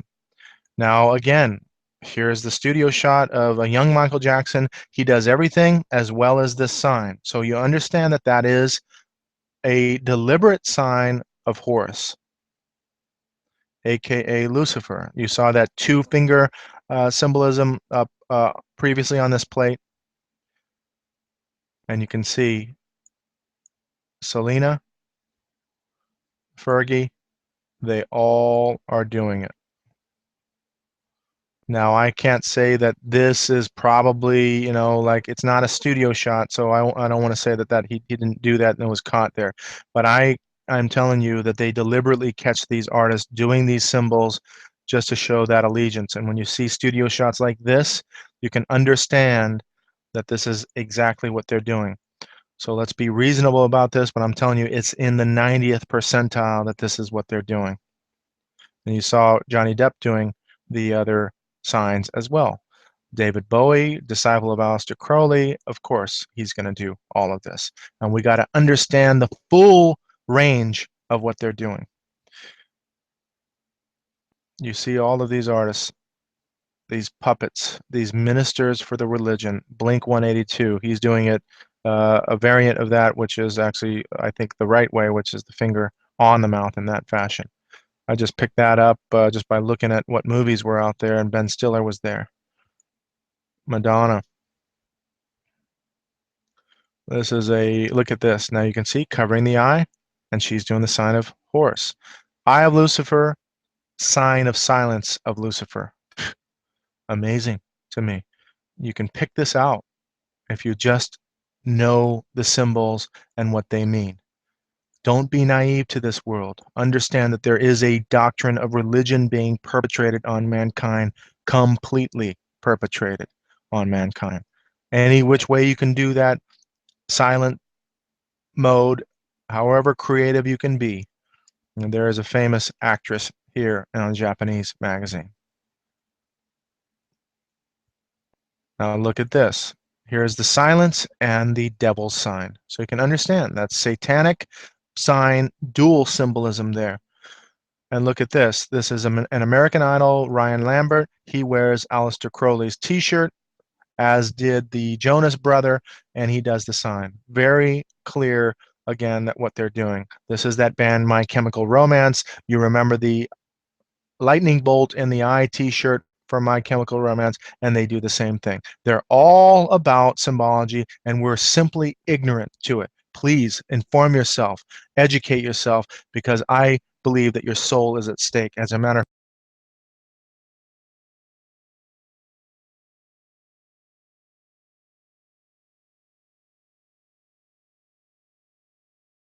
It's important that we not forget that in our heads. This is the Next News Network and is titled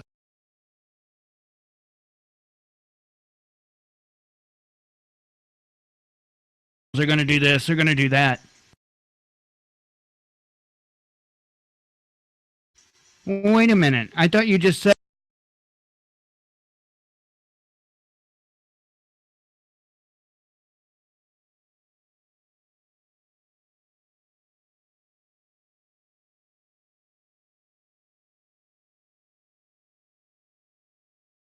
try to explain to them that these different organizations like Black Lives Matter have been infiltrated. All right. I sat there and watched Occupy Wall Street get infiltrated. They got infiltrated by people that was there to destroy it. And so we have to understand that there are good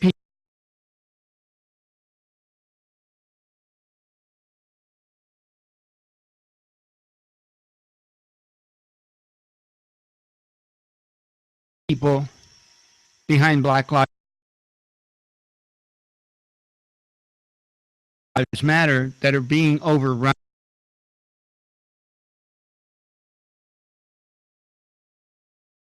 overrun by bad people. Okay? I mean, that's about the only way I can put it. You know, I've said this a million times, and it's something that I really don't understand. I don't get. You can ask a quote-unquote patriot of this country about ISIS, and they'll be like, "Oh yeah, ISIS. We train them, we fund them, we do all this stuff, you know." Yeah. And then you say the word Muslim, and they're all like, "Oh, those Muslims, we can't let them into this country. They're going to blow up our schools. They're going to do this. They're going to do that." Well, wait a minute. I thought you just said that ISIS was a group of terrorists that we support, train, and fund and arm, but yet you're telling me that all Muslims are going to do the same thing? Wait a minute here. Not all Muslims are funded, trained, and armed by us, right? They do a good job of psychological warfare on us and against other people, and eventually against us. And we have to understand this. That's the whole idea, to cause as much confusion, cause as much hate and division as they possibly can. That's their goal. But if we can keep these things in mind and not let go of them, when we hear those trigger words, if we refuse to let go of the truth, and we can help others do the same thing, we can turn this around. We can change this. We can stop what's happening in our country. So I wanted to say that before I played this, because it's important that we not forget that in our heads. This is the Next News Network, and is titled, "Dallas BLM Organizer Has Radical Ideology Ties."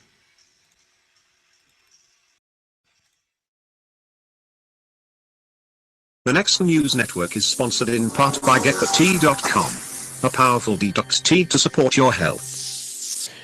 This next story comes to us courtesy of Theodore Shubat for DC Clothesline. They're reporting that, yes, the Dallas BLM organizer has radical ideology ties. Now, over at the DC Clothesline, yes, they're reporting that the organizer of the Dallas Black Lives Matter rally, in which 5 cops were murdered and numerous others injured by trained snipers, they state he's a sodomite, pro-Muslim agent who goes by the name of Jeff Hood. Curious story. Now, they say here in 2015, after American Christians protested an Islamic event in Dallas, they write, this reprobate Jeff Hood said, "I think that Texas Muslims are the real Christians." Jeff Hood said he's a Baptist minister, but I believe this guy, that this is a disguise that he is using to cover his Islamic sentiments. They state that in one statement, Hood described a conversation with a Muslim about Islam and the beauty of the way they talked from an Islamic perspective about Jesus and the need to love all people moved me deeply. He says that their faith pushed me to believe again. The Islamic perspective about Jesus, they say this is an anti-Christ, anti-Trinitarian Jesus, and he is embracing the false Christ. Hood also promotes an Islamic Jesus and even states that Jesus converted to Islam. He says in his website, he posts a picture of Jesus dressed as a Muslim. Under the photo, Hood writes, "In our Islamophobic society, we have no question that Jesus is so intimately incarnated with and connected to our Muslim friends that he has become one." Now, this story was actually sent to me earlier, and I read it, and I was just vastly confused by the doctrine that this gentleman follows. It's just a very confusing doctrine. Coming from a Christian background, as a born-again Christian personally, I believe that Christ is the only way to get to the Father. To get to heaven, you have to believe in Christ, that he died and was resurrected, and he ascended to heaven, and that's where he stayed. There's no story of the flip that believes that Christ converted to become a Muslim or any other connection like that. Now, honestly, I don't know where this guy gets these doctrines, but it's rather confusing to say the least. Do you have any insight on this? I'd love to read it in the comments section below. Subscribe for updates. If you like what we're doing, give us a thumbs up and share this report. For the Next News Network, I'm Gary. Franchy.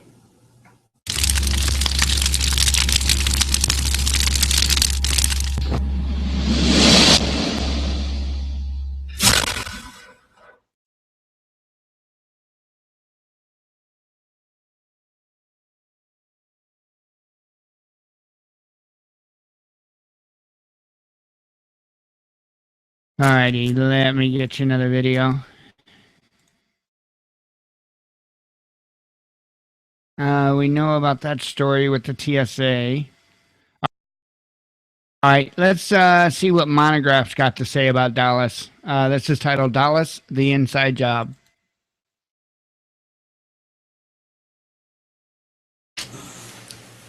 How's everybody doing today? I certainly hope you're doing well.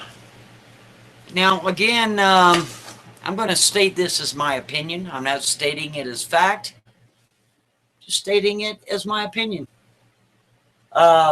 The situation that occurred in Dallas, it is my opinion, that's an inside job. Why would I say that? Well, golly gee whiz, because of a lot of factors. When I saw the press conference last night with two people, the chief of the police and another guy, I believe it was the mayor, I'm not really sure. Now, no, something's wrong. Something's wrong with that picture. And why is that? We have seen numerous occasions where an incident like that occurs on a civilian level, and you will have a spokesperson talking to the press and to the public. And behind them is between 5 and 10 officers or people affiliated with the case. Did you see that in that press conference last night? No, you didn't. You saw the chief of police and some other guy. That's it. Well, why is that? It's my opinion, because it's an inside job.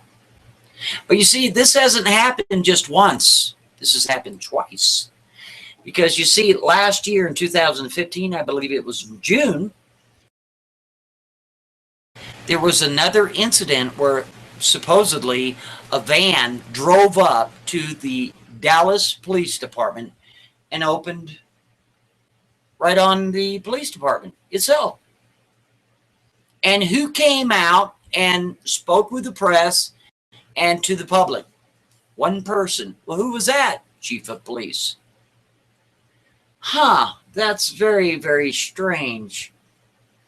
Now, you see, I believe that that incident occurred June of 2015. Since June of 2015, all the way through about December, 50 police officers resigned. The excuse given was because of pay and benefits. I disagree. I believe that those officers were in fear for their lives. Well, why would that be? Because you see, the police associations, there's 4 of them, all of them have been placing pressure on the chief of police, Mr. Brown, to resign. That's right. They want him out of there because they are in fear of some sort of retaliation. Links down below. Sure is. Now, the 5 officers that are no longer with us, and then the 11 that were injured, why would that be an inside job? Okay. Well, look at it this way. In March of 2016, that's this year, let's see, it was suggested that the state police would come in to cover the positions of the resignated officers. The state police. You see, the state police is above and beyond local police. They have absolutely no loyalty to that municipality at all, because the state police is statewide. Again, this is only my opinion.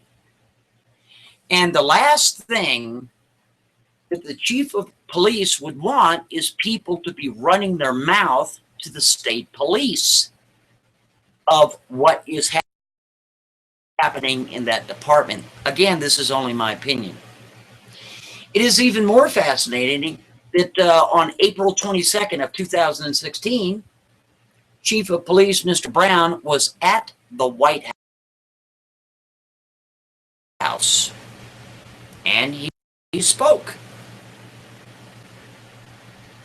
So it is my opinion that it was an inside job to silence either critics or to silence individuals that are in the know about certain things that were going on with the Dallas Police Department. I'm sticking with it. Yep. Sure am. It's not a conspiracy. It's my opinion. All right? That's just my opinion. Here's another thing. As the news reports were saying that there were 2 and there were 3, there were 4 people involved. Suddenly it's down to 1. The report suggested that the suspect took himself out. Later, they suggested that, you know, he was taken out by law enforcement through some sort of robot. Let's do the math, ladies and gentlemen. Do the math. Do the math. I want you to do the math. It's very important that you do the math. Take an individual that everybody is aware of as far as the department is concerned, whether it was a traffic violation, pick something. The guy didn't have a criminal history. And he's your patsy. So for all you know, because you don't know, I don't know, again, this is my opinion, that man was taken out days, if not hours prior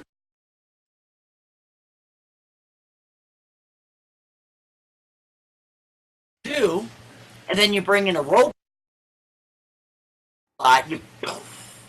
he's all gone. He's over there, over there, over there, over there, over there.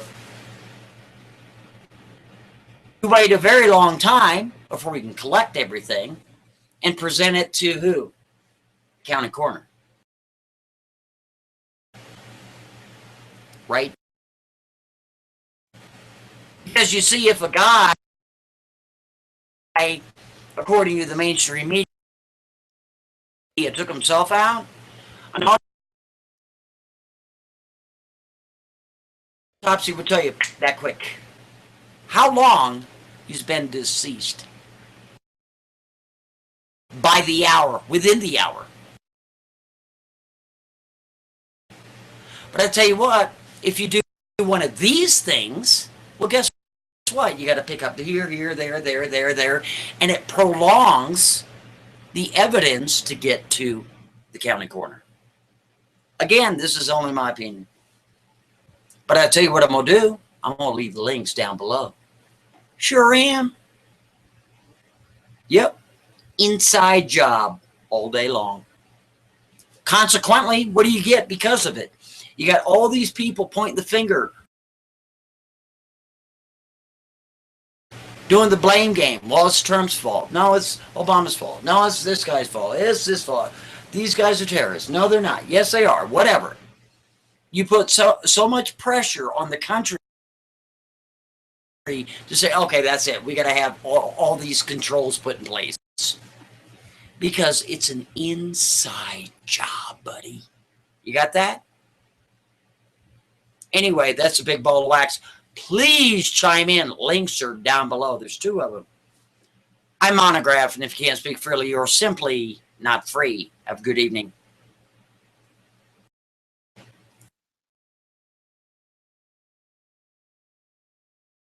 Alrighty.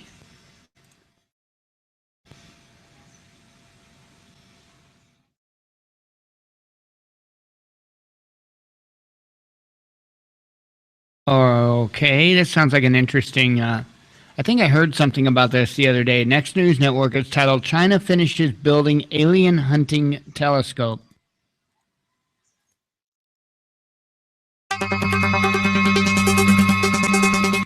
China has just finished building an alien hunting telescope. Angela Chen for Gizmodo reports, according to Xinhua, about 300 builders, experts, science fiction enthusiasts, and reporters watched the installation of the 500-meter aperture spherical telescope